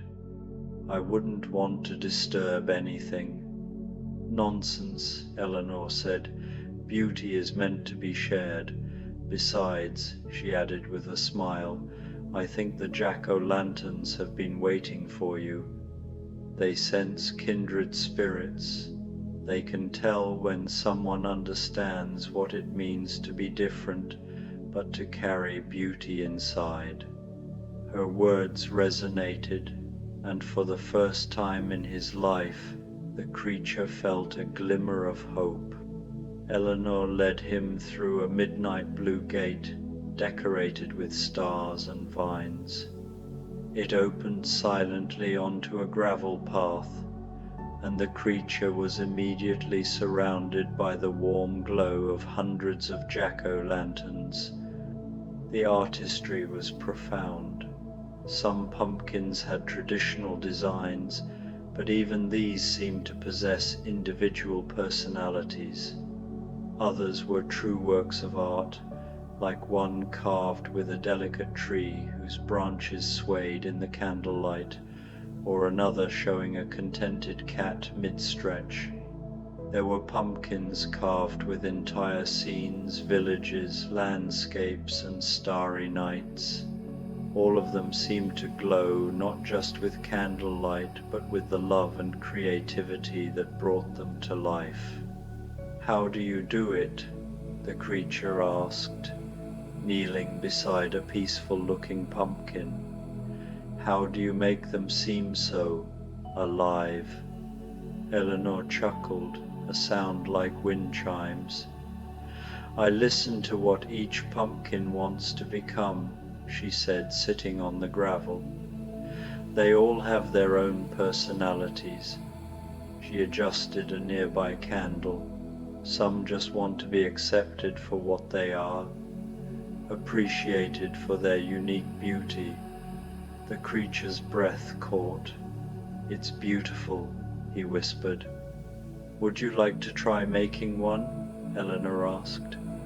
"I'm not sure I have the skill," he said, looking at his large hands. "I'm afraid I might ruin it." Eleanor's smile was gentle. "Skill can be learned, but the desire to create is a gift. I can see you have it." She led him to a section with rows of waiting pumpkins and a table of carving tools. She selected a perfect round orange pumpkin. "This one," she said, placing it on the table. "I think this one has been waiting for you." The creature approached, hesitant, and Eleanor began to explain the process. Under Eleanor's guidance, the creature began to work. His large hands, usually clumsy, moved with surprising grace as he cut the top and hollowed out the pumpkin. The simple, rhythmic task was deeply peaceful. Eleanor worked beside him, offering tips on how to scrape the walls and save the seeds. "What would you like your jack-o'-lantern to express?" she asked. The creature considered this. "Hopeful," he said slowly. "Not happy, but hopeful, as if it's looking toward the future with quiet confidence." Eleanor nodded. "Hope is a beautiful choice. It suggests someone who has known difficulty but still believes in possibilities." As he began carving, Eleanor told him stories. She spoke of the year she carved 50 tiny pumpkins to create an entire fairy village, a place so magical children left offerings, convinced real fairies had moved in. Eleanor told him about a jack-o'-lantern that looked just like her late husband, a comforting shrine for those who missed him. She also shared the story of a famous artist who offered to buy some pumpkins, but she refused, explaining they were part of a larger, magical whole. The creature found deep focus in the work. He started with the eyes, carving them oval with a hopeful, upward tilt. He then created a small, simple nose, carefully balancing the face's features. Finally, he carved the mouth, not a smile, but a subtle, knowing upturn at the corners, as if sharing a secret. When he finished, Eleanor placed a candle inside. As the flame lit, the creature's jack-o'-lantern came alive, its hopeful expression glowing. "It's perfect," the creature breathed. And it was not perfect in a technical sense, but perfect in how it captured the quiet confidence and gentle optimism he had hoped to express. "It's you," Eleanor said simply. "It has your spirit. That's what the best art does. It reveals the inner life of its creator." Together, they carried the new jack-o'-lantern to a spot where it fit perfectly, its light joining the others. Eleanor produced 2 cups of hot, fragrant cider. They settled on a wooden bench, surrounded by the warm glow of hundreds of faces. "I come here every Halloween night," Eleanor said, "to tend the garden and keep the lights burning bright. It's a vigil for the magic of the season." Each jack-o'-lantern, she explained, represents hope and imagination. "Don't people find it strange?" the creature asked. Eleanor's eyes twinkled. Oh, people have theories. Some say it's haunted or maintained by fairies. The children love the magic pumpkin place, and adults who still believe in magic understand it's special. As the night deepened, more visitors arrived. A family with young children came first, whispering in wonder as they pointed at their favorite carved faces. The creature expected to feel anxious, but the garden's magic made him feel peaceful. Children weren't afraid. They saw him as part of the magic. One little girl asked if he had made a pumpkin. I helped, he said, pointing to his hopeful creation. It's beautiful, she said. It looks like it knows something happy is going to happen. Her words filled him with warmth. As the evening went on, more visitors arrived, teenagers, an elderly couple, and college students. Their initial cynicism or curiosity turned to awe. Eleanor moved among them, a gracious hostess, refilling candles and offering cider, her movements full of satisfaction. The creature became her co-guardian. His keen eyes spotted candles that had gone out, and his hands carefully relit them. He gently lifted children to see over the crowd and helped tired elderly visitors find a stool. His presence, initially startling, quickly became welcomed. People began to smile, recognizing him as a keeper of this special, magical place. "Excuse me," a middle-aged woman approached him as he was adjusting a candle that had shifted in its pumpkin home. "Could you tell me about this one?" She gestured to an elaborately carved jack-o'-lantern that displayed a scene of a forest at moonlight, complete with tiny deer picked out in delicate detail and trees whose branches seemed to sway in the candlelight. "Eleanor carved this one 3 years ago," the creature replied, his voice growing more confident with each interaction. She said it was inspired by a dream she had about a magical forest where all the woodland creatures gathered on Halloween night to share stories and celebrate the turning of the season. If you look closely, you can see rabbits hiding among the tree roots, and there's even a tiny owl perched in the upper branches. The woman leaned closer, her eyes widening as she discovered each hidden detail.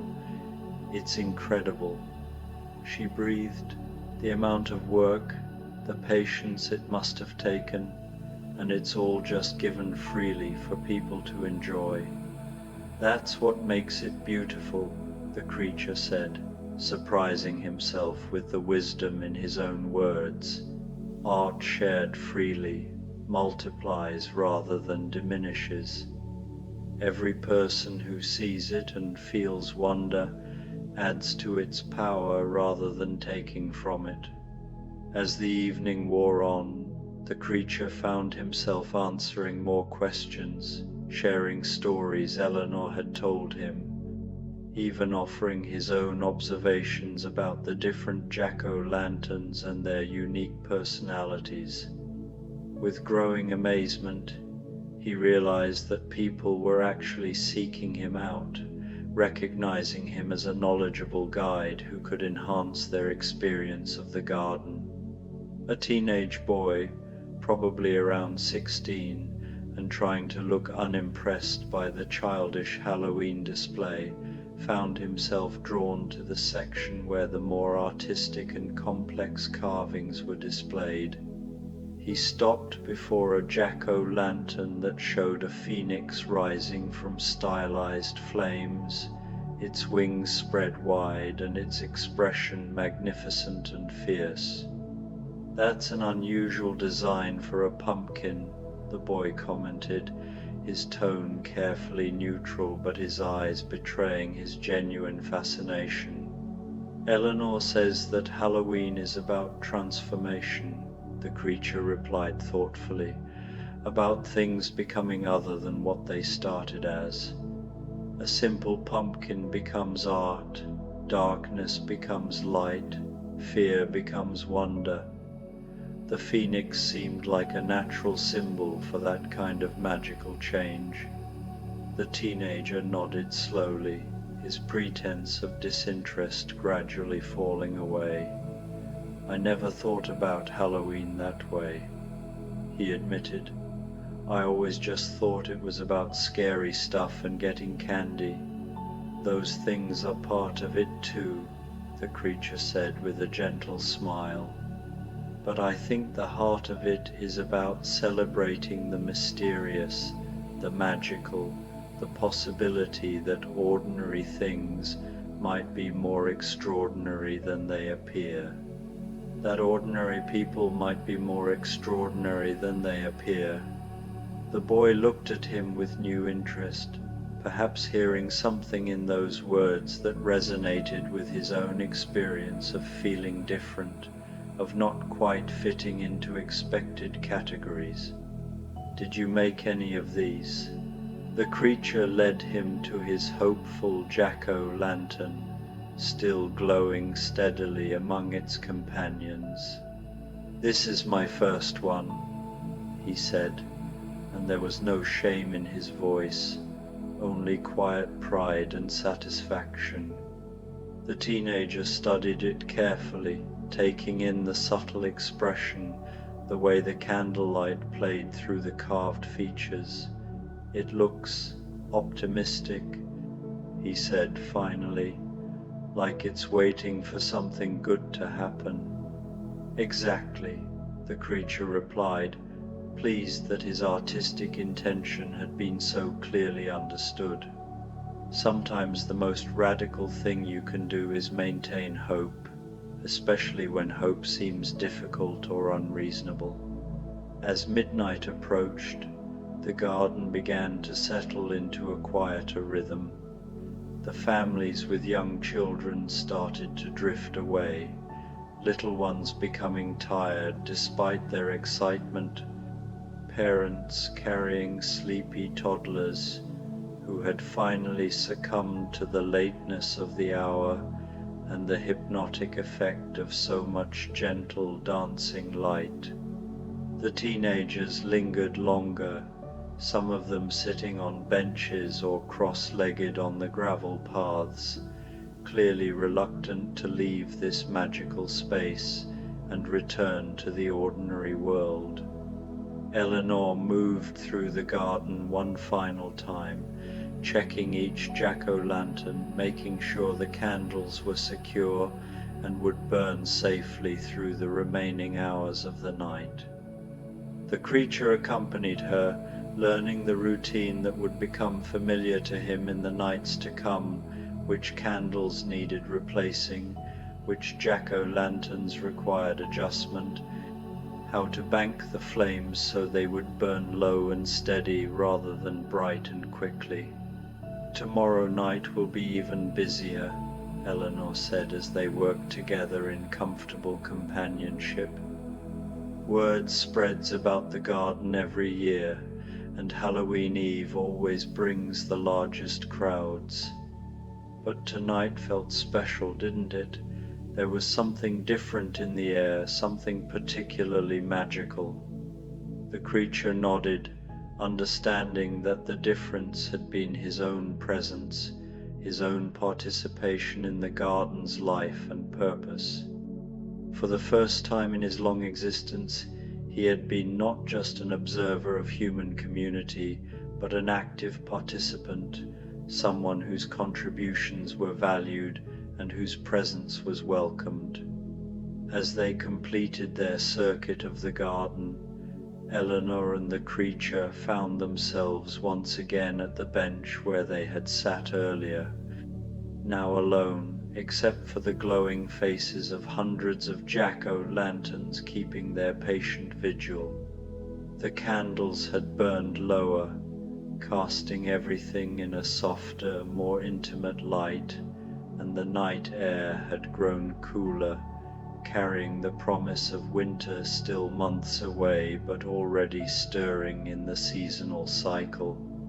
"Thank you," the creature said quietly, his voice carrying depths of gratitude that went far beyond simple politeness, "for tonight, for letting me be part of this, for showing me what it feels like to belong somewhere, to contribute something meaningful to the world."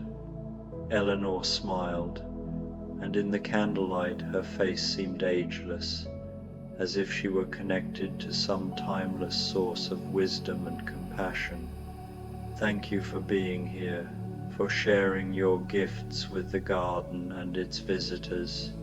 You have a natural talent for this work, you know.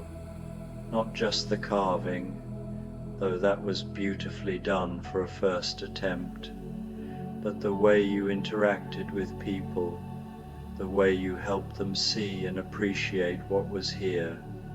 There's something about your presence that makes the magic more accessible, more real." She paused, looking around at the glowing garden, at the jack-o'-lanterns that seemed to nod approval in the gentle night breeze.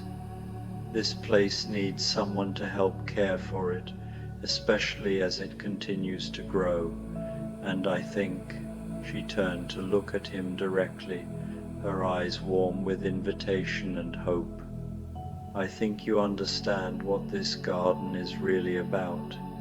It's not just about Halloween, or pumpkins, or even art.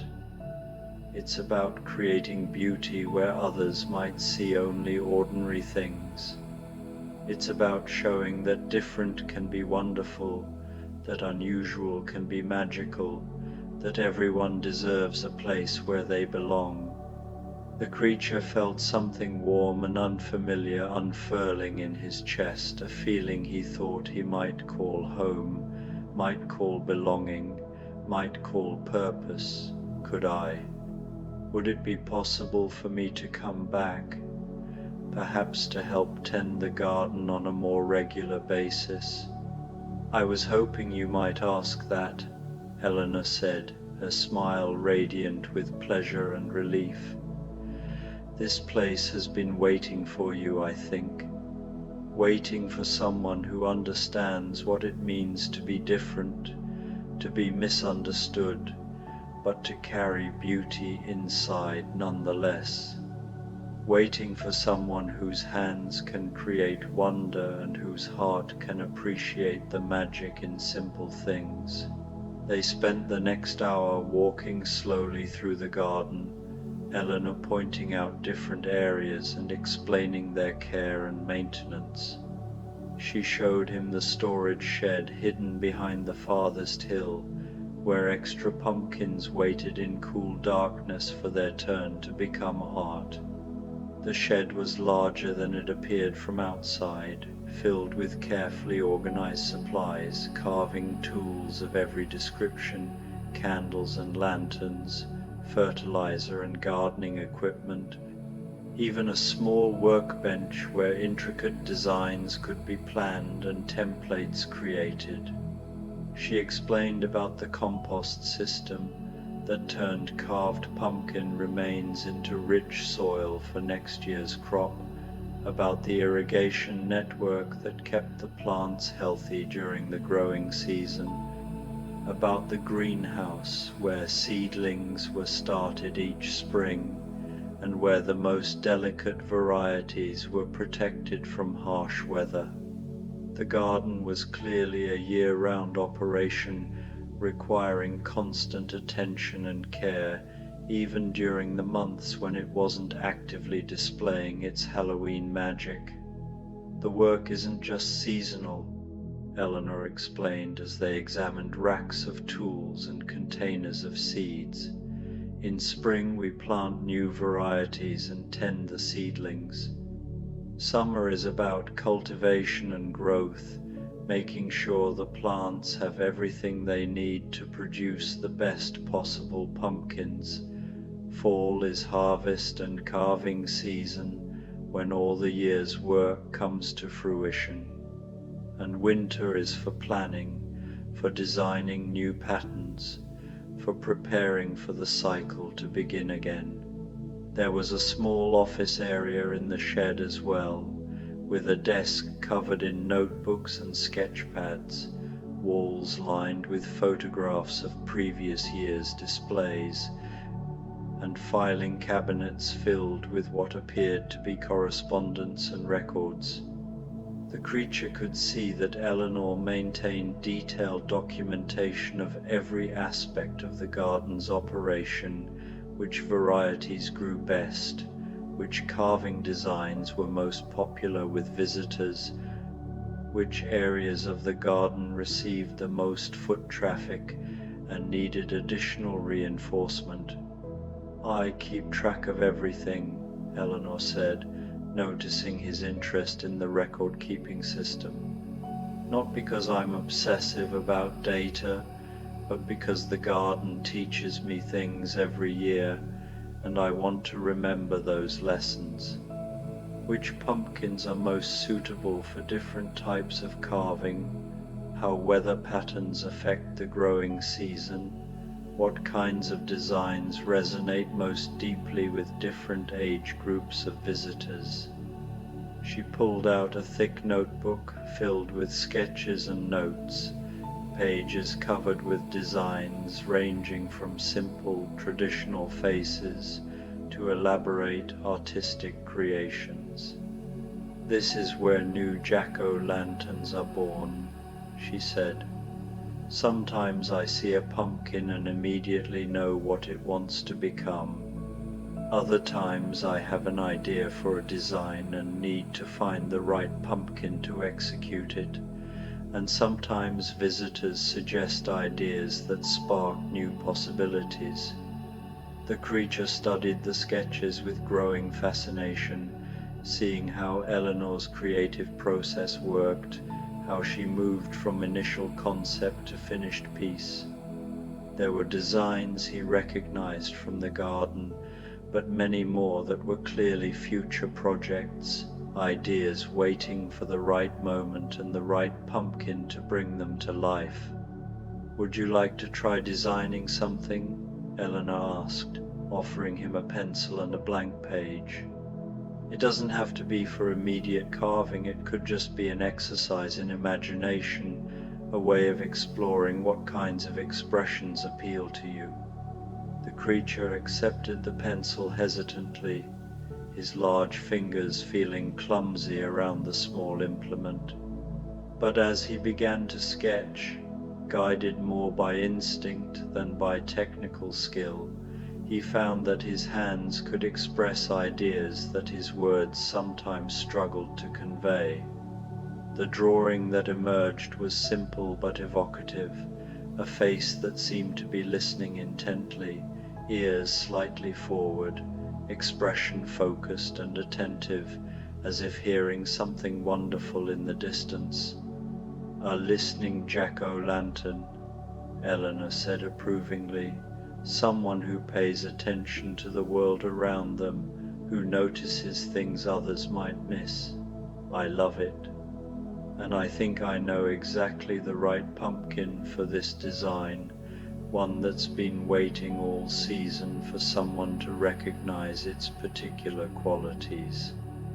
As they prepared to leave the shed and return to the main garden, Eleanor handed him a set of keys, old brass keys that felt warm and substantial in his palm.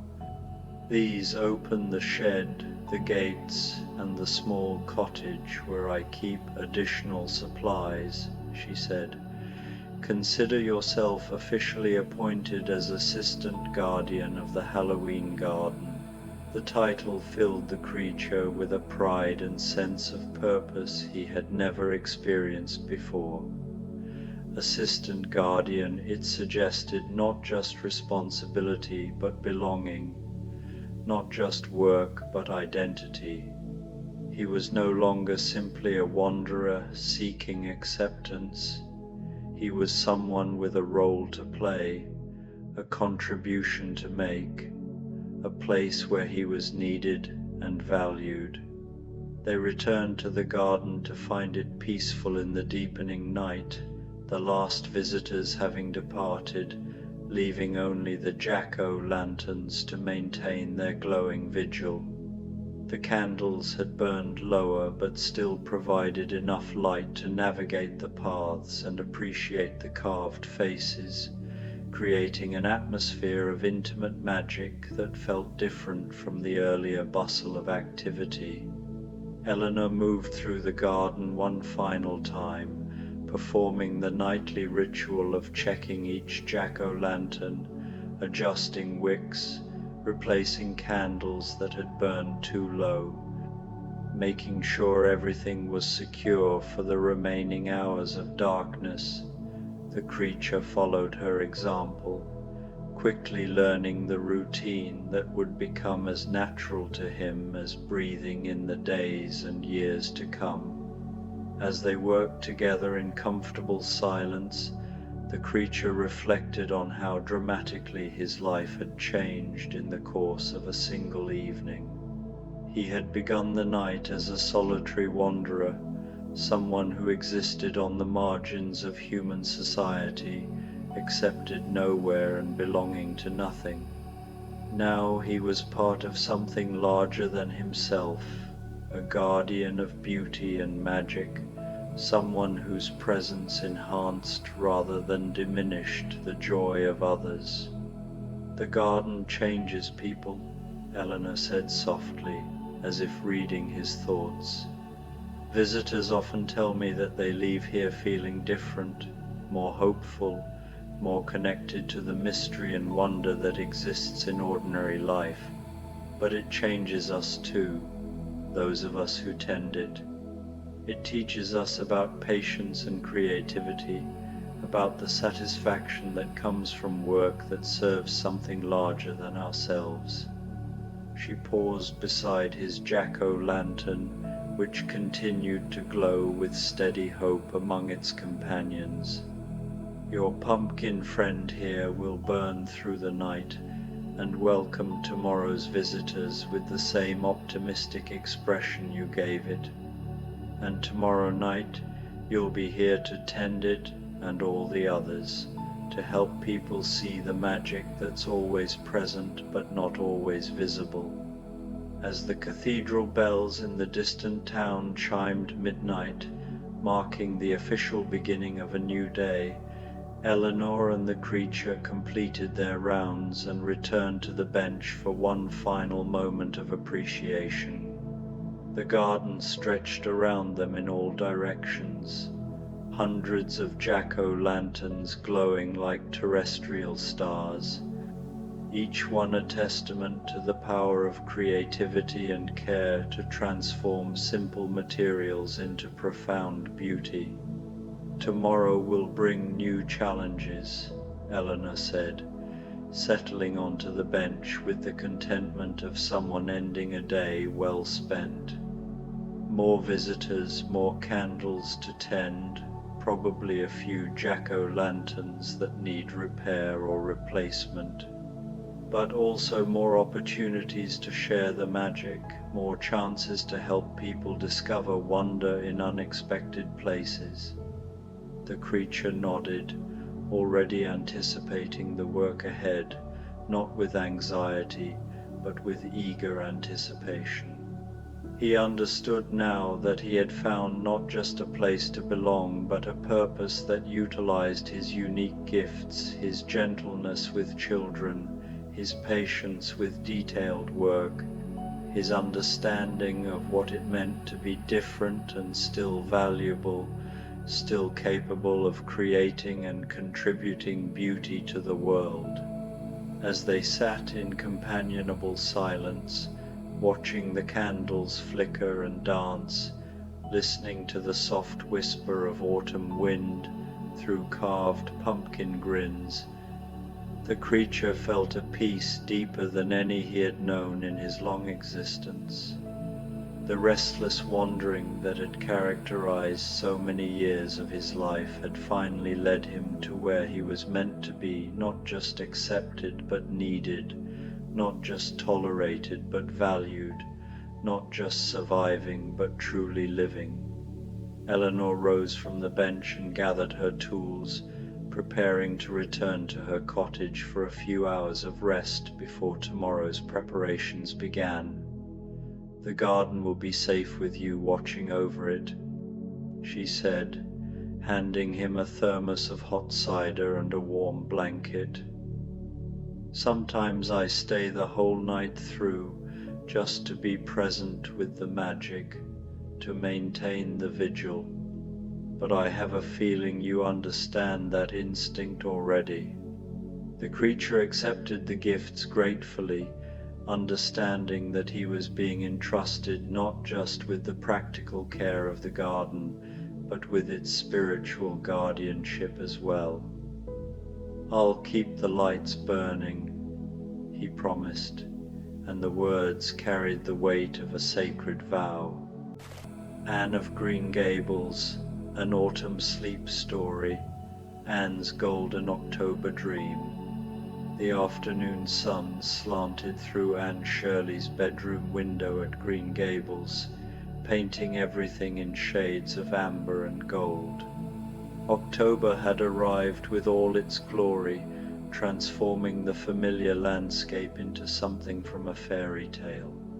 The fields beyond the window rolled gently toward the horizon, dotted with shocks of harvested corn that stood like golden sentinels in the fading light. Anne sat at her writing desk, but her pen lay forgotten as she gazed out at the maple trees that lined the lane, their leaves now burning bright as flames against the pale autumn sky.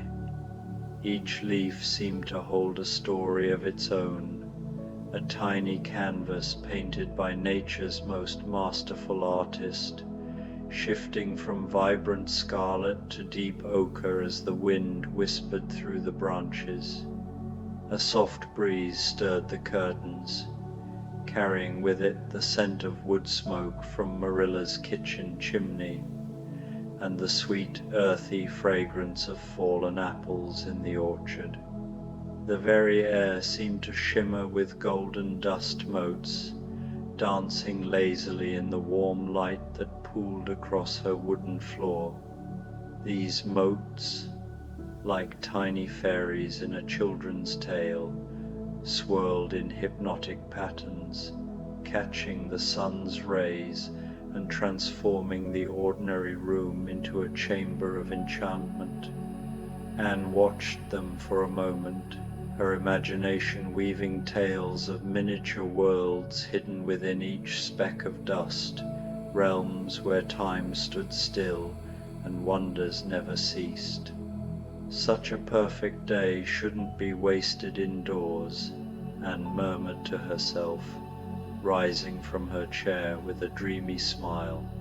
She wrapped her blue wool shawl around her shoulders, the one Marilla had knitted with such care the previous winter, its stitches tight and even, a testament to hours spent by the fireside with clicking needles and quiet determination. The shawl carried the faint scent of lavender from the sachets Marilla tucked into the drawers, a subtle reminder of home and comfort. As Anne adjusted it, she felt a surge of gratitude for the simple luxuries that Green Gables provided, so different from the sparse, threadbare coverings of her earlier years. She made her way downstairs, her footsteps light on the creaky wooden stairs that had borne the weight of generations before her. The house itself seemed alive in the autumn light, its walls absorbing the golden hues and radiating a warmth that went beyond mere temperature. The kitchen welcomed her with its familiar warmth, the heart of Green Gables, where so much of daily life unfolded. Marilla stood at the counter, her hands busy with pie dough, flour dusting her dark sleeves like a light snowfall on evergreen branches. The scent of cinnamon and nutmeg filled the air, mingling with the yeasty sweetness of bread rising on the windowsill, its dough slowly expanding under a clean tea towel, promising fresh loaves for the evening meal. "Off for another of your rambles?" Marilla asked, not looking up from her work, though her tone held its usual note of gentle indulgence. There was a rhythm to Marilla's movements, a practiced efficiency born of years managing the farm alone before Anne's arrival, her rolling pin gliding smoothly over the dough, shaping it into perfect circles for apple pies made from the orchard's bounty. "The trees are calling," Anne said softly. "Can you hear them?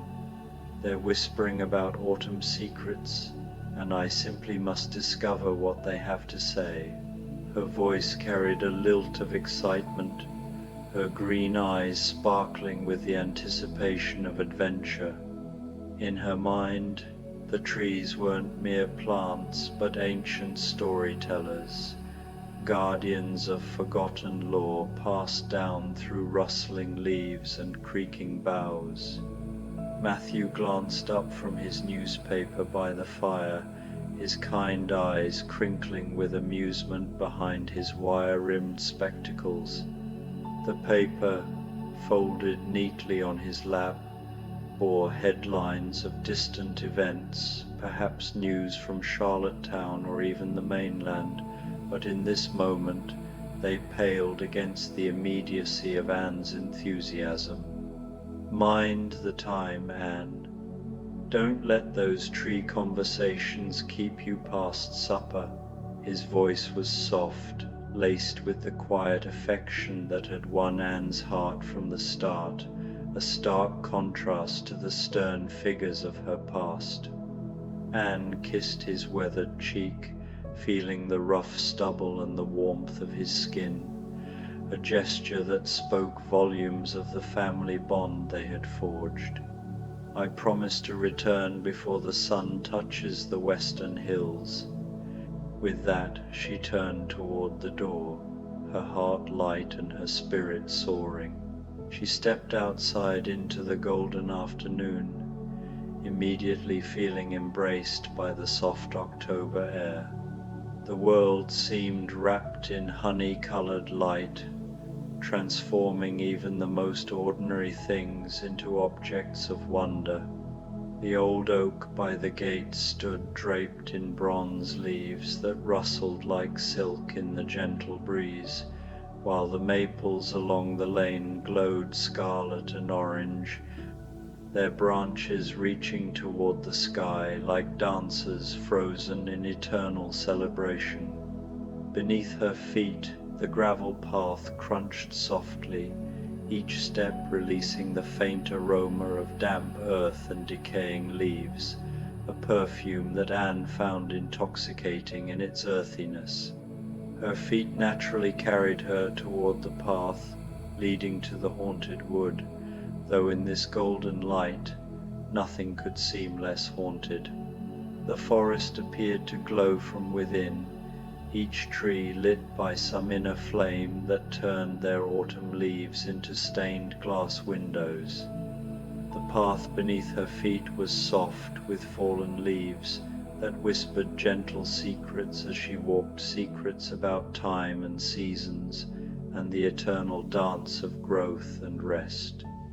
As she ventured deeper, the canopy overhead formed a living archway, filtering the sunlight into dappled patterns that played across her face and hands like a gentle caress.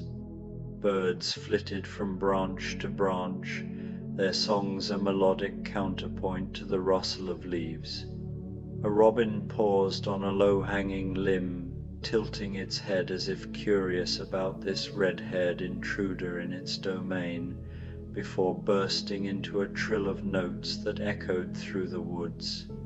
Anne smiled, imagining the bird as a messenger from the forest spirits, welcoming her into their realm. The air grew cooler under the shade, yet it retained the day's warmth, a perfect balance that invigorated her senses. As Anne wandered deeper into the woods, she felt the familiar peace that always came when she left the busy world behind. Here, time moved differently, governed not by clocks but by the ancient rhythms of root and branch, of sunlight filtering through leaves and small streams babbling their way toward distant seas. The brook she crossed via a moss-covered log gurgled merrily, its clear water reflecting the colorful foliage above like a mirror to another world. Tiny fish darted in the shallows, silver flashes against the pebbled bed, and Anne paused to watch them, marveling at the intricate web of life that thrived unseen.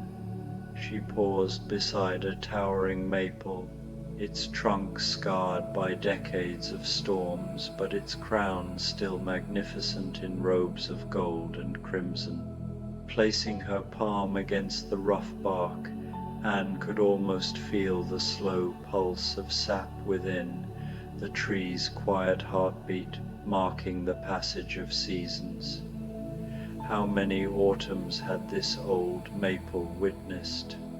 How many children had played beneath its branches? How many lovers carved their initials in its bark? How many dreamers like herself had sought solace in its shade? The bark felt alive under her touch, textured with deep grooves that told stories of lightning strikes, harsh winters, and resilient growth. She traced one scar with her finger, wondering about the storm that had caused it, perhaps a tempest from years ago, when Green Gables was new and Matthew was a young man. The thought filled her with a deep sense of connection not just to this tree, but to all the countless souls who had walked these paths before her and found the same peace she was discovering now. She was part of a long chain of wonder seekers, each generation finding magic in the turning leaves and golden light of October afternoons. This realization brought a quiet joy, a feeling of continuity that bridged past and present, making her feel less alone in the vast tapestry of time. Continuing along the winding path, Anne noticed how the light seemed different here, softer and more golden than anywhere else. It fell through the canopy in long, slanted beams that illuminated floating particles of pollen and tiny insects dancing their ancient aerial ballet. Everything seemed touched with enchantment, spider webs strung with dewdrops that sparkled like diamonds, mushrooms growing in fairy rings around the bases of ancient oaks, tiny wild flowers still blooming bravely despite the advancing season. She knelt to examine a cluster of late-blooming asters, their purple petals defiant against the encroaching chill, and inhaled their faint, honeyed scent, which mingled with the richer aromas of moss and leaf mold. The forest floor was a mosaic of fallen leaves, acorns, and pine cones, each element contributing to the underfoot cushion that muffled her steps. Anne picked up a particularly vibrant leaf, twirling it between her fingers, admiring how the veins formed intricate patterns like rivers on a map. Her imagination took flight. Perhaps this leaf had traveled from distant lands, carried by birds or winds, to land here in this Prince Edward Island wood, a wanderer like herself. She walked slowly, savoring each step, each breath of the crisp autumn air. Her mind, usually so busy with thoughts and stories and grand plans for the future, gradually grew still and peaceful. The gentle sounds of the forest leaves rustling overhead, a distant woodpecker's rhythmic tapping, The soft call of crows high in the canopy combined into a natural symphony that seemed designed specifically to soothe troubled hearts and quiet restless minds. A squirrel scampered across her path, its bushy tail flicking as it paused to regard her with bright eyes, before darting up a tree with an acorn clutched in its paws. After what felt like hours but might have been only minutes, Anne found herself in a small clearing she'd never noticed before. It was perfectly circular, surrounded by towering trees whose branches met overhead to form a natural cathedral. Sunlight streamed through gaps in the leaves, creating pillars of light that illuminated the space like divine rays in a sacred hall. In the center of this woodland sanctuary grew the most beautiful tree she had ever seen, an enormous maple whose trunk was silver white like birch bark, but whose leaves glowed with every possible shade of autumn: deep crimson, bright gold, warm orange, and rich purple, all shimmering together in the dappled sunlight.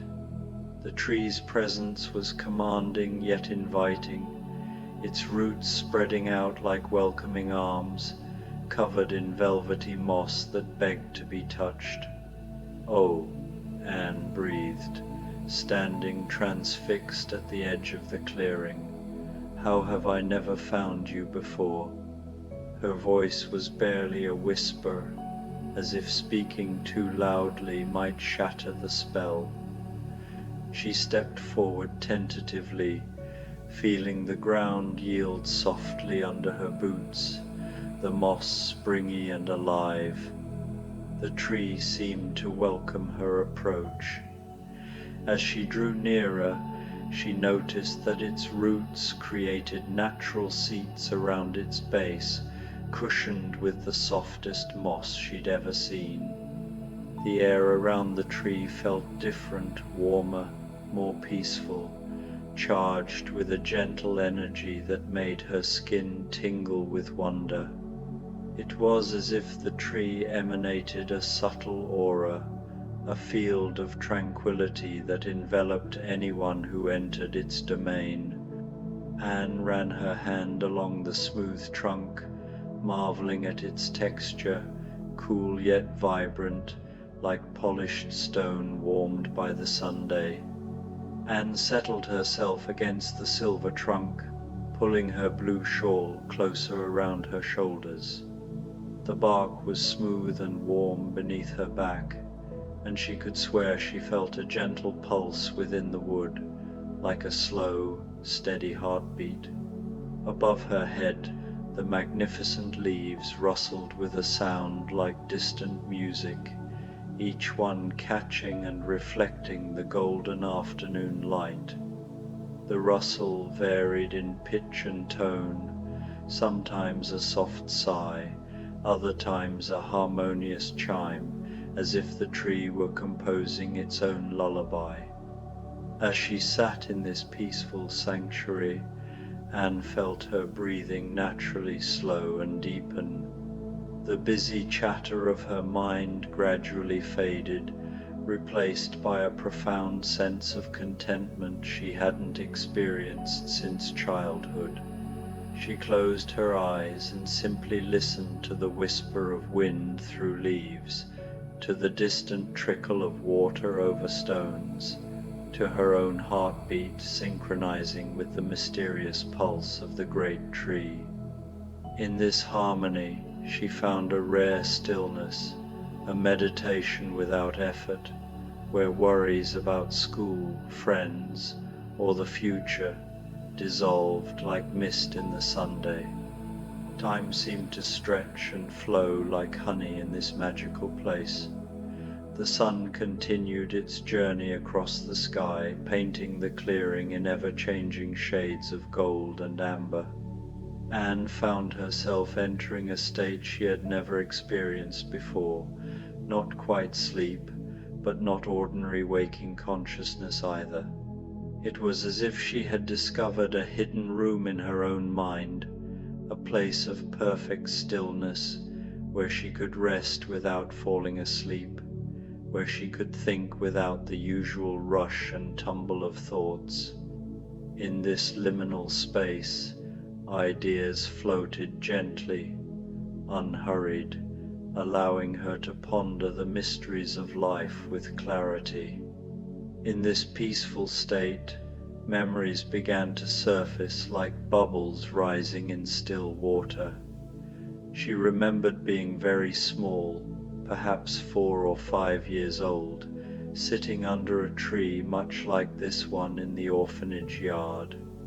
The orphanage grounds had been bleak, with hard-packed earth and few comforts, but that solitary tree had been her refuge, its sparse leaves offering shade and a semblance of beauty in an otherwise grey existence. Even then, she had felt this same sense of connection to the natural world, this understanding that trees were somehow more than just wood and leaves. They were ancient beings, patient and wise, willing to share their peace with anyone humble enough to sit quietly in their presence. She recalled whispering secrets to that tree, confiding dreams of a better life, and feeling, in her child's heart, that it listened. She remembered the first autumn after coming to Green Gables, how overwhelmed she had been by the sheer beauty of Prince Edward Island in October. Everything had seemed impossibly vivid after the grey walls and bare yards of her previous life, the brilliant reds and golds of the maples, the purple and bronze of the oaks, the way the light seemed to pour like liquid gold over the rolling fields and quiet farmhouses. Matthew had found her crying in the orchard that first October day, not from sadness but from an excess of beauty that her young heart could barely contain. He had sat beside her silently, offering a handkerchief and his quiet presence, teaching her without words that such beauty was meant to be shared. More memories flowed, the winter evenings by the fire, where Marilla's knitting needles clicked in rhythm with the crackling logs, spring mornings when the first crocuses pushed through the soil, symbols of hope, summer afternoons by the lake of shining waters, where reflections danced like living jewels. Each season at Green Gables had woven itself into her soul, but autumn held a special magic, a time of harvest and reflection, of letting go and preparing for renewal. Occasionally, Anne would open her eyes to watch a leaf spiral down from the canopy above, its descent so slow and graceful it seemed choreographed by invisible hands. Each falling leaf glowed briefly as it touched the mossy ground, as if the earth itself was blessing these gifts from the sky. Some leaves seemed to pause in mid-air, caught by updrafts of warm air, or tiny whirlwinds that existed only for a moment before releasing their treasures to continue their gentle journey downward. She collected a few, pressing them between her fingers, noting how their colors blended in perfect harmony, a lesson in the beauty of diversity. A family of squirrels emerged from their hidden homes, chattering softly as they gathered acorns near Anne's feet. They seemed completely unafraid of her presence, as if they recognized her as someone who belonged in this place of peace. One bold squirrel approached closer, its eyes bright with curiosity, before scampering away with its prize. A red cardinal landed on a branch just above her head, its bright feathers vivid against the golden leaves, and sang a few clear, sweet notes before flying away on crimson wings. The bird's song lingered in the air, a melody that evoked joy and melancholy in equal measure, reminding Anne of the fleeting nature of such perfect moments. Anne opened her small leather journal, thinking to capture some of the magic of this moment in words. But as she lifted her pen, she found herself simply sitting with the blank page, understanding somehow that this experience was too profound, too sacred, to be reduced to mere words. Instead, she simply held the journal against her heart and let the peace of the clearing fill every corner of her being. The leather cover, worn from use, felt comforting, a vessel for thoughts yet unformed. The afternoon light grew richer and more golden as the sun began its descent toward the western hills. Long shadows stretched across the clearing, but instead of bringing darkness, they seemed to deepen the sense of peace and sanctuary that surrounded the great tree. The air cooled slightly, carrying hints of the coming evening, yet the warmth from the tree sustained her. Fireflies began to emerge, their tiny lights blinking like earthbound stars among the twilight shadows. Their glow started faint, growing brighter as the light dimmed, creating a constellation on the forest floor. Anne watched the fireflies dance their ancient ballet, their lights creating patterns in the air that seemed almost like a language of pure joy. She felt herself becoming part of their dance, part of the tree's slow breathing, part of the clearing's eternal peace. The boundaries between herself and the natural world around her seemed to dissolve, leaving only a profound sense of belonging, of being exactly where she was meant to be. In this unity, she pondered deeper truths, the interconnectedness of all things, how a single leaf's fall could echo through the ecosystem, nourishing the soil for future growth. As the first real stars began to appear in the darkening sky above the canopy, Anne heard the distant sound of the supper bell from Green Gables. The gentle bronze voice carried across the forest, calling her back to the warm kitchen and the loving family that waited for her there. But instead of feeling pulled away from this magical place, she felt as though she was carrying its peace with her, wrapped around her heart like an invisible shawl. Rising slowly, she brushed off her skirt, taking one last look at the silver maple, committing its image to memory. The walk back was unhurried, the path now bathed in the soft glow of twilight. The leaves underfoot seemed to guide her, their whispers turning to farewells. As she emerged from the woods, the lights of Green Gables twinkled ahead, a beacon of home. The orchard apples gleamed in the fading light, and the chimney smoke curled lazily into the sky. Anne quickened her pace slightly, eager to share fragments of her adventure over supper, though she knew the deepest magic would remain her secret, tucked away in her soul for quiet reflection on future autumn days. She rose slowly from her mossy seat, placing her palm one last time against the silver bark of the remarkable tree. "Thank you," she whispered, and she could swear she felt the tree's response, a gentle warmth that traveled up her arm and settled in her chest like a blessing.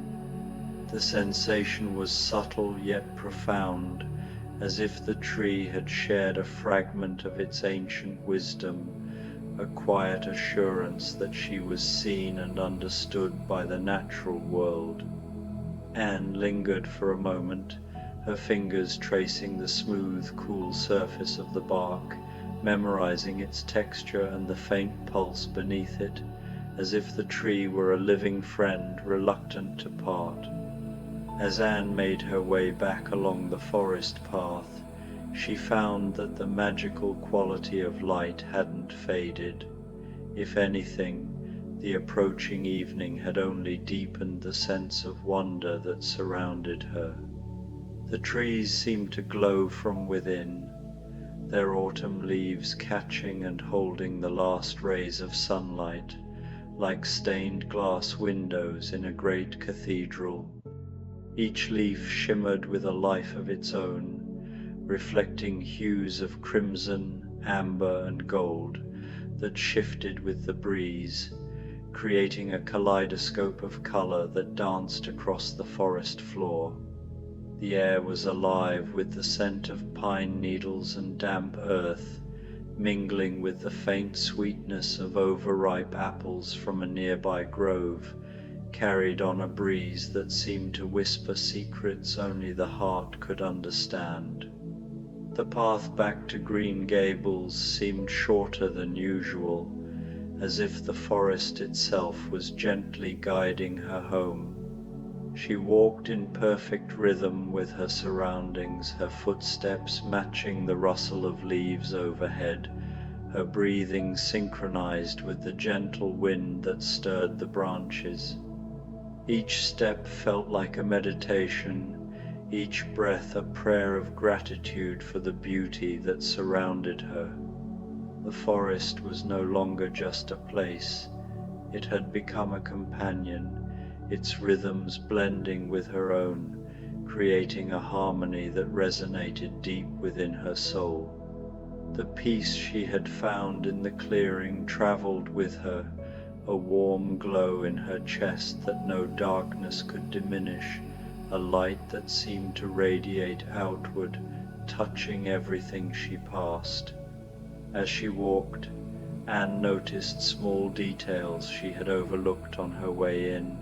A cluster of late-blooming violets tucked beneath a fern, their delicate petals a soft contrast to the bold colors of autumn. A spider web stretched between two branches, its threads glistening with tiny beads of dew that caught the fading light like miniature prisms. A lone hawk circling high above, its silhouette sharp against the deepening blue of the evening sky. These small wonders added to the tapestry of her experience, each one a reminder that beauty existed in both the grand and the minute, waiting to be noticed by those who walked with open hearts. When the familiar outline of Green Gables appeared through the trees, its windows golden with lamplight, Anne felt a surge of love for the home that had sheltered her dreams and nurtured her spirit. The farmhouse stood sturdy and welcoming, its whitewashed walls glowing softly in the twilight, a beacon of comfort in the gathering dusk. She could see Matthew's silhouette moving about in the kitchen, probably helping Marilla with the evening preparations, his quiet presence a steady anchor in her life.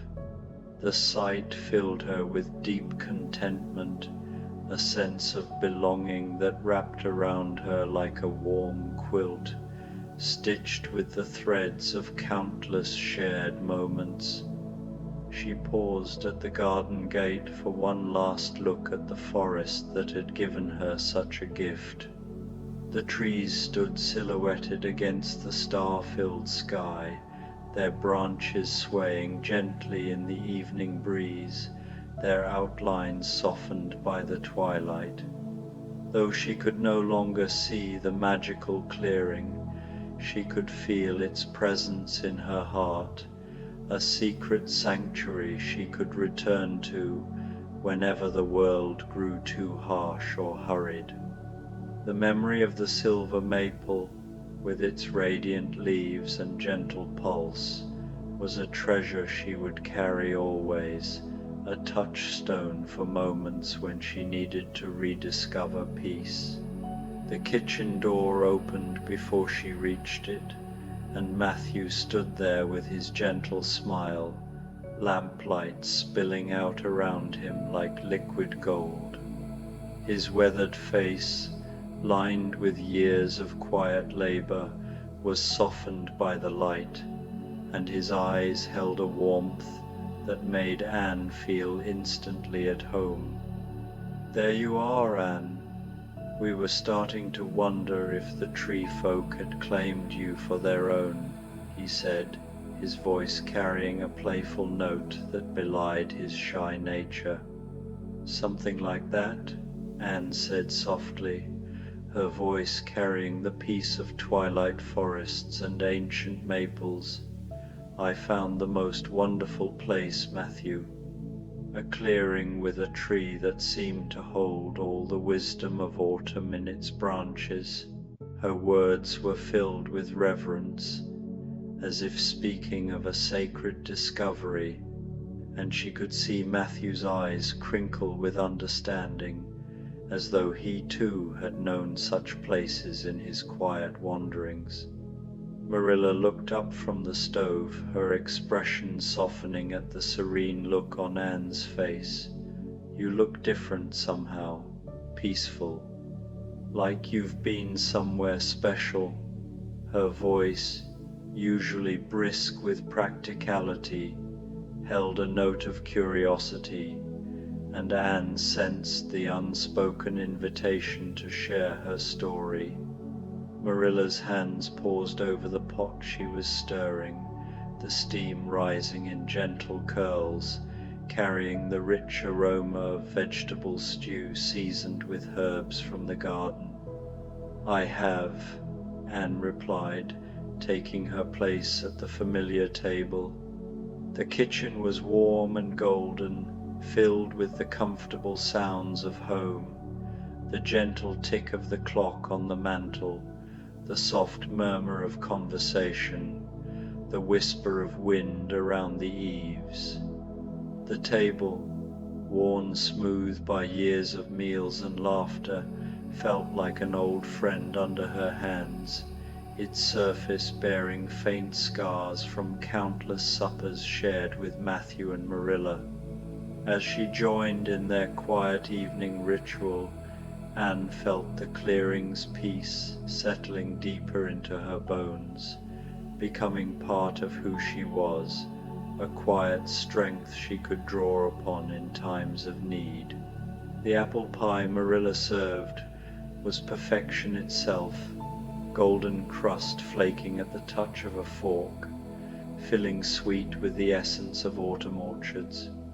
The apples, picked from the trees just beyond the barn, were tart and juicy, their flavor heightened by a dusting of cinnamon and a hint of nutmeg. As Anne savored each bite, she felt grateful not just for the food, but for this moment of simple happiness, for the privilege of belonging to a family that loved her unconditionally. The pie was more than sustenance. It was a celebration of the season, a tangible link to the orchard that had borne fruit under the same autumn sun that had lit her path through the forest. As they ate, Anne shared snippets of her adventure, describing the silver maple and the clearing's enchanted air, though she kept the deepest magic to herself, sensing it was too sacred for words. Matthew listened with his usual quiet attention, nodding occasionally, while Marilla offered practical comments about the forest's beauty, her tone warm with affection. The conversation flowed easily, weaving together the ordinary and the extraordinary, a tapestry of shared life that made Green Gables a true home. Later, as she prepared for bed, Anne stood at her bedroom window, looking out at the forest where her magical tree waited in its circular clearing. The stars were brilliant now, scattered across the dark sky like diamonds on velvet, their light piercing the night with a clarity that felt almost otherworldly. A gentle breeze stirred the curtains, carrying with it the scent of wood smoke and fallen leaves, the very essence of autumn nights. She inhaled deeply, letting the cool air fill her lungs, grounding her in the moment while connecting her to the vastness of the world beyond. She opened her journal and wrote simply, "Today I discovered that magic isn't something that happens to us, but something we carry within us always."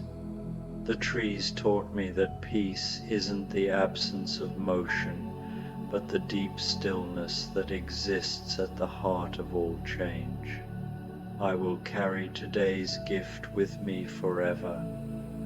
Her pen moved smoothly across the page, the words flowing effortlessly, as if the tree itself were guiding her hand. She paused to read her entry, feeling the truth of it settle into her heart, a quiet vow to honor the lessons of the day. Anne climbed into her narrow bed and pulled the quilts up to her chin, their weight a comforting embrace. The quilts, patched together from scraps of fabric saved over years, told their own story of thrift and care, each stitch a testament to Marilla's love. As she closed her eyes, she could still feel the warm pulse of the great tree's heartbeat, still hear the whisper of golden leaves in the evening breeze. The peace of the clearing wrapped around her like a blanket, carrying her gently toward sleep on waves of contentment and wonder. In her dreams, she walked again through endless autumn forests, each tree a friend, each clearing a sanctuary. She floated on winds that carried the fragrance of cinnamon and wood smoke, danced with fireflies that wrote stories of joy in letters of light, rested beneath trees whose roots went down to the very heart of the earth, and whose branches reached up to embrace the stars. Her dreams were vivid, painted in the vibrant hues of October, scarlet, gold, and amber, blending into a canvas of pure enchantment.